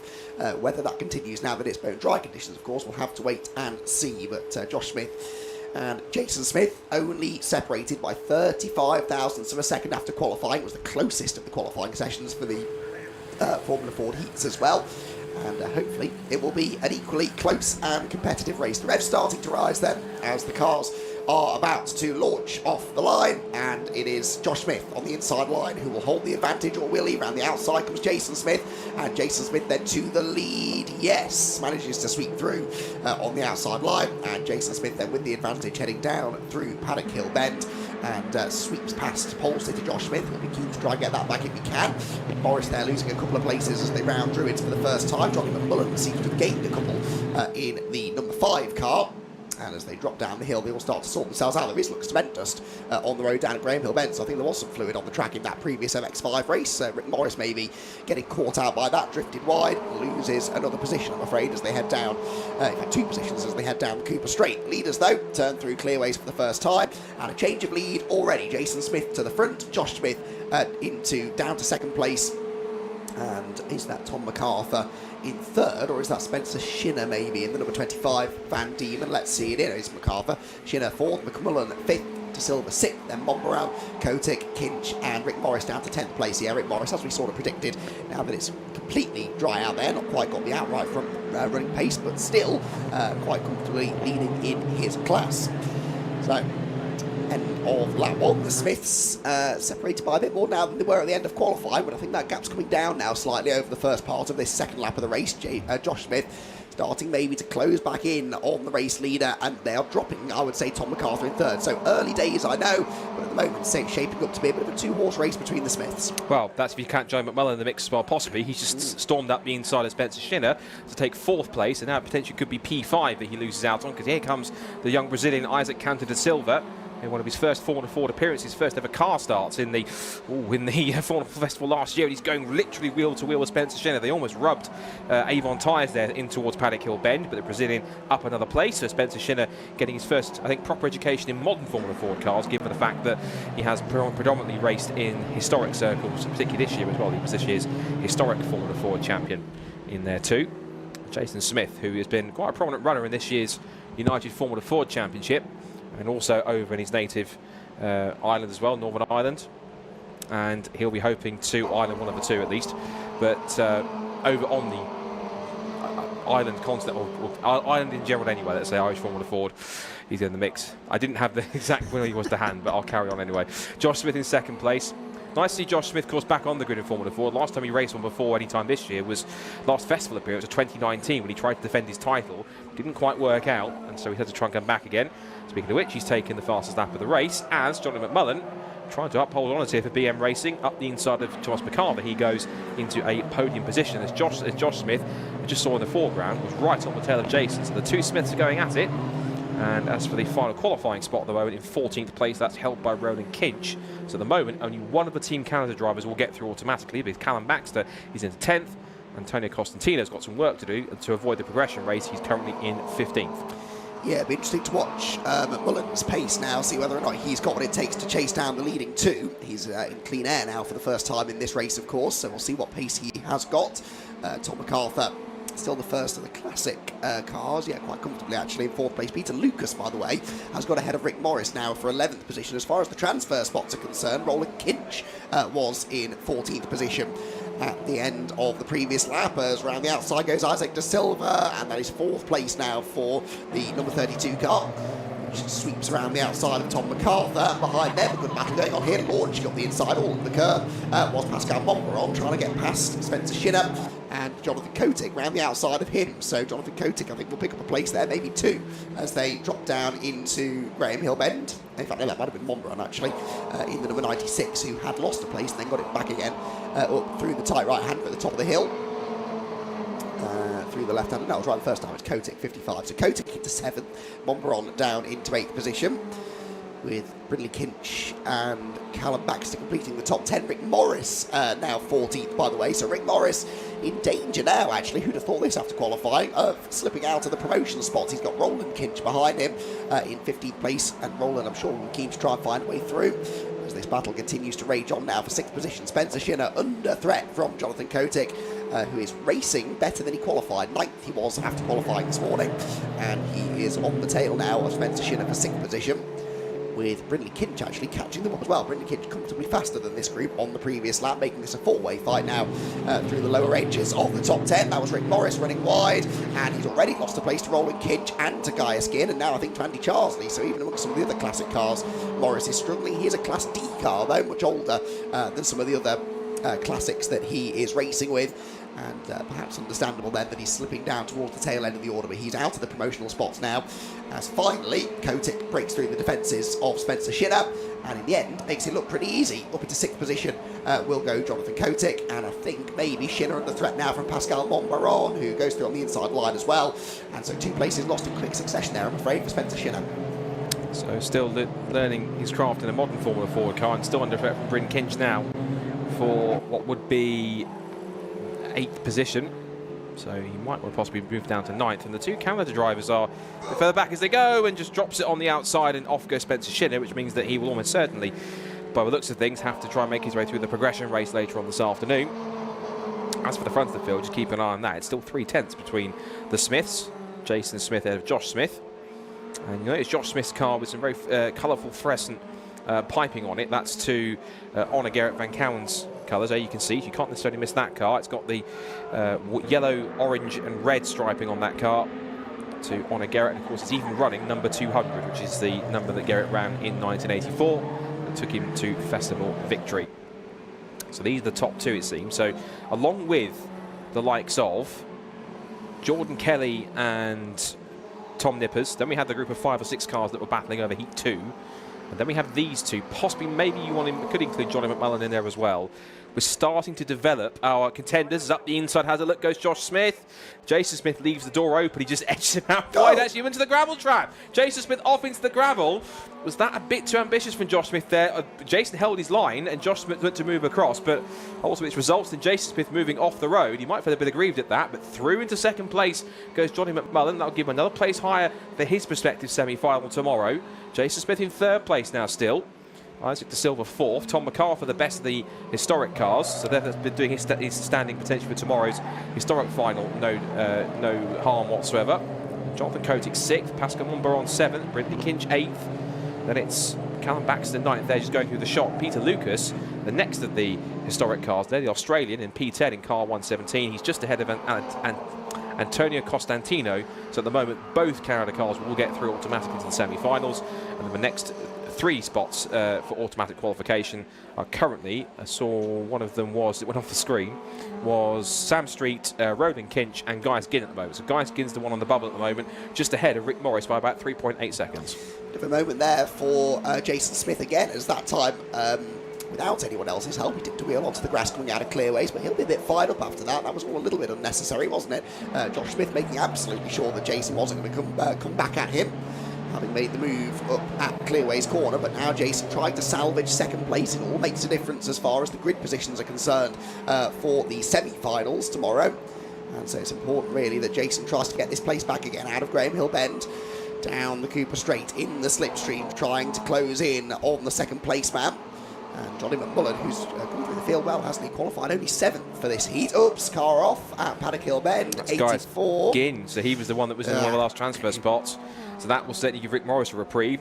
Speaking of reprieve, back up the inside to try and reclaim 2nd place comes Jason Smith, but he might have to get it done possibly before the other flag zone. Is he ahead of the line? Yes, he was. That's legally his position going into Paddock Hill Bend. I think Johnny McMullen recognises that, lets him go back up the inside.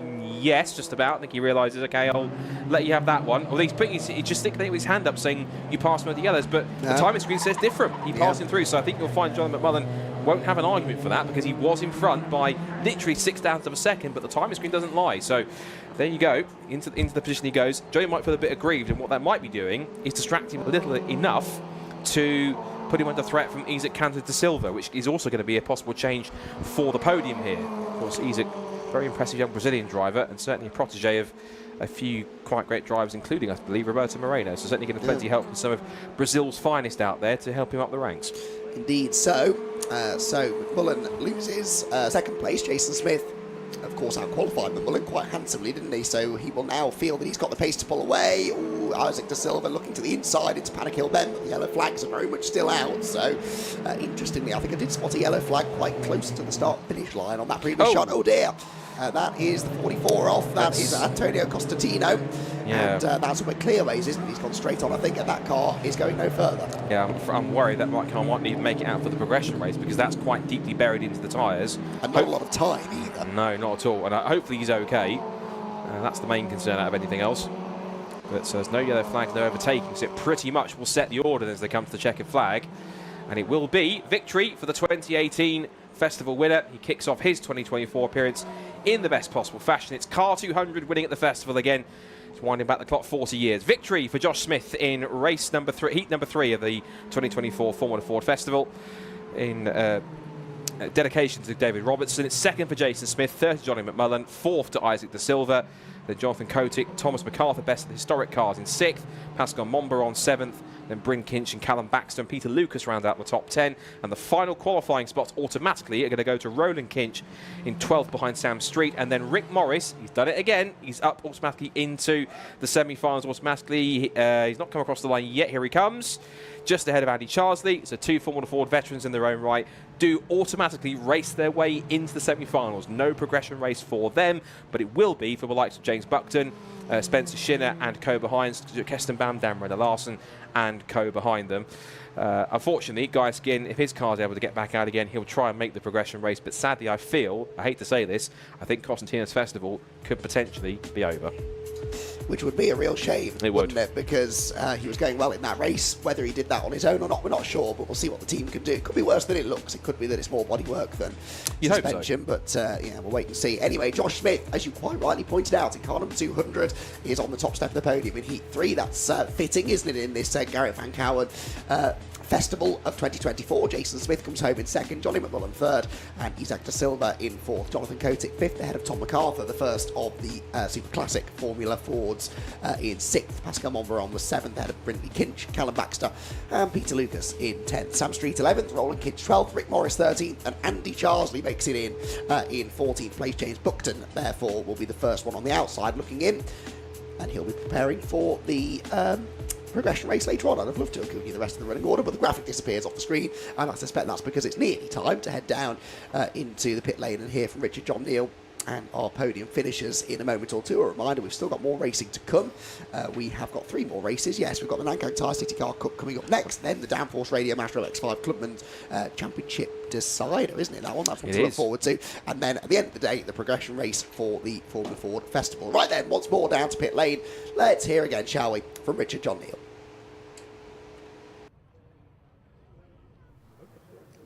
Oh, fantastic for us here at the GVK 200 Festival to have the 200 car taking a win. A little bit of chatting going on with Josh and Jason about the pass. They're okay about it. It's great. Well done, guys. Let's, Josh, can we have a word with you? Let's get you over here. And congratulations on the heat win.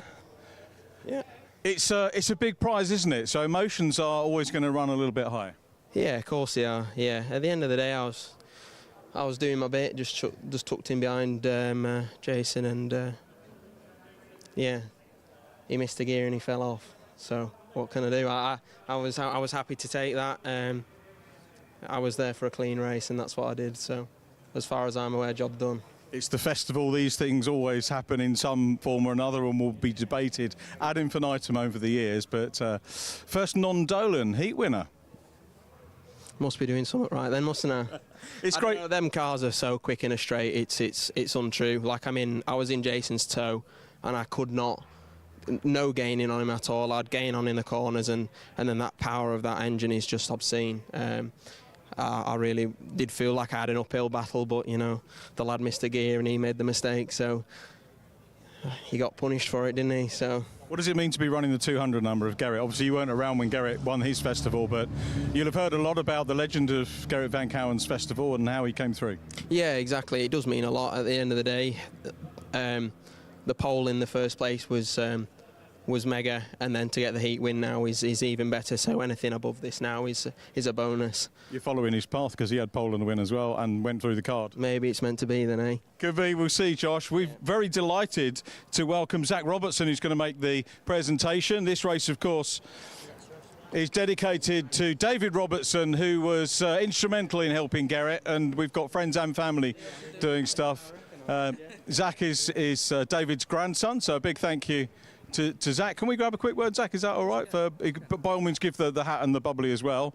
and I'll make Josh juggle when we do the handshake at the end, which is great. Well done. Congratulations, Josh. Let's have a quick word. Zach, you were telling me you've done a bit of karting back in the day as well, and coming down to car racing with your friends, I think, for the first time. Hopefully they're enjoying it, and maybe we can entice you back on track sometime. Yeah, who knows? I'm enjoying it through them a little bit. Obviously, I've done it my whole life, but I actually used to race with Josh myself, so it's even weirder giving it to him from this point of view. Yeah. So it's a bit more different as well. So no, it is indeed, but I'm enjoying it. When was the last time you met on track? Must have been when I was like 13, 14. Yeah, years and years, but 10, 12 years ago. So was he a clean, quick driver? Yeah, he was quick enough, yeah. A bit better than him, right? Yeah, we're different sides of it now, but we'll see. But yeah, enjoyed it. But thank you for representing the family, and our thanks to David. I know Garrett's family are absolutely delighted that you're here. Cool. Thank you very much for having me. Thank you, Zan. Thanks for making the presentation. Josh, well done. We'll catch you a little bit later. I think we've got some time before the next lot of cars come on track, so we can have a word with Jason Smith in P2. Jason, let's grab a quick word for Team Dolan. Thanks very much. He's doing the overalls. Look at this, consummate professional here. Top man, well done. We'll let you get that sorted out. And obviously we saw a little moment in the gravel. We thought it was going to be a hat-trick for Team Dolan there. Not a big issue because you're P2 in the race, so you're going to qualify for the semi-finals, going to start the semi-finals in a decent position. But do you want to talk us through what happened out there? Yeah, just made a little mistake going into clearways and ran wide, and Josh just got up my inside, and he just kept on forcing me out to the outside, and he just pushed me into the gravel. I could see his eyes looking in the mirror at me through the visor. I could just see him looking in the mirror the whole time and just pushing me wide. So look, that's the way Josh races. So look, it is what it is. He shouldn't have made a mistake in the first place, let's be honest, and we know we have the pace in that race. I was driving fairly good, but a few minor adjustments we need to make, and I think we'll be on it for the win. The key thing is, you know, the pace is there, and it kind of sets up us for a battle tomorrow. And so what are these two guys going to do on track tomorrow? I love the way you handled yourself. We could see the passion when you pulled up in pit lane, but I think you both handled yourselves pretty well, given that this is a high-stakes event. Yeah, exactly. Emotions run high in that, but we just need to keep ourselves together and let the clerk of the course do his job and see what happens. Absolutely right. We're hosting a Q&A later on in the Kentagon, which is the clubhouse down there. Be lovely to see you there if we can. Bernard Dolan's one of the people that we're asking questions on. Any gossip or any questions that we should be asking him, do you think? I don't know, maybe ask him about his goggles. About his goggles? We'll note that one. I'll ask someone to remember that. Jason, thanks very much. Congratulations. Lovely to talk to you. Jason Smith taking P2. And Johnny McMullen next up. Let's get Johnny over. Another regular at the festival and a cracking performance there, making it 3 different teams on the podium. Johnny, very well done. Talk us through your race. Yeah, very good. Yeah, it's just obviously qualifying this morning sort of messed up the situation. The ACB9 just sort of screw a spanner into the works with the older cars in the wet qualifying this morning. But I knew I needed to do it in lap 1, and I got sort of 2 or 3 guys up into turn 1, or up in turn 2, sorry, Druids. And then obviously the 2 Smiths just got away, so they did. But we know where we need to work on. We've been sort of struggling all week a wee bit with a bit of sort of mid-corner oversteer, so yeah, we hopefully can sort of work on it for tomorrow, and sort of we're in the first couple of rows, all been well, so yeah, it's put us in the right point for the semi-final tomorrow. Johnny, there's nothing wrong, is there, with building momentum through the weekend at the festival? No, the heat's the big thing. I said to the guys before the start of the race I needed to finish on the podium, so that was the aim. Needed to get the first couple of laps under the belt and just get after the first 2 Smiths. But yeah, we know what we need to work on for tomorrow, and yeah, we'll be good. We look forward to seeing you for the semi-finals. Well done. Congratulations. Good to see you on the podium. Johnny McMullen completing our podium there. And as if by magic, as we finish our podium, cars coming on track for our next race, the Nankang Tyres City Car Cup. They'll be with you in just a couple of moments.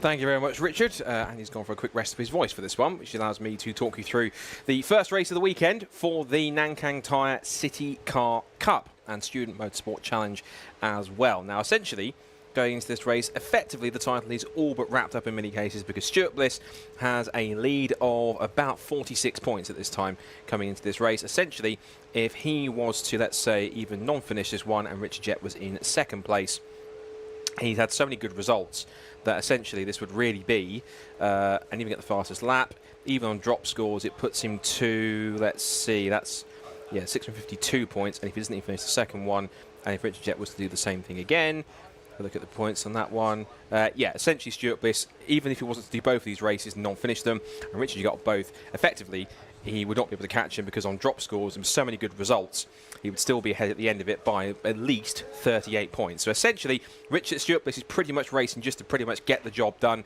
and he will effectively get the job done provisionally in race number 1. So as we get set then for our first race of the weekend, it's a pole position. It'll be the first ever pole position in City Car Cup for Christopher Mackenzie, which means that he'll be looking to try and give himself a good result here from the front row of the grid. Alongside him there is Richard Jett and then Jack Wheeler. And then we have in fourth place Stuart Bliss. Now, if you're a regular follower of the City Car Cup, you might be thinking, that doesn't look like Stuart Bliss's car. It is Stuart Bliss Racing. It is car number 18. But he this weekend is racing for Boston College Racing. He's obviously still a fully registered driver for the championship, which means like any other races, he can still score points as he normally would. And the thing is, he's racing in one of the student motorsport cars in Boston College, and see if we can get a good result for Boston College in the mix as well. So as the cars make their way off onto their formation lap, it's a stacked grid, 32 cars in the field, and here is how they're set to line up then. So pole position went to Christopher Mackenzie in qualifying this morning, ahead of Richard Jett on the front row of the grid. And he's then ahead of Jack Wheeler and Stuart Bliss, essentially champion-elect going into these next 2 races. What we calculate, just had to kind of, even if he didn't finish both these races, he still have on drop scores enough, even Richard Jett's got the maximum score, to pretty much mean that he's champion-elect going into these 2 races, essentially. But he wants to get the job done properly on track. Toby Owen and Joe Moss then come next, followed by row 4. Good effort from Thomas Lester in, I think that's possibly Stuart Bliss's car that he would have been racing originally, but he's now got that car up to 7th fastest ahead of Alex Foden. And then that comes next then from the 5th row of the grid, Brady Pollock and Aston Mirren. Good performance from Alistair to get him up to P10. Then it's Ari Barker and Colin Dunn on the 6th row of the grid, from Josh Jackson and Sam Johnston on the 7th row. Liam Browning, good to see him back alongside Amelia Vincent. She's had some good consistent results throughout the season. Then it's Elliot Lettis, a bit further back than he'd like to be. It's a busy weekend for him, but back in 17th for City College Norwich. The outgoing champion, of course, after he won the title last year. And Christopher Parks, who essentially races as a guest, has been all season. He's one of the Quattro Formaggio drivers who's been guesting throughout this year.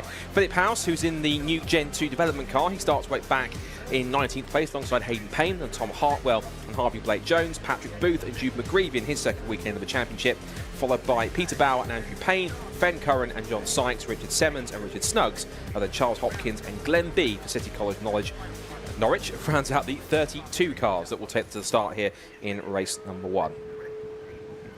So, still a bit of a battle going on in the Student Motorsport Challenge as well. That'll be Richard Jett trying to pick up a 5th victory if he can, a 3rd title of the season if he can.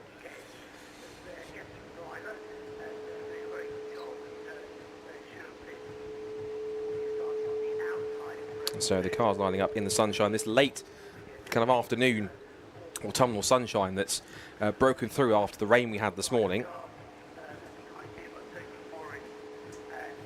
And so as they get the last few cars into position,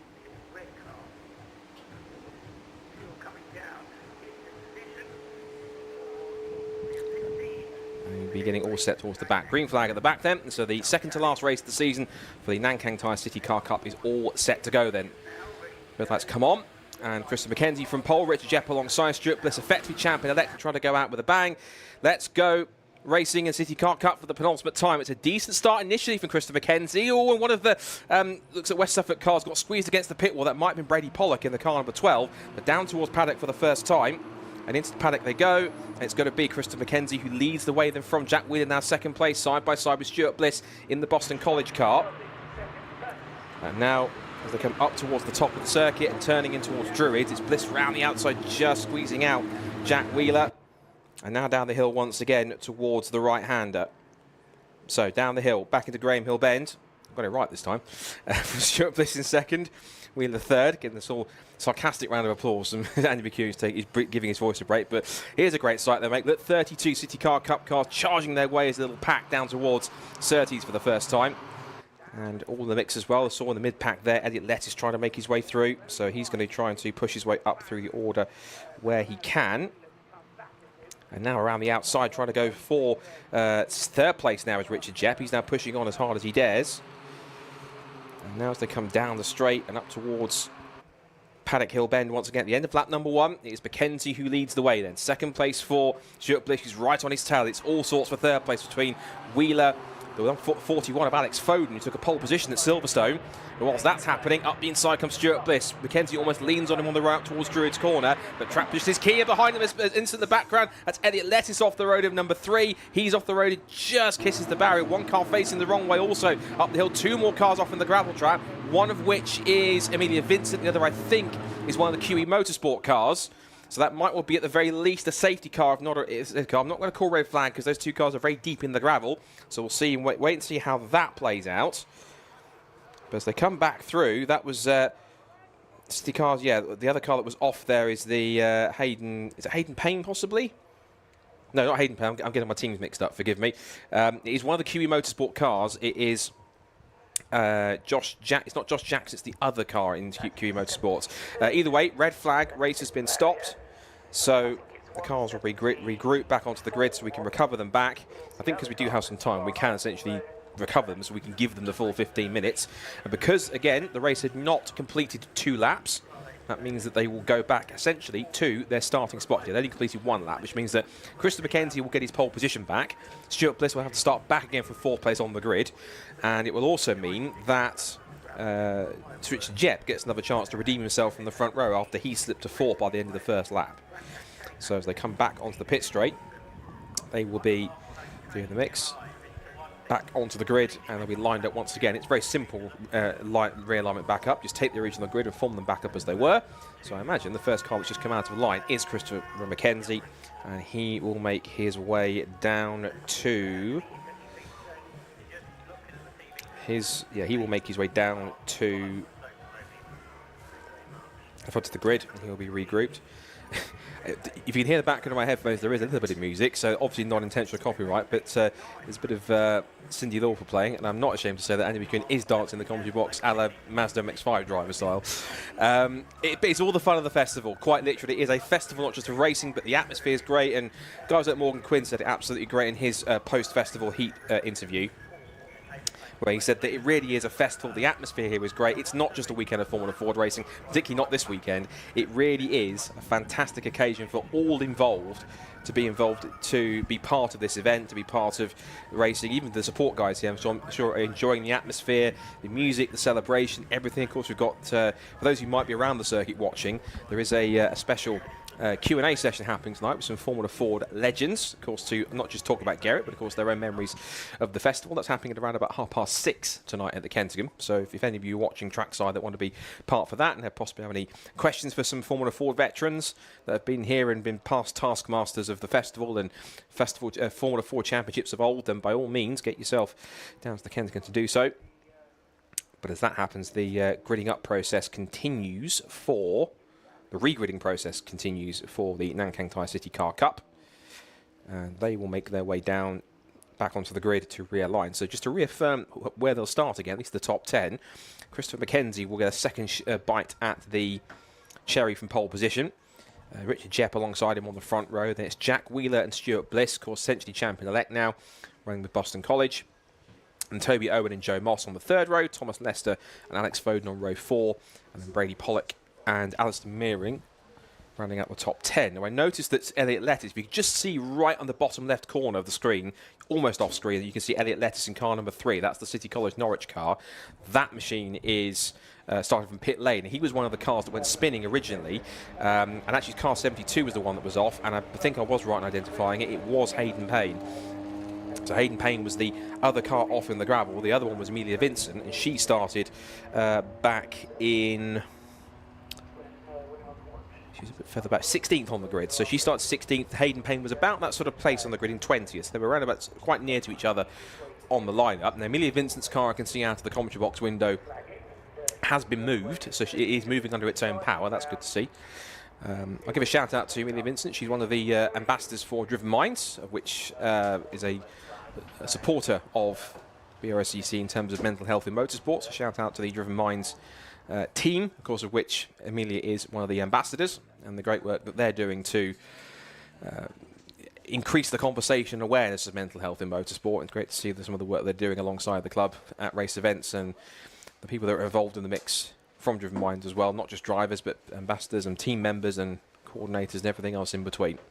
So Amelia, her car is parked on the inside of Gravenhill Bend on a little runoff area that takes him through the gate to get back to the connection between the inner and outer paddock. Another car in pit lane also is Tom Hartwell, and he started originally, if I look where he started originally, he was in the top 10 somewhere, I think he was, just not so. 21st he started originally, so he had some work. He wasn't far behind Lettuce either. So those kind of two separate incidents happened with cars that were in the vicinity of each other on the grid in that opening few exchanges. So we'll see how that works. Whilst we're talking about this, as you mentioned that because our 3 heats are now complete for the Formula Ford, the Gerrit van Kouwen Anniversary Formula Ford Festival, we have seen now a published progression race grid. So we'll have a look at that in a little while after the races here for City Car and for the Mazda MX-5 Clubman Championship.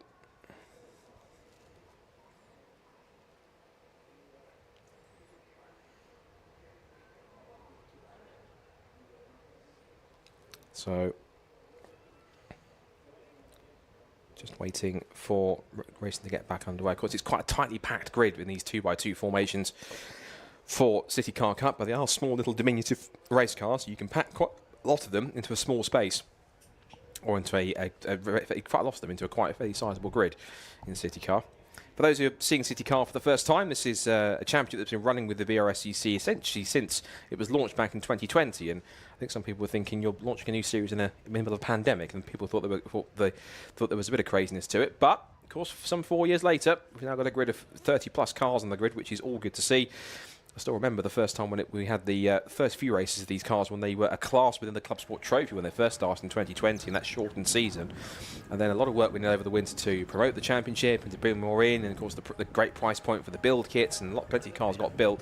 And the expectation going into the first race weekend in 2021 at Donington was about 20 to 25 cars. 38 turned up for the first round. They practically filled the grid, and it was a fantastic sight to watch them for the first time, heading down towards Redgate for the first time at Donington Park, which is where Old Hairpin is that I keep forgetting. But nonetheless, here at Brands Hatch, since then there's been a few more changes. Some drivers have come and gone, and of course we've had the addition in the last couple of seasons of the Student Motorsport Challenge. For those who don't know what that is, there was a bit of a, if you watched earlier on, there was a discussion between I think Andy Lloyd and John Paul Latham from Student Motorsport Challenge explaining what it is. Essentially, it is a proving ground for and a competition for educational establishments, whether it's universities, colleges, even with Queen Ethelberg's being a sixth form college, and they're up there sort of battling with university and college teams in the mix, and it gives them a chance to not only compete against each other on track, but they get to give their students and people doing courses on those different areas, not just on motorsport engineering and mechanics, but also with whether it be marketing, whether it be PR, whether it's other promotional activities, whether it's design delivery, or other commercial areas, business, other different areas to try and explore, to give them that experience within a proper motorsport environment, to work on these cars, to run them as they do. And it really is a great additional to the grid. It's a great incentive and a great way to give people who are learning and trying to forge a career in motorsport, or want to move into motorsport in different sectors, not just as a mechanic or an engineer, but different areas of industry within motorsport, gives them the chance to really sink their teeth into a project like it and work well in that sense. So I think we're just waiting for the rest of the clear up to be completed. Once we've done that, we will then be able to get going with racing here at Brands Hatch once again. Still this and 2 more races to go. We've got our provisional championship decider in the Downforce Radio Mazda MX-5 Clubman Championship, and then the last Formula Ford race of the day, which of course is the progression race to decide the last cars that will go through to join the 42 automatic qualifiers that have gone through to Sunday's semi-finals. And as you can see, waiting patiently on the grid are our fantastic marshals. Again, we gave them a shout at the beginning of the programme, but massive thank you to all of our marshals, volunteers, officials, everyone that's also played their part in making this festival happen, particularly this particularly special anniversary edition to Tribute for Gerrit van Kouwen. It's actually wonderful to hear friends and family members and colleagues of Garrett praising the event, even in its early stages of today, with qualifying and the races that we've had. And it's really great to see that all the effort that's been put in is reaping so far at a fantastic occasion to honour Gerrit and the achievements that he had 40 years ago. So well done to everyone involved that's been part of putting this together. So far, it has been quite the festival, and I reckon it's only going to get turned up more and more as we get through to the next few races. So just getting ready now for hopefully getting back underway, because I can see that the sirens are going off, which means we're getting ready to go onto the formation lap once again.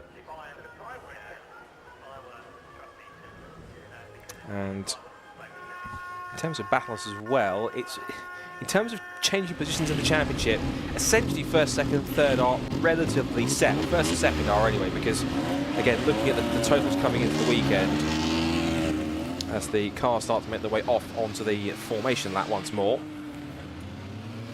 Really coming into this race, it was quite a sizable lead of some 60 points, 56 in fact, between Richard Jepp and between Stuart and Richard Jepp. And Jepp himself is he's 25 points ahead of Brady Pollock in third place, and so that really doesn't look likely to change unless there is a drama or two which could potentially cause one or two issues for those involved.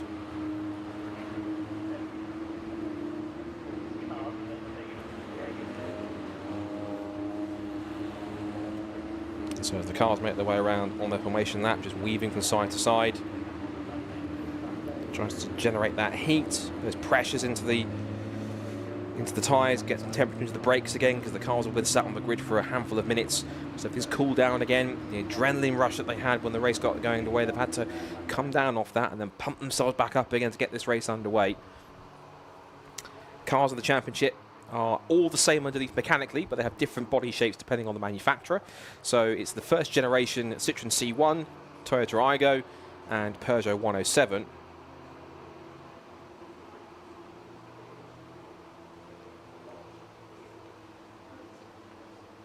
And the great thing is that because they're all mechanically identical underneath, it means that regardless of what, aside from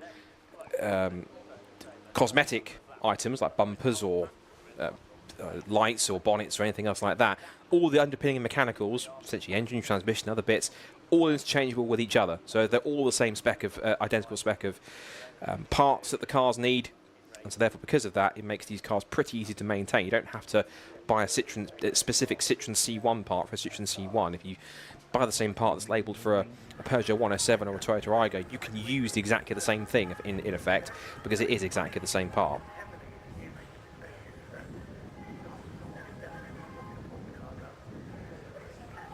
So cars lining up once again on the grid. As a reminder, it's Christopher McKenzie getting a second shot from pole position to try and get himself away and score a good result. It will be alongside him on the front row again, Richard Jepp, then Jack Wheeler and champion-elect Stuart Bliss then. Everyone else getting into position.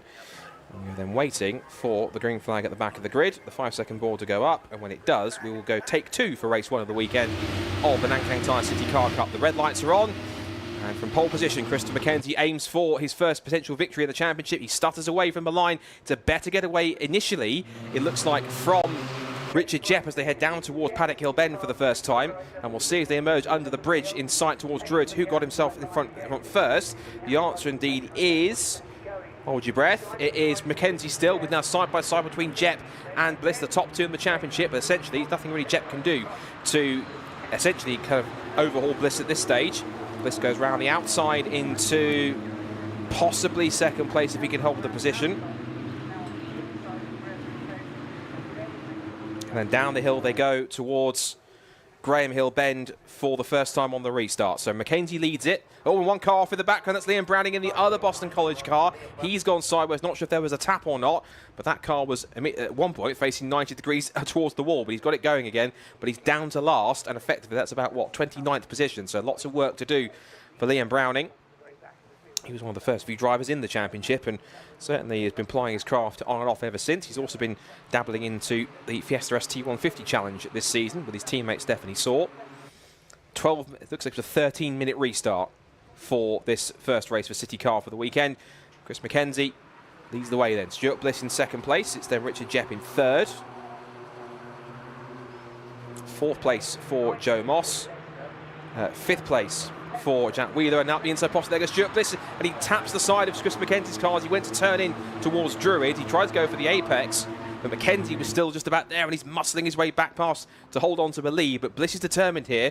He wants to pretty much wrap up the championship. He wants to do it from the top step of the podium. He's been winning so many times this season that getting another victory is going to add another trophy to that probably groaning mantelpiece in terms of all the victories he's had, simply by the sheer weight of it from all of them involved. So back in towards Clearways and McLaren. They all close up a little bit, but Stuart Bliss in the familiar sight, not necessarily the same car he's been in all season, but it's a familiar sight with car number 18 at the head of a City Car Cup field as they head down towards the end of lap number 2. Also mentioned, I should say, that the Gen 2 cars moved up to 30th place. It's the white, grey and turquoise car just towards the middle of the shot as it was going through. Phil House, who's a former VW Cup front runner in that, I think he's a former VW Cup champion, who's been literally steering the development of that car, or helping at least to make it go quickly. As they make their way back up towards the hairpin for the 3rd time, the Druids.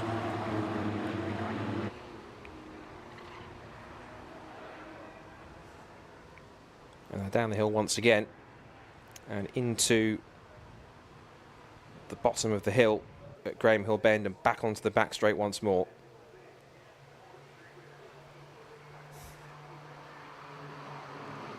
Through the S's they go. And really this is going to be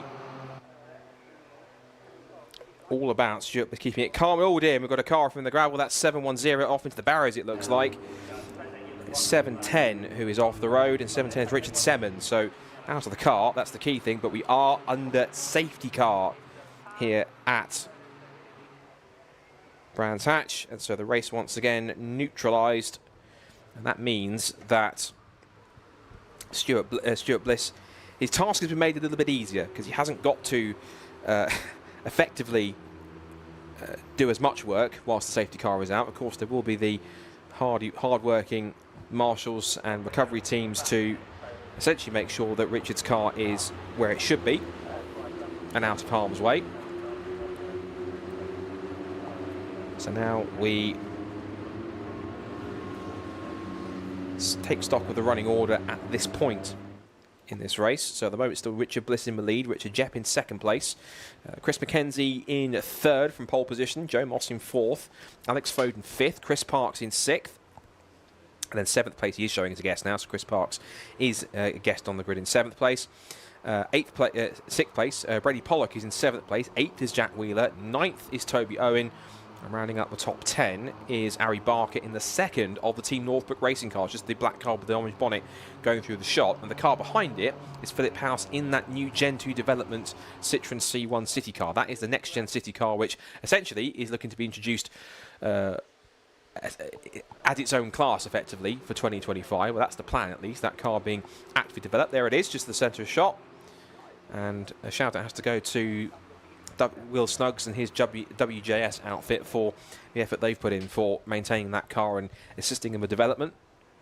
We'll be looking forward to seeing some Gen 2 City cars next year. That, of course, will invite the equivalents for Gen 2 cars for Toyota and Peugeot. So if I'm correct, that means it's the 2nd gen Toyota Aygo and the Peugeot 108, if I'm correct. So those cars should be appearing on the grid at some point next year. And the great thing is also is that this car runs an invitation car, so it doesn't interfere with any points, it doesn't score any awards in many cases. It's purely there to be developed in a competitive environment, and that's, I personally quite like that whole concept of developing a car essentially in competition, because there's only so much that you can learn testing a car from pounding round endlessly doing laps on certain circuits by yourself. When you're in an actual race environment, you get to see what this car can do in traffic, you get to see what it can do when it's battling amongst other cars, when it's in the mix, when it's in the slipstream, when it's in a gaggle of cars, when it's battling for position.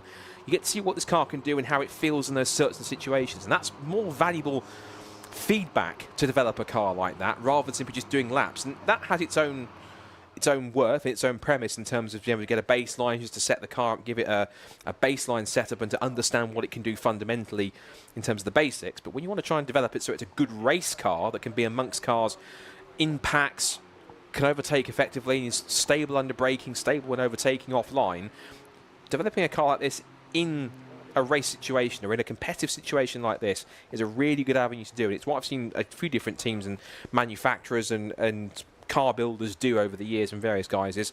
One that really sticks out to me competitively was Hyundai's initial TCR car, the 130N. When they started developing that, I think they raced it at the Nürburgring 24 hours. They also then took it to do, they gave it a provisional homologation towards the end of 2017 to race in a couple of TCR races around the world. I think its debut at Zhejiang in China won on its debut, and it had two rather fitting test drivers, Nala Menu and Gabriele Tarquini. Tarquini was the one that took the victory. So that in itself shows that literally competition improves the breed, and it certainly does do with Gen 2, and that can't be developed nicely. And actually good progress from Philip House, given the fact that he started back in 19th place and he's currently running at this point in 11th place. So the race still under safety car behind the runyourfleet.com Jaguar XF Sport Brake. Again, shout out to Run Your Fleet, long time Brscc partners ever since 2021, the 4th season that we've had the runyourfleet.com Jaguar XF Sport Brake safety car. The light's still on.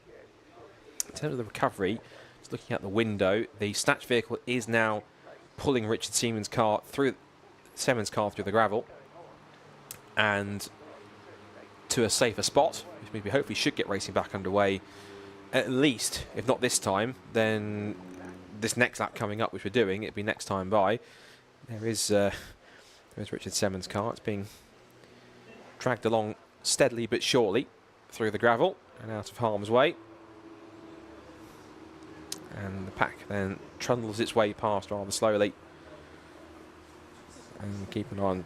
A few drivers who are having some decent runs in this race so far. I have to say, one driver that's come on pretty strong in the last couple of meetings has certainly been Alex Foden. He got a surprise pole position at Silverstone.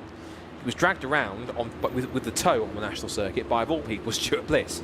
But I think when he realised that he'd given him too much of a good toe, when he tried to essentially have the favour returned, or Alex tried to return the favour, he didn't get as much of a toe, or he got caught in traffic. So Alex Foden ended up getting his first ever pole position in the championship. And ever since then, from Silverstone, he's had some really good pace in the last couple of meetings.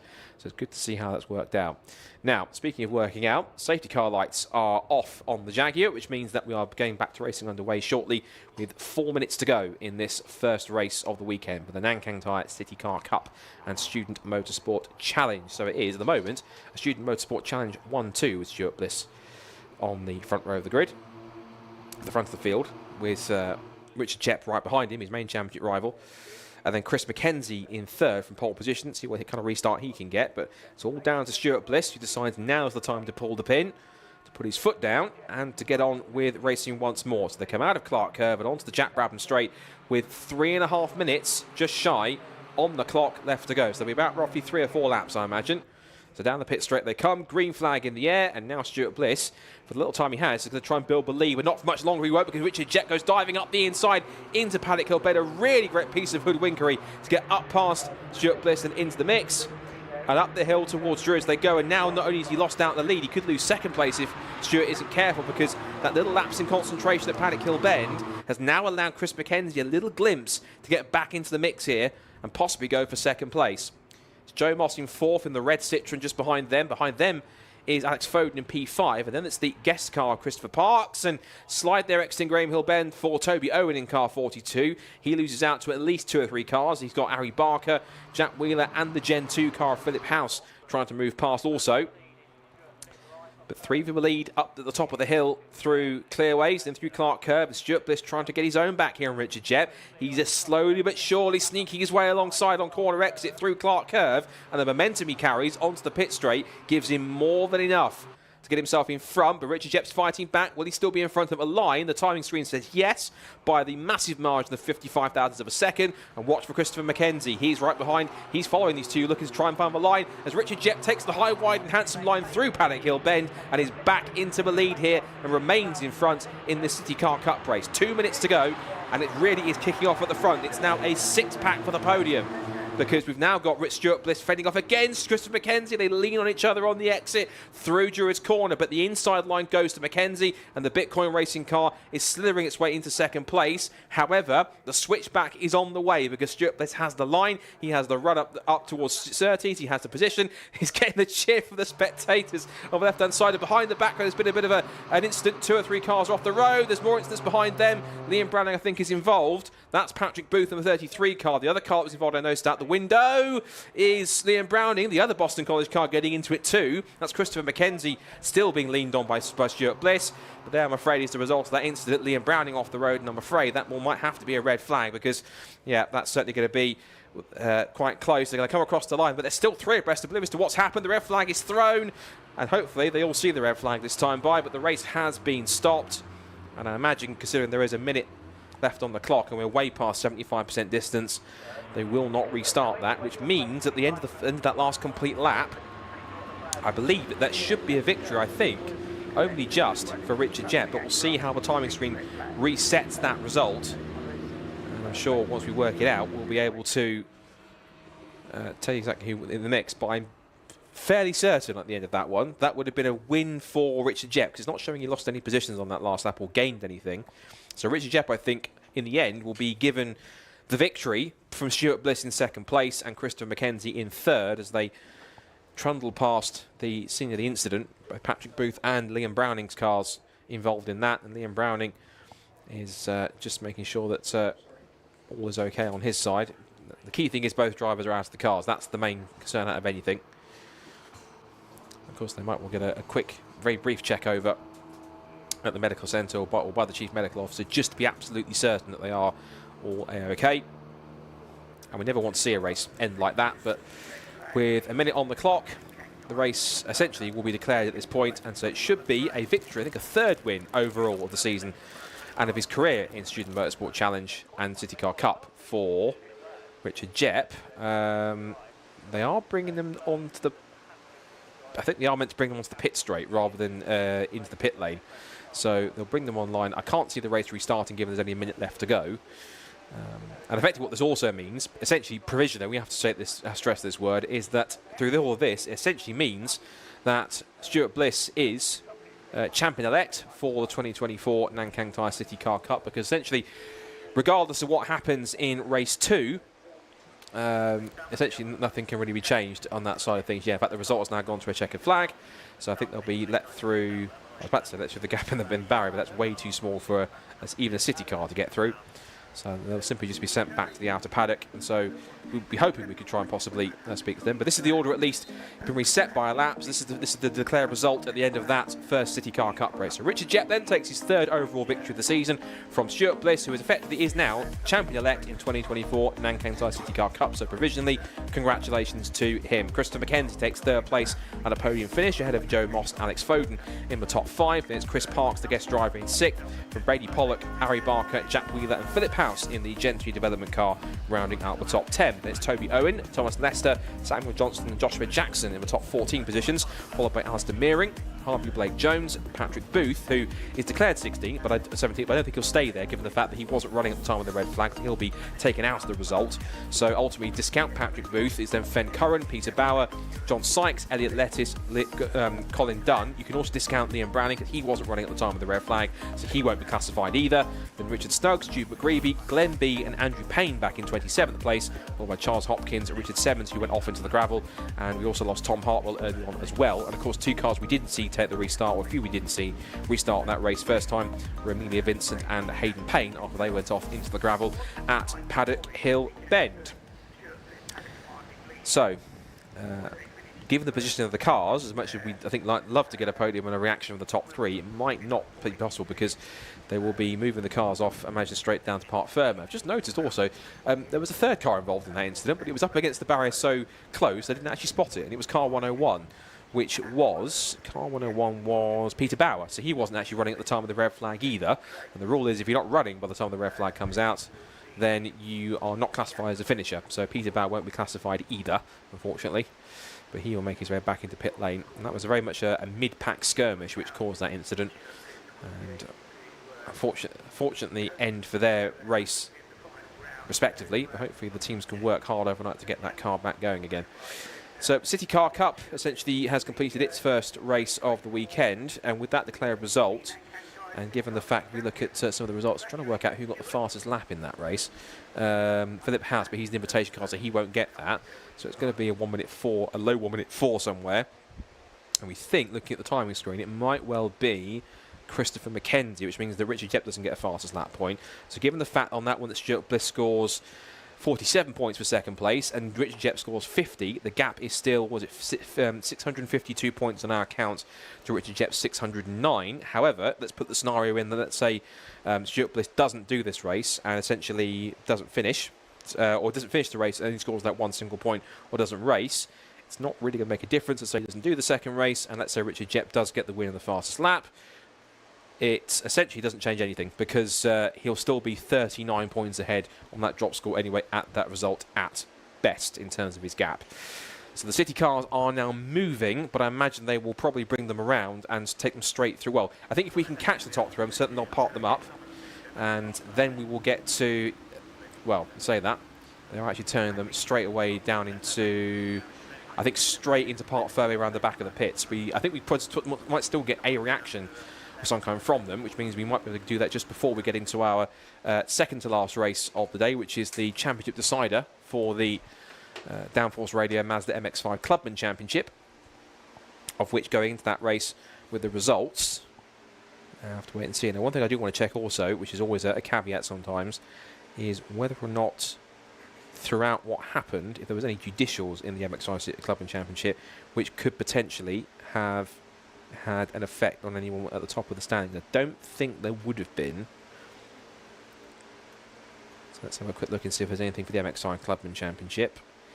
The only thing I could see was something that would happen between cars 509. That was Jordan Pimley and Jamie Turner. But ultimately neither of them are in the championship fight, and Jordan Pimley was a guest anyway, and that was decided there's no further action. So nothing to affect either Jonathan Greensmith or Paul Bateman. And of course the key thing is, also on this one, Paul Bateman, of course, after he didn't finish in race on the restart from race, and that's that first race, how that's going to affect how things go forward in terms of whether or not he's able to pick his way through from the back of the grid. If he is able to make it from the back of the grid, I'll quickly look and see where he's set to be starting. Just in terms of a number for position, he's set to start basically from 30th on the grid of a 34-car field, whereas we've got Jonathan Greensmith at the front row of the grid alongside Jamie Turner. We'll get to that once we get the MX-5 Clubman cars out on track, but until then, I believe we should have our top three now for the first race of the City Car Cup. So let's head down to Richard John Neal to talk to our race winner Richard Jepp and our new provisional champion, Stuart Bliss. Well, always a shame to end with a red flag or indeed under a safety car, but we are going to grab a word with Richard Jepp, who is surrounded by Richard. Well done. Thank you very much. Congratulations. Let's get you over here by a bit of Brscc branding and celebrate the fact Lindsay's just doing the business for you. We think that is also the Student Motorsport Challenge for you and Team Northbrook. So double bubble, which is great for us. Well done. Thank you, Lindsay Close, for doing the honours. Thank you. I thought Lindsay was going to fan you with the hat then, just to cool you down. Yeah, the racing. Shame to end under a red, but really good racing. Yeah, it was a real shame. There's so many cars here and so many different skill levels. You do get a few incidents, but the racing at the front end was really, really good. So I had a absolutely rubbish start. Even for the second time, I had a really rubbish start. Dropped down to about third or fourth, but a really good, after the safety car, really good launch, and yeah, managed to get Stu. Great racing for Stu. Again, congratulations to everyone, and congratulations to everyone from the team as well. We've worked so hard this season to keep hold of the title, and we've managed to do the triple, so thanks. That's absolutely mega, isn't it? And it's a real target, isn't it, for everyone else to go up to, you know? Yeah, this season's been really tough. Like, the other colleges have really closed the gap from where we were like a couple of seasons ago. So the racing has been really good. Everyone's been pushing to the last. It's come down to the last races, you know. So it's been a brilliant season. But yeah, once again, thanks to the team for giving me the car that I needed to do the job. Let's see if we can get a bit of noise for Team Northbrook. How about that? That's pretty good, isn't it? Yeah, it's brilliant. It's all the boys. They've worked really hard. And girls, sorry. They've worked really hard all weekend. We were testing on Friday. It was a bit tough. We were a bit slow, but we found a few little things to do and obviously worked wonders. So thank you very much. Brilliant stuff. Well done. Many congratulations. We'll see you tomorrow as well, Richard. We get another helping of City Car Cup tomorrow with Nankang tyres. Second position in the race. We reckon more or less there, chap. Have you done the sums? I think I've done it. I just had to. Well, I didn't even have to finish, to be honest. But Stuart Bliss, by the way. Sorry, Stuart. I should have done checking. Well done. Yeah, no. Yeah, I think the championship was done before this one, but I've entered. I thought I'd run with the college team just to sort of give them a bit of, sit in the seat and give them a bit of feedback on the car. They've done a great job. The guys running the car's been epic. We had a few little issues in testing yesterday, but yeah, it's been epic. The guys have done a great job. What more can I say? We just need to get on the front for them now. Yeah, we've got another race to do for tomorrow. For me, the Student Motorsport Challenge works really well because you've got new drivers coming in, potentially experienced, quick drivers like yourselves, and you can all sort of go through the learning process and help each other along the way, which is great. I mean, I've met these lads first time on Friday, and like I say, they've been great. And like I say, you're asking them to do something on the car, they're straight there. It's a great program. So I'm guessing next year, much of the same again. The students will come back, I'm hoping. But for me, I don't know. We bought a Fun Cup car, so whether I'm back next year, I don't know. No way. Is that a kind of an announcement? I probably shouldn't have said something. No, I mean, we've got a car. We're going to do a bit of testing. My brother, Dominic Fletcher and Bob Bannister. But like I said, I've got one more race to go. Let's concentrate on this. Stuart, a good form of testing is racing. Fun Cup's next week, isn't it? The finale at Alton. Yeah, I think we're going up to watch just to get a feel for it for next year. But I mean, I'll still probably come back and do these because these are great little cars. They're great fun. And like I said, and even with these guys running the car, it's been epic. Like the car's faultless today. Yeah. Probably on me. I could have had a better restart on the safety car. But, is what it is, and on to the next one. Well done, Stuart. Thanks for changing. Congratulations. Our champion, we think, there. And Chris McKenzie gets third place. Chris, lovely to see you, as always, whether it's Toka Paddock or otherwise. And you led that one for a while, but it's a tough competition, this, isn't it? Yeah, it really is. I was in the lead. I was trying to defend, but they managed to get through me, and both my mirrors got cramped in, so I couldn't see what was going on behind me. I thought I was defending well, but it turns out I wasn't. But I'm happy with P3 still. Would have rather had the win, but it's what it is. How have you developed this year? I mean, obviously we've seen you in the mini challenge, and you've continued to to grow in that and learn it. Has that helped you here as well? Oh yeah, massively. Coming back into these cars, it feels not easy, but less pressure. You feel a lot more chilled. So yeah, it's definitely helped. I feel like I'm quicker in these than I was before. So yeah, it helped massively. And long may that continue. We look forward to seeing you on the top step real soon. Chris McKenzie, very well done, Chris. Congratulations. And our last one, Brady Pollock. Let's have a word with Brady. We met this young man at Snetterton. Brady, so it's a podium as far as the Student Motorsport Challenge goes. And I remember you being fed up you weren't higher up on the overall podium at Snet, but it's another good result. Yeah, I mean, our focus has switched from trying to win the championship. Unfortunately, because at Silverstone, our engine did die. So our focus is now onto securing the second place, which today really helped us, getting past Jack Wheeler. So I can't be happier with the result from where we started after being held up in qualifying. So overall, I'm happy with the performance. We fought really, really hard for it. And another one of these fantastic student teams behind you, and it really does add to the paddock because there are kind of more people involved, and that just builds the team experience, doesn't it? Yeah, I mean, West Suffolk College, they've been absolutely amazing throughout the whole season. Team principal Alan Barrett, he's been helping me with the setup because I'm a novice, trying different things during testing and then seeing what works best for us, and that's really helped us through the season. We've been getting the top results like Snetterton with both wins, been up there consistently, so I owe it all to the team. We've really pushed hard this season. Nice one, Brady. You've been a find for us in the championship. Well done. Congratulations. Well done. We'll see you again tomorrow. Brady Pollock there taking third position in the Student Motorsport Challenge. Next up, it's the decider for the Downforce Radio Mazda MX-5 Clubmans, and they're going to be on track in just a couple of moments' time.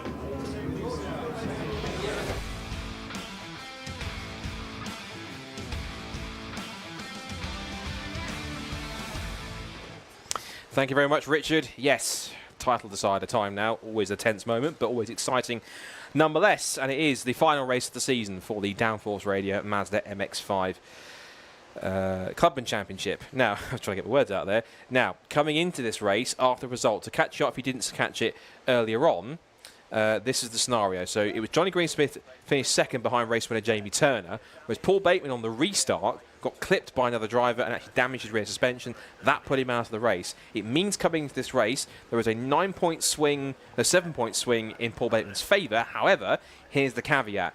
Greensmith starts on the front row of the grid. He's the white car with the blue stripes on the front row, whereas Paul Bateman, who is in the blue car number 42, he's all the way back on row 15 in 30th place on the grid. Now, we reckon by our calculations on this one, if Bateman is to take the championship provisionally on drop scores, he needs to go from 30th to 3rd, even if Jonathan Greensmith goes on to win this race and take the fastest lap. If 3rd place goes to Paul Bateman, if he gets himself off the podium, we think on our calculations it goes to him provisionally by 2 points. Any other result than that, obviously if he gets ahead of him and finishes, that works out for him.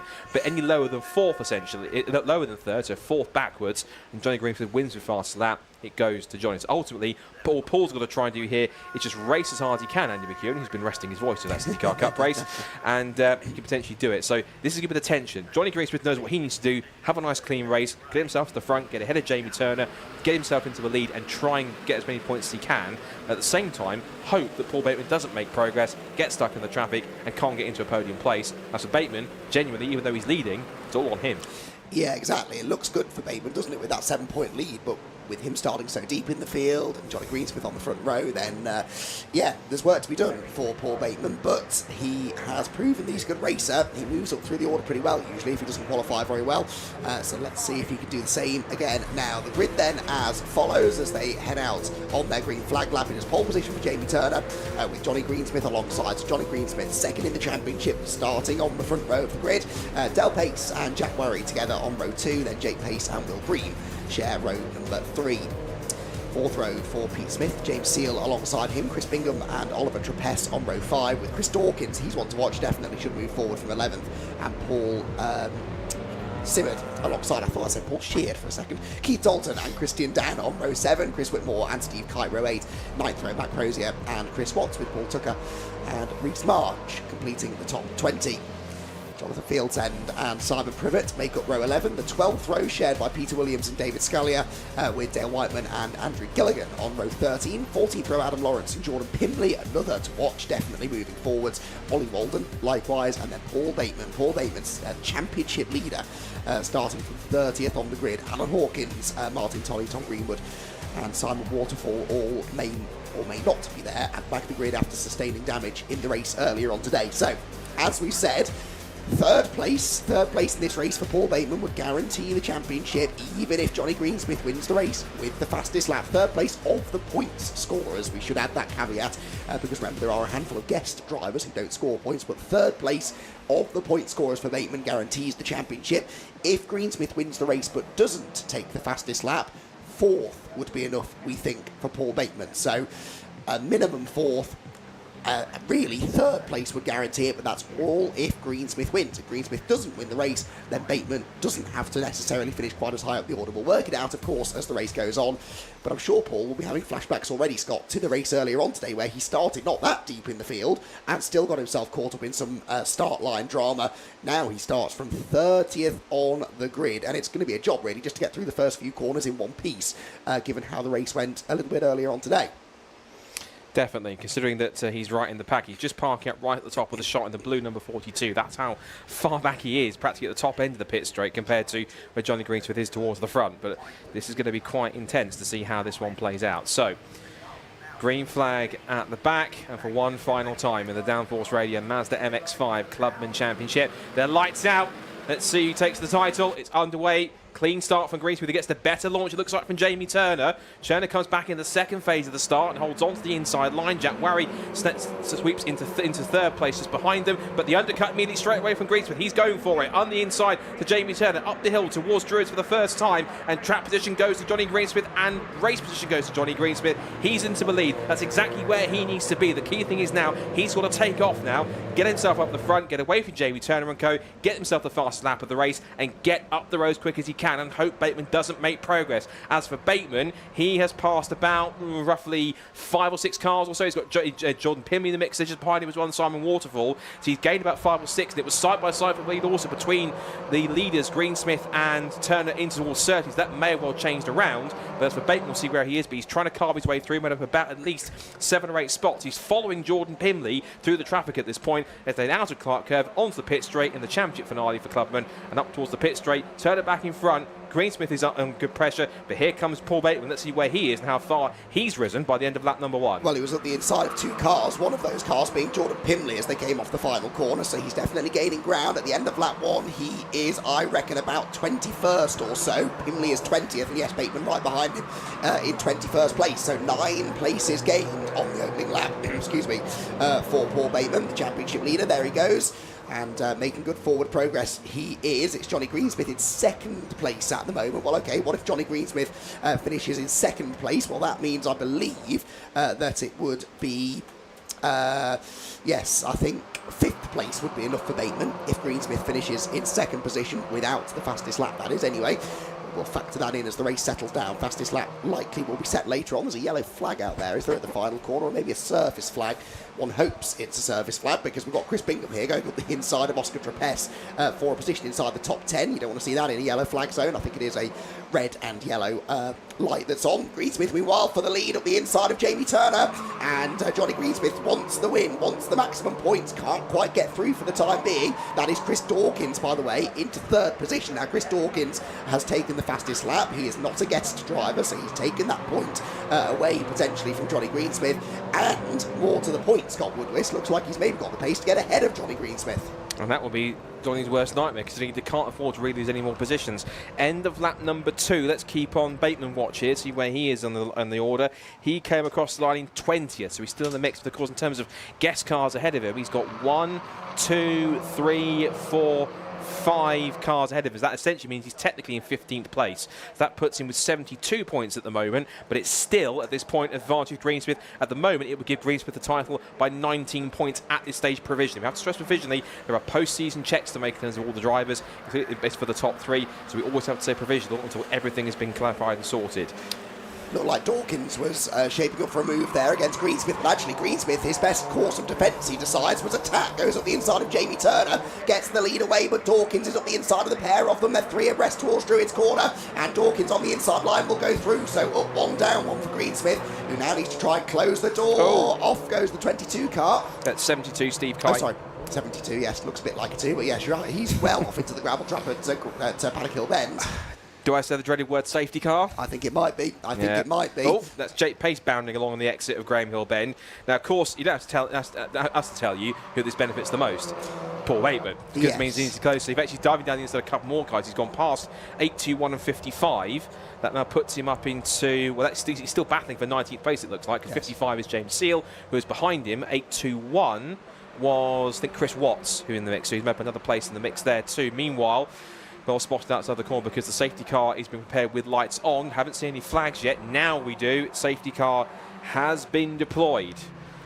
Interesting. Now, there's 2 ways you can look about this. It benefits Johnny Greensmith because it means it's less time for Bateman to make up places, but it also, in a way, benefits Bateman because he's got the rest of the pack closer towards him, although it means getting himself into more positions than he was when he had the damage on the restart, when it's all close together and getting quite frantic. So this is very much a 6 of one thing, half a dozen of another of a situation for Bateman. It's good that he keeps the pack close, but the longer the safety car's out, the more it's helping Greensmith, who's still in the lead now, ahead of Dawkins and Turner. Doesn't have the fastest lap of the race, but as it stands right now, given that Bateman came across the line in 18th place, and just to remind again, he has 1, 2, 3 guests ahead of him now, if I'm correct. Yes, Keith Dawson, Pimley, and Chris Bingham, by the looks of it. Yeah, so that's 50th of the point scorers then, yeah, so yeah, that's still 72 points.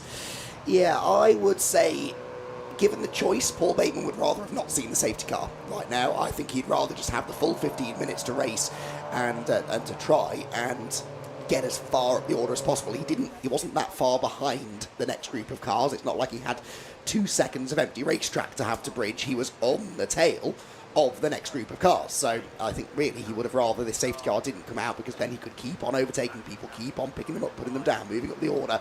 And now that has to be put on hold for potentially the best part of 5 minutes. It's only a 15-minute race. He's lost maybe a third of the race now that he could otherwise have used to move forwards. Also, that's a fair few laps less for things to go wrong for Greensmith. Now, I'm not saying that Paul Bateman's hoping Johnny Greensmith ends up in the gravel trap, but there are quick drivers behind Greensmith who all want a race win. If they start getting stuck in and start attacking Greensmith, there's a good chance Johnny could lose some places.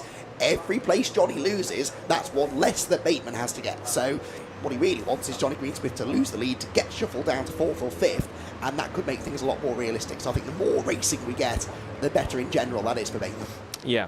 And the polar opposite is going to be for Greensmith. The longer you step behind the safety car, he's quite happy. Yeah, he's probably saying, look, take as much time as you want recovering Steve's car. The more it benefits me, the better. So he's simply just going around in that sense. I think what's also helping him also is that the safety car is going at a slightly reduced pace, Lights although off. not for much longer it's not, because safety car lights are out. So the season finale is about to get back underway again.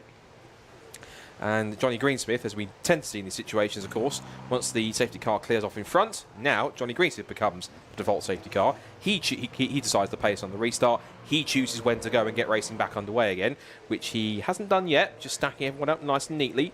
Just over 8 minutes to go in this season finale. Now he's gone. You can see the pace, picking the pace up a little bit more through clearways, through Clark Curve. It's a good restart, actually. Dawkins has gone just about with him, but not so much that you're going to be able to challenge him, I don't think, into Paddock Hill Bend, unless he gets a really good draft down the pit straight. But back under green flag once again, so just about half distance to go then.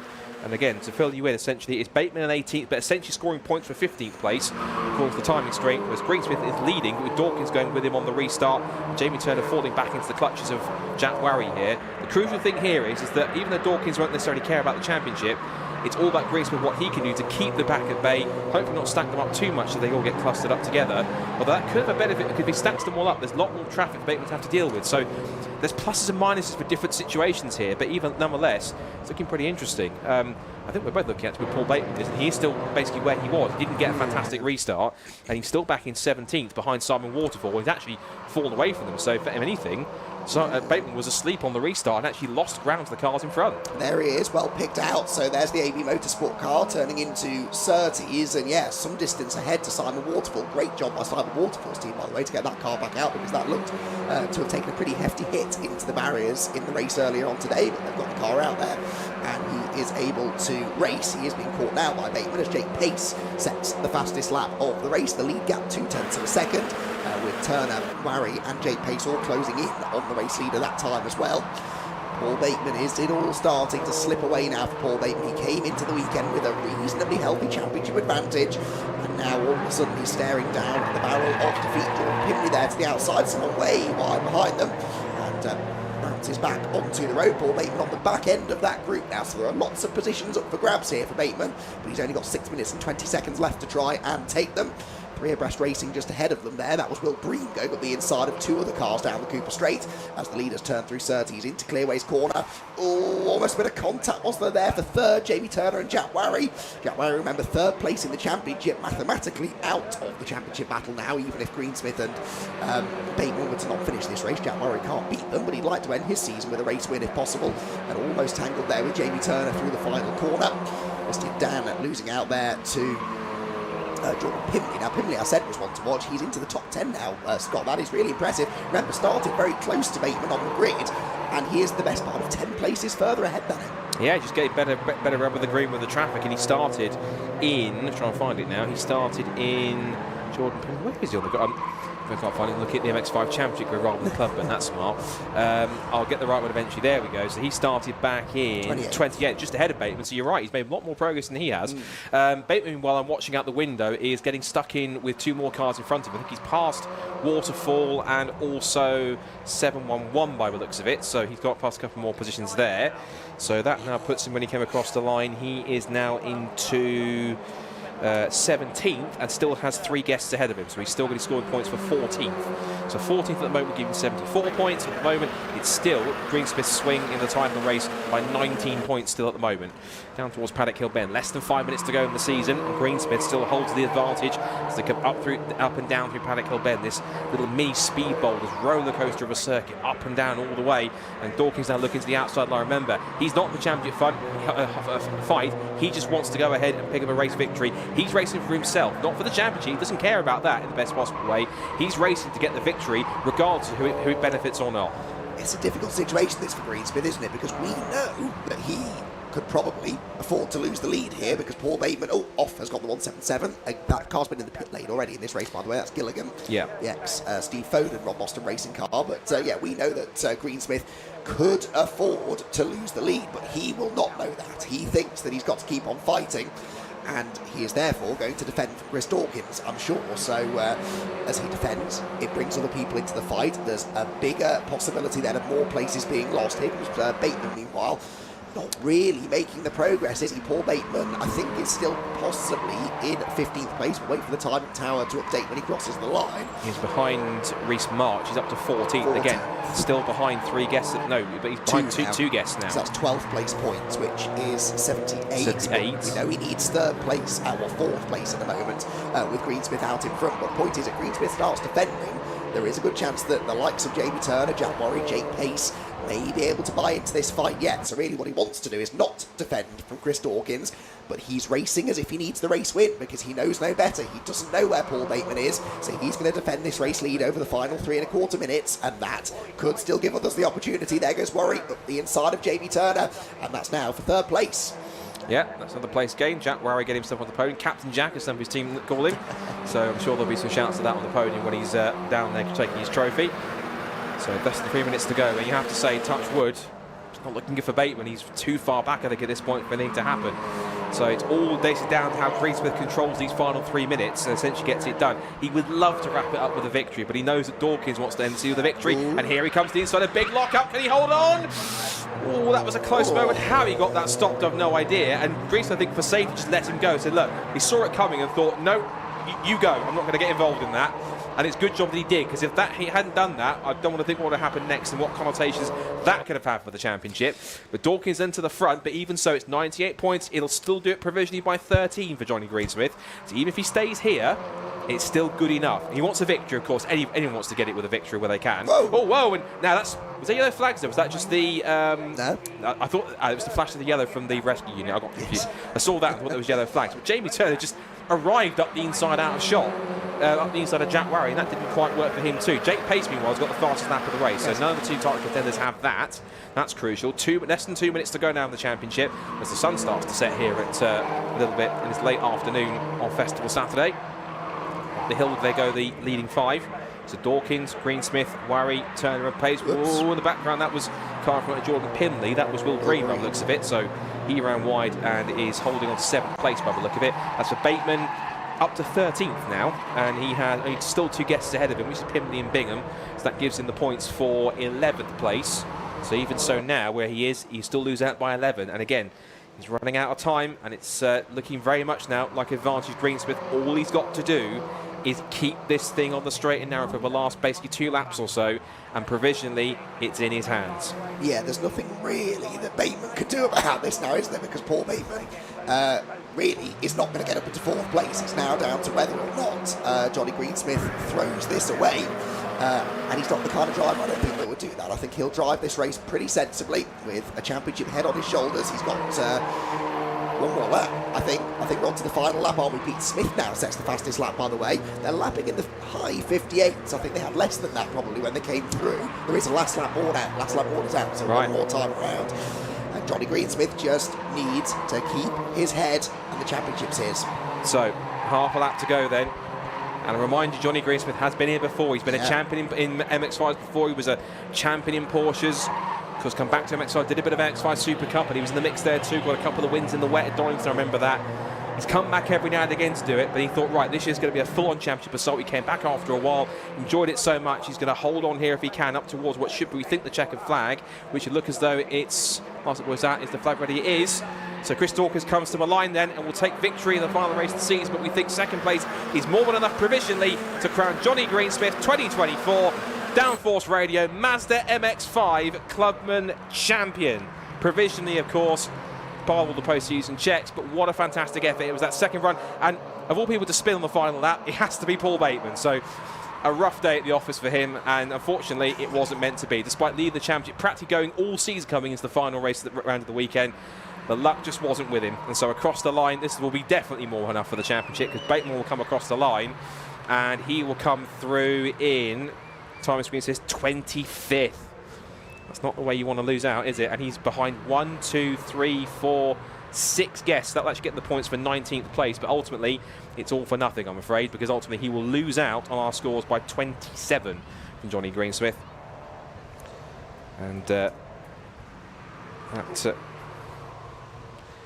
and we think also, in fact, that result was also enough actually to even change the result for second, in fact, because Jack Warry, because of the spin, has actually looks like he's actually provisionally moved up to second place as a result of that. So that actually cost him a lot more of the championship. It cost him second, which is incredible. So let's not tell Paul Bateman that just yet. But anyway, Chris Dawkins the victory ahead of the provisional champion for 2024, Johnny Greensmith. Congratulations to him after a fine effort, particularly with his run in the second half of the season. That's what did it to help him get the title provisionally. Again, all subject to official confirmation. Jack Warry, with that result, it seems, has also provisionally nested him second in the points, given Bateman's fortunes. It's then Jamie Turner and Jake Pace in the top 5, followed by Pete Smith, Jordan Pimley, William Bream, Chris Bingham and Dale Pace in the top 10. Then Paul Tucker, Christian Dan, Reece March and Martin Tolley completing out the top 14. Then Paul Simard, James Seal, Simon Waterfall with a great effort to get that car back out after it went off in race 1.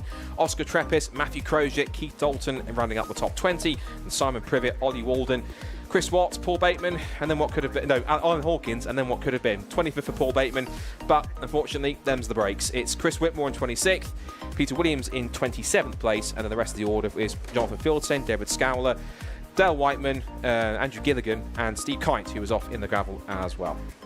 So, the Downforce Radio Mazda MX-5 Clubman Championship season draws to a close. The top 3 are down in the top of the pit lane, and to talk to our race winner and also our new provisional champion, Jonathan Greensmith, is Richard Joniel once again for the second to last time here today on Festival Saturday.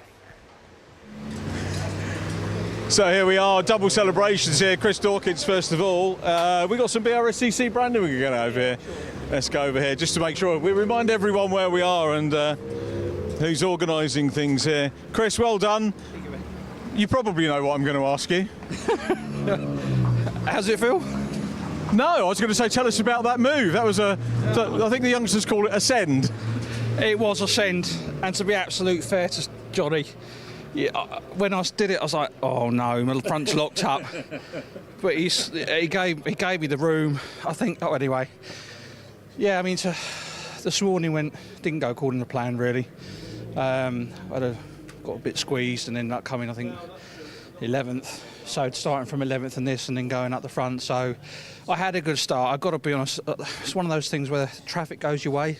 Yeah. You still got to drive. Well, no, I know. And it's the first time we've sort of raced this car in the dry. And we didn't test. So we went sort of with a base setting in the other race. Thought, well, it's okay, but not great. Made a few tweaks, and this time it was a lot more easier to drive.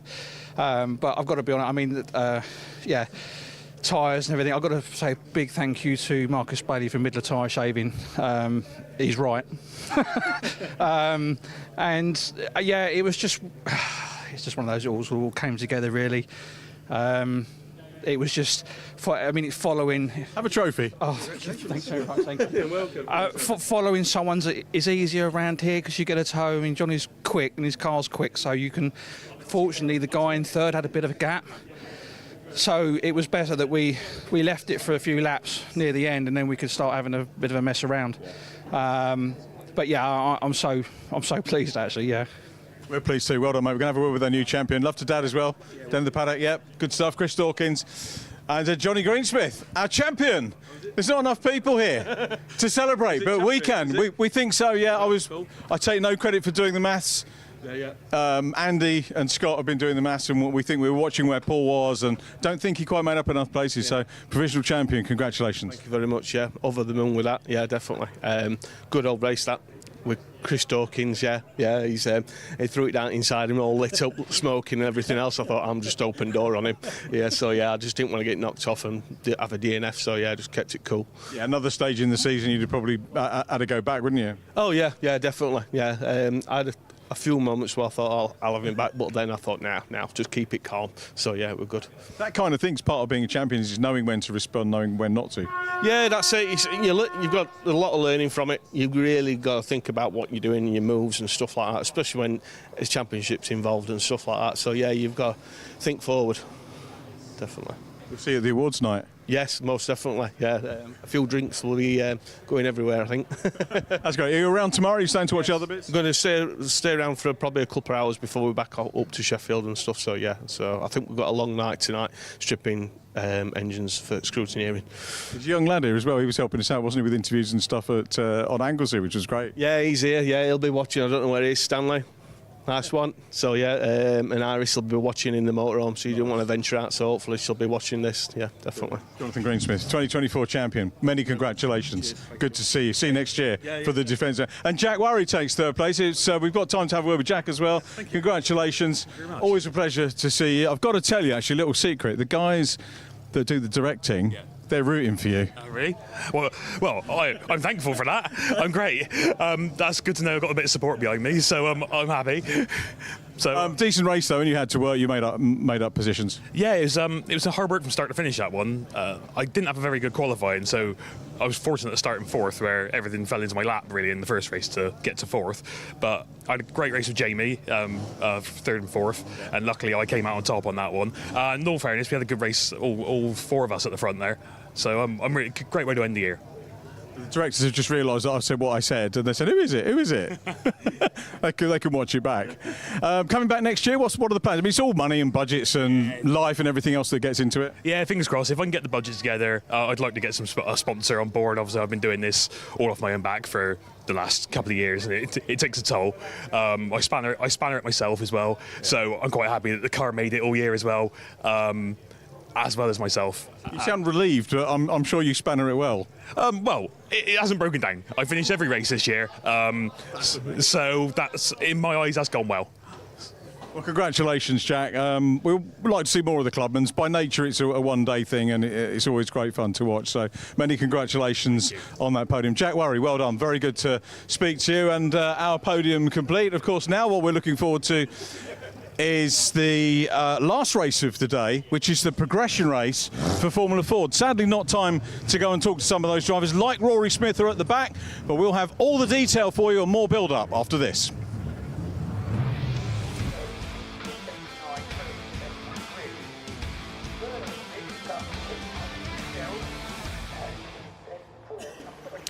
We do indeed. Thank you very much, Richard. One more race to go on Festival Saturday, and it's more Formula Ford action, and a relatively crucial race for most of the drivers in the field, because it's now time for the progression race to set the final 18 places for the 60 cars that will go through to tomorrow's two semi-finals. So quite simply, it is the top 18 cars that will go through from this race that will go through to join the remaining other 42 automatic qualifiers that booked their spots earlier on throughout the day. So, looking at where we are then, of course the big story here is the car that's starting literally at the back of the grid in essentially 29th place, because Rory Smith didn't even get away from the start. He qualified on pole with a great performance in the wet in qualifying. Because he broke a drive shaft on the way to the grid, essentially, he didn't get the chance to even show us what he could do pace-wise. In fact, he will start 24th on the grid. So essentially, it's there will be 6 cars that will miss out from this, whereas 18 of them should progress through to make it 60 cars for the semis. So look at where we are. There's a real mixer, hodgepodge of classic and modern cars in this field, of all the cars that didn't make it through and just missed out. But the key one to watch for is going to be car 45 from the back, which is Rory Smith.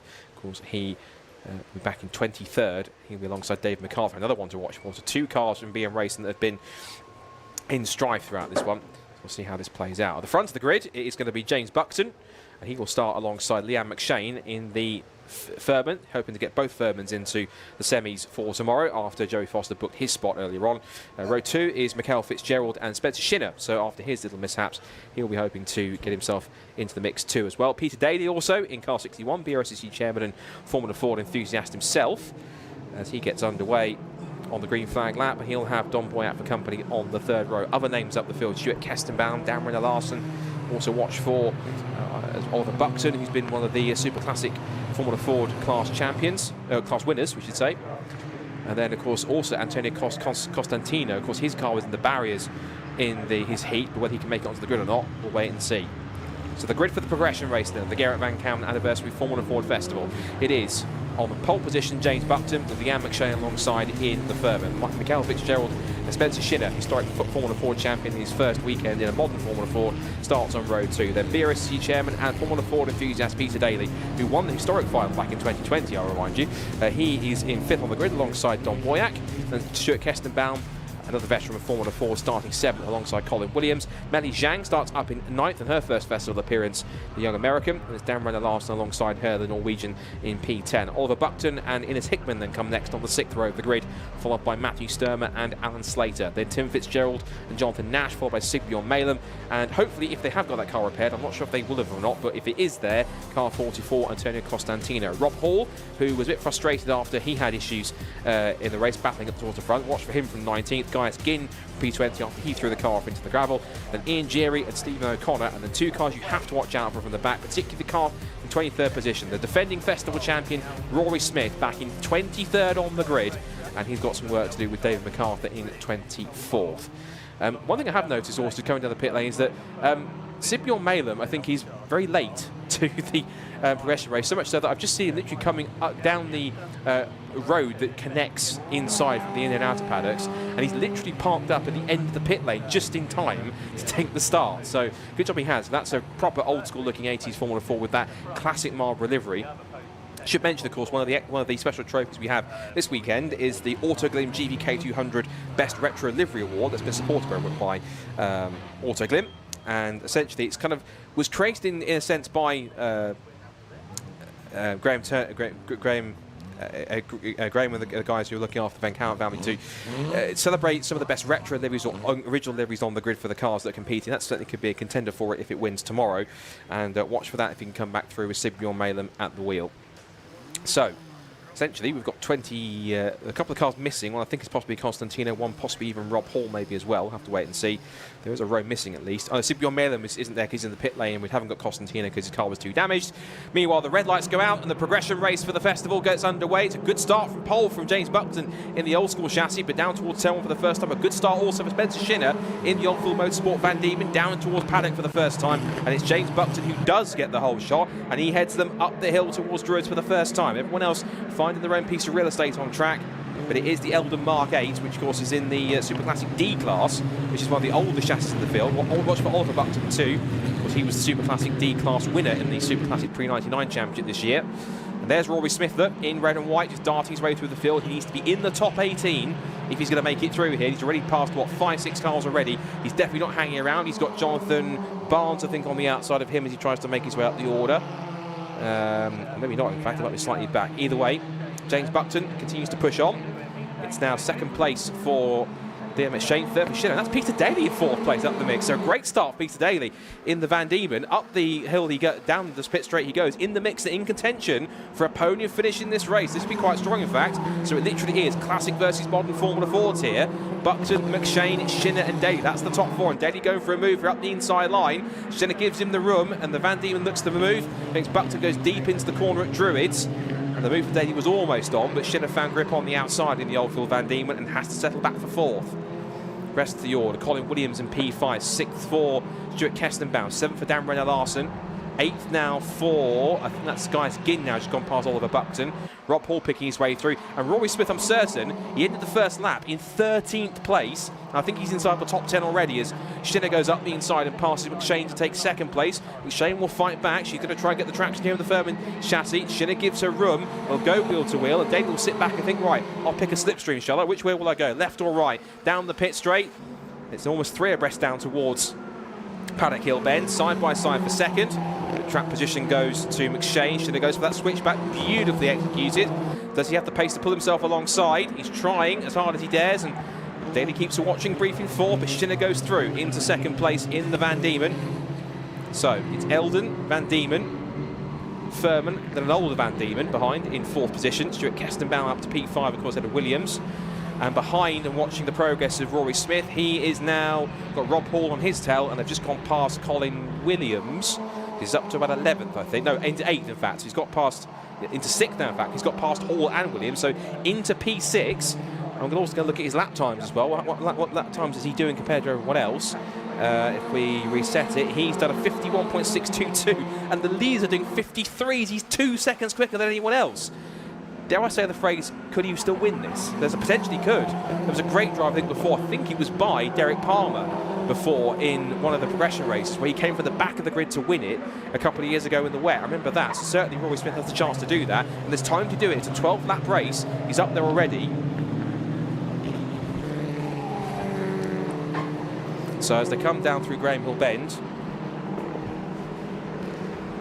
out through the left-hander, and down the pit, through Cooper Straight, and there's Rory Smith. Look, he's got past Rob Paul with him. He's already up with the leaders at this point in time. That's in less than 4 laps, which is extraordinary. So Rory Smith, I think, certainly is a man on a mission. He's proving a point here that he's certainly showing the pace that he felt he should have had if he'd actually been able to start this race. He looks to the outside of Peter Daly, who's in the tow of Liam McShane. They go 3 abreast down the pit straight. Daly's in the middle and backs out of it, and now it's McShane versus Smith. And Rory then just holds back for a second, takes the fastest lap of the race, as you'd expect, 50.309. He's still lapping at least 1.6 seconds quicker than the cars around him. Into Druids once again, lap 5. And out wide, that's Liam McShane going for a spin at Druids. Everyone just about avoids it. She's in the middle of the road. The Firmus chassis might have to wait for the gap with the traffic here, and that's the worst possible feeling, waiting for all the cars to go through. If you can get going and stay in at least 17th or 18th place, she'd still be good to get through and tracking away through the gravel on the end. She's got a car that's quick enough, so she's got time to pick her way back through. Meanwhile, as she gets going again, that was Rory Smith up the inside into second place now. So into P2 goes the defending festival champion, with James Buckton trying to go with him. Now, as they go through, Spencer Shinner continues on in the lead, and the pace he's got, his last lap was a 52.0. Rory Smith's one was held up in traffic, it was a 52.8, probably not helped by the spin for Liam McShane in front of him, causing him to back off. Got 27 and 15 here. That is Stephen O'Connor, who is under threat for David MacArthur. It's another one that started at the back of the grid, along with Rory Smith. And Rob Hall also in there too, up at the P5 in the Swift. There he is, number 18, just behind Peter Daly, who's holding his own here.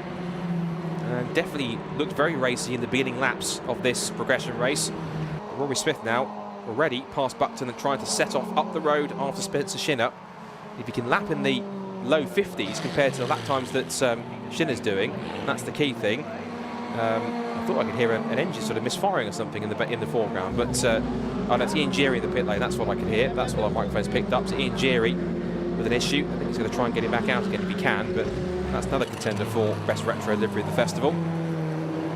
As for the leaders, well, unsurprisingly, 50.141 for Rory Smith, and he took another 1.5 seconds out of Spencer Shinner on that lap alone. So this is certainly definitive pressure. That's somebody's exhaust. It shouldn't be in the gravel trap. That's not a place to lose it, but that will certainly return to its rightful owner at some point before tomorrow. Into the second half of the race, and it's come from some of the top 3 we've just heard. Someone in the top 3 has lost their exhaust. Okay, interesting. We'll wait and see then. Rory Smith has in fact gone through, anyway, whilst that's happened. So Rory Smith, as we kind of predicted, has not only had the pace to get past, but also trying to pull away quickly enough to create a gap. And you can use the second half of the race pretty much to make sure that the car is working as it should be. But apparently we're hearing on our ears that the exhaust that was lost has come off one of the cars in the top 3. It's come off car 25. So Spencer Shinner, in fact. Spencer Shinner's lost the exhaust on the Van Diemen. In fact, there it is, though. It's missing from the back of the car. So it might be a bit louder out there with no exhaust on it. But ultimately, I think they'll want that back for tomorrow, because he looks like at the moment is in prime position to make his way through into the semi-final, no problems. So in terms of the cut-off point, the last car to make it through at the moment, despite starting with the pit lane, is Sigbjorn Malem, as Ian Gerry sadly climbs out of his machine. And has a feeling, unless I'm certainly be around for the historic final tomorrow, but apart from that, his main fest, I'm afraid, is over, and so too, I'm afraid, is Melly Zhang, because she's parked up. That's at Druids, just in front of one of the BM racing cars. She's either had a spin just getting going again, or had an issue that she's had to do the complete reset on, but the novice cross on the back suggests it's one of her first few races, and what a car to do it in a classic Formula Ford in that main. So she's certainly learning Formula Ford at the deep end, and she'll have leader Rory Smith just behind her in a moment as he comes across the lap, and she dutifully moves out of the way from out of the commentary box window. The rest of the pack streaming through. So further back, we're seeing here, this is Colin Williams in the number 34 car with the swarming number 40 of Dan Renner Larsen just behind. So 2 more cars that have got a bit of history in the festival. 34, the PRS versus the Dan Renner Larsen. I think that's a Van Diemen, I think, looking at it. Either Van Diemen or a Swift, one of the two. And now we're waiting for to come through. This is Peter Daly under threat for David MacArthur. So the 4th position, they put a lap on Melly Zhang. And MacArthur hunting for that. That's Don Boyack going for a spin at Druid's corner. Meanwhile, that's been happening. As he recovers, David MacArthur does sweep around the outside and pick up 4th place at Peter Daly's expense. And the next 2 cars he's going to have to try and fend off are early leader James Buckton and Stephen O'Connor in the Team Dolan number 27 Van Diemen, the old school Van Diemen, in the field of some 7 cars which Dolan are running. Meanwhile, this man, well, he's probably driving not angry but just frustrated, knowing that what could have been in the heat had the drive shaft not failed. He's going to put a lap on one of his teammates. That's Fitzgerald in the red and black BM racing car, Mikhail Fitzgerald, in another Medina Sport BH23. And there's been a coming together, I think, on, and he's just spotted out the corner. That was at Graham Hill Bend on the exit. One was James Buckton, the other one I think was Stephen O'Connor. And they were battling over 6th and 7th position. So I saw those 2 cars having a bit of a tangle, or the afters of what was a tangle. Meanwhile, it's Spencer Shinner who's going to lose another place here to Rob Hall, who is not almost Rob Hall anymore because he has made an overtake. I don't want to forgive you for making that joke, but he spent most of race, the heat he was in, frustrated behind the cars he was trying to pass, but he has managed to get through and make it stick. And car 48 has come to a stop. That's Tim Fitzgerald. Also out of the race, I've noticed, is Sigbjorn Malem. So he goes back through the car he went before. Another car off the race side, so they're dropping like flies here. That's suspension damage by the looks of things for Gaius Ginn. So he's also out of the race, but whether or not he's in a position to still technically go through, we'll have to wait and see. There are other cars that have hit problems and fallen by the wayside. Again, he may still be good enough for the historic final. There's about 28, 29 historic cars entered, so there's enough for essentially a full grid. But in terms of the main festival, there's a few cars that already are at the point where their event is already over on Saturday. There's Melly Zhang in the pit lane after her issues. She's back in to have a look, give some feedback. But at the head of the field, it looks as though it is all under control for the man who came into the weekend as the favourite, as the defending champion at the festival, and now has got to try and race his way through from about mid-pack in one of the 2 semi-finals.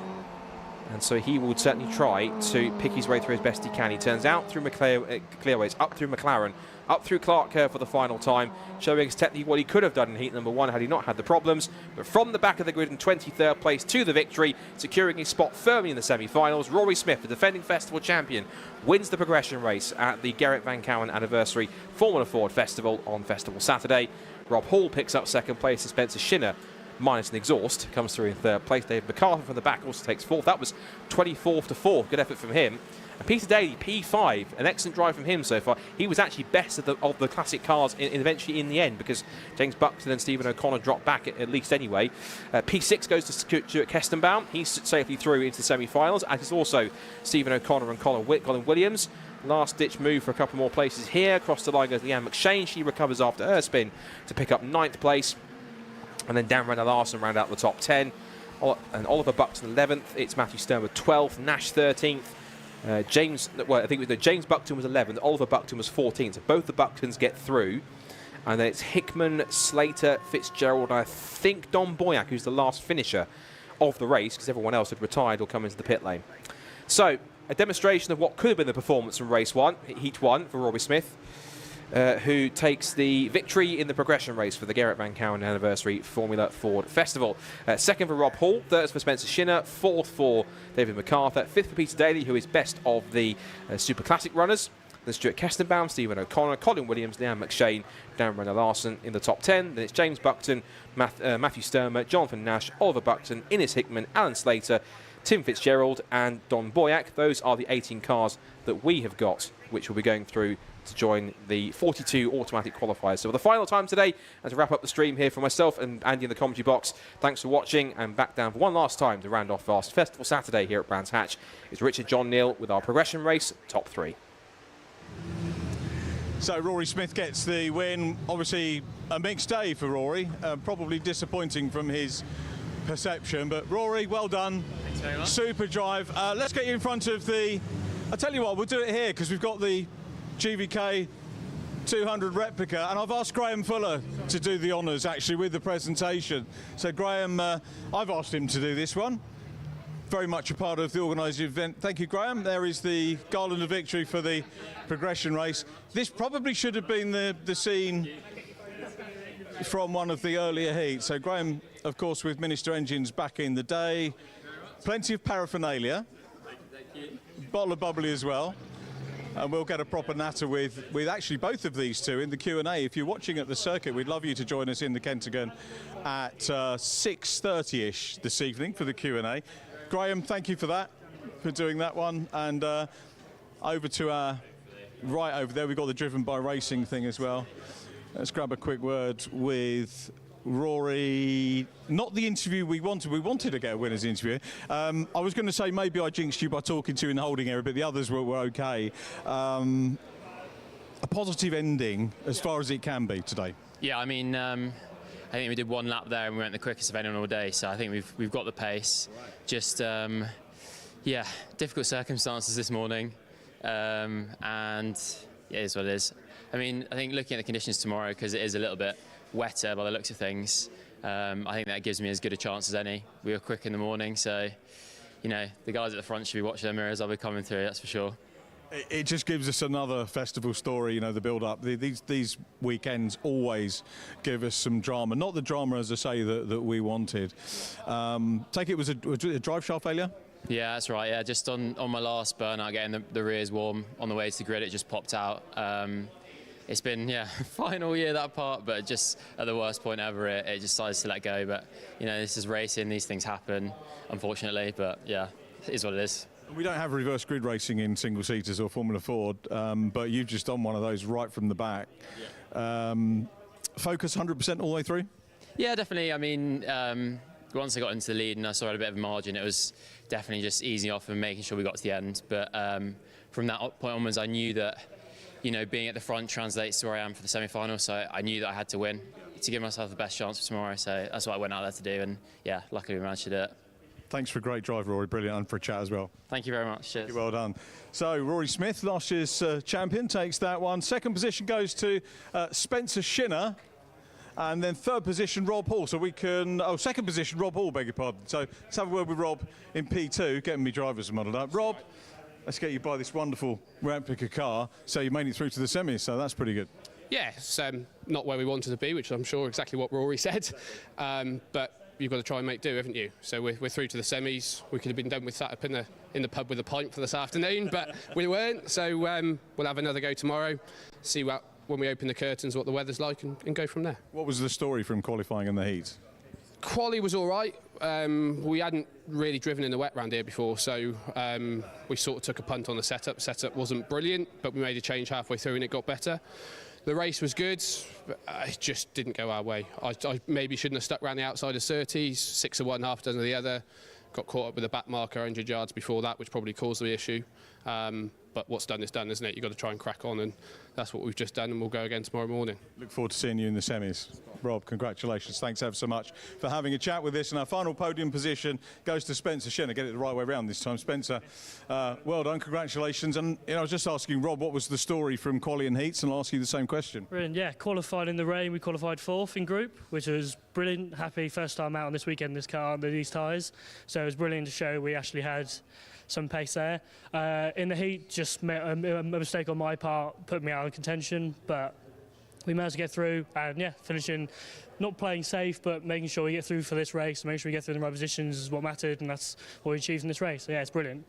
Rory was saying that wet conditions might help him tomorrow. What are your thoughts on that for your approach to the semis? Yeah, I'm in a similar approach. I quite enjoy the rain here, so hopefully, I'm hoping it does rain over the weekend, so it should be all right. I guess the good side is coming away with the podium is a great way to end the day. You know, not as good as maybe being as high up as you wanted to in the semis, but you're there, and you got a bit of glory here in our progression race to wind up the day. Yeah, definitely, especially with Rory and everyone coming through. They're incredible drivers, incredible pace. It just shows that we are getting a hang of it eventually. It's completely different to what the historic cars are we're driving this year. So yeah, it's good to get some progression and keep pushing. It's good to see you in it. Well done. Have a great evening. We'll see you tomorrow for the finals day. So that's day one complete of GVK 200, the 53rd edition of the world famous Formula Ford Festival. I hope you've enjoyed watching the coverage wherever you are in the world. I know we've got folk joining us right across the globe. Predominantly, of course, as well from our friends. We missed the Team America runners this year, but we've got American representation in the festival, which is great. Australians, Canadians. We'll try and catch up with some of the Canadian runners tomorrow. The heat winners from today, Josh Smith, Chris Middlehurst and Jordan Kelly. And remember, we've just had last year's champion Rory Smith coming through the progression race, and we look forward to him joining the real mix again for tomorrow. Tomorrow's coverage, once again, we'll have Mazda action, we'll have the Evolution Trophy for the Brscc joining us. We'll also have the culmination of the City Car Cup with Nankang Tyres and also the Student Motorsport Challenge. I want to thank everybody for putting together a great day, everybody at the Brscc, obviously Graham Fuller, the Van Kouwen family, marshals, medics, everybody at Alpha Live who have been absolutely fantastic once again. I'm sure I've forgotten somebody. I guess, yeah, thanks everyone. Alan Bowles as well, who's just over there. Thank you to him. I'm not going to say any more thank yous. What I will say, if you're at the track, join us at the Kentagon at 6:30 this evening for the Q&A session with current drivers and stars from the past, and we've got some great names joining us there.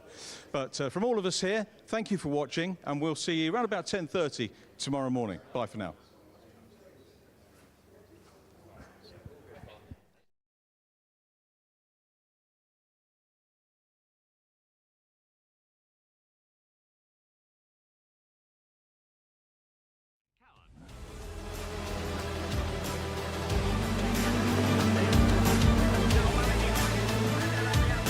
They're going to be wheel to wheel, then crafty wheel to wheel.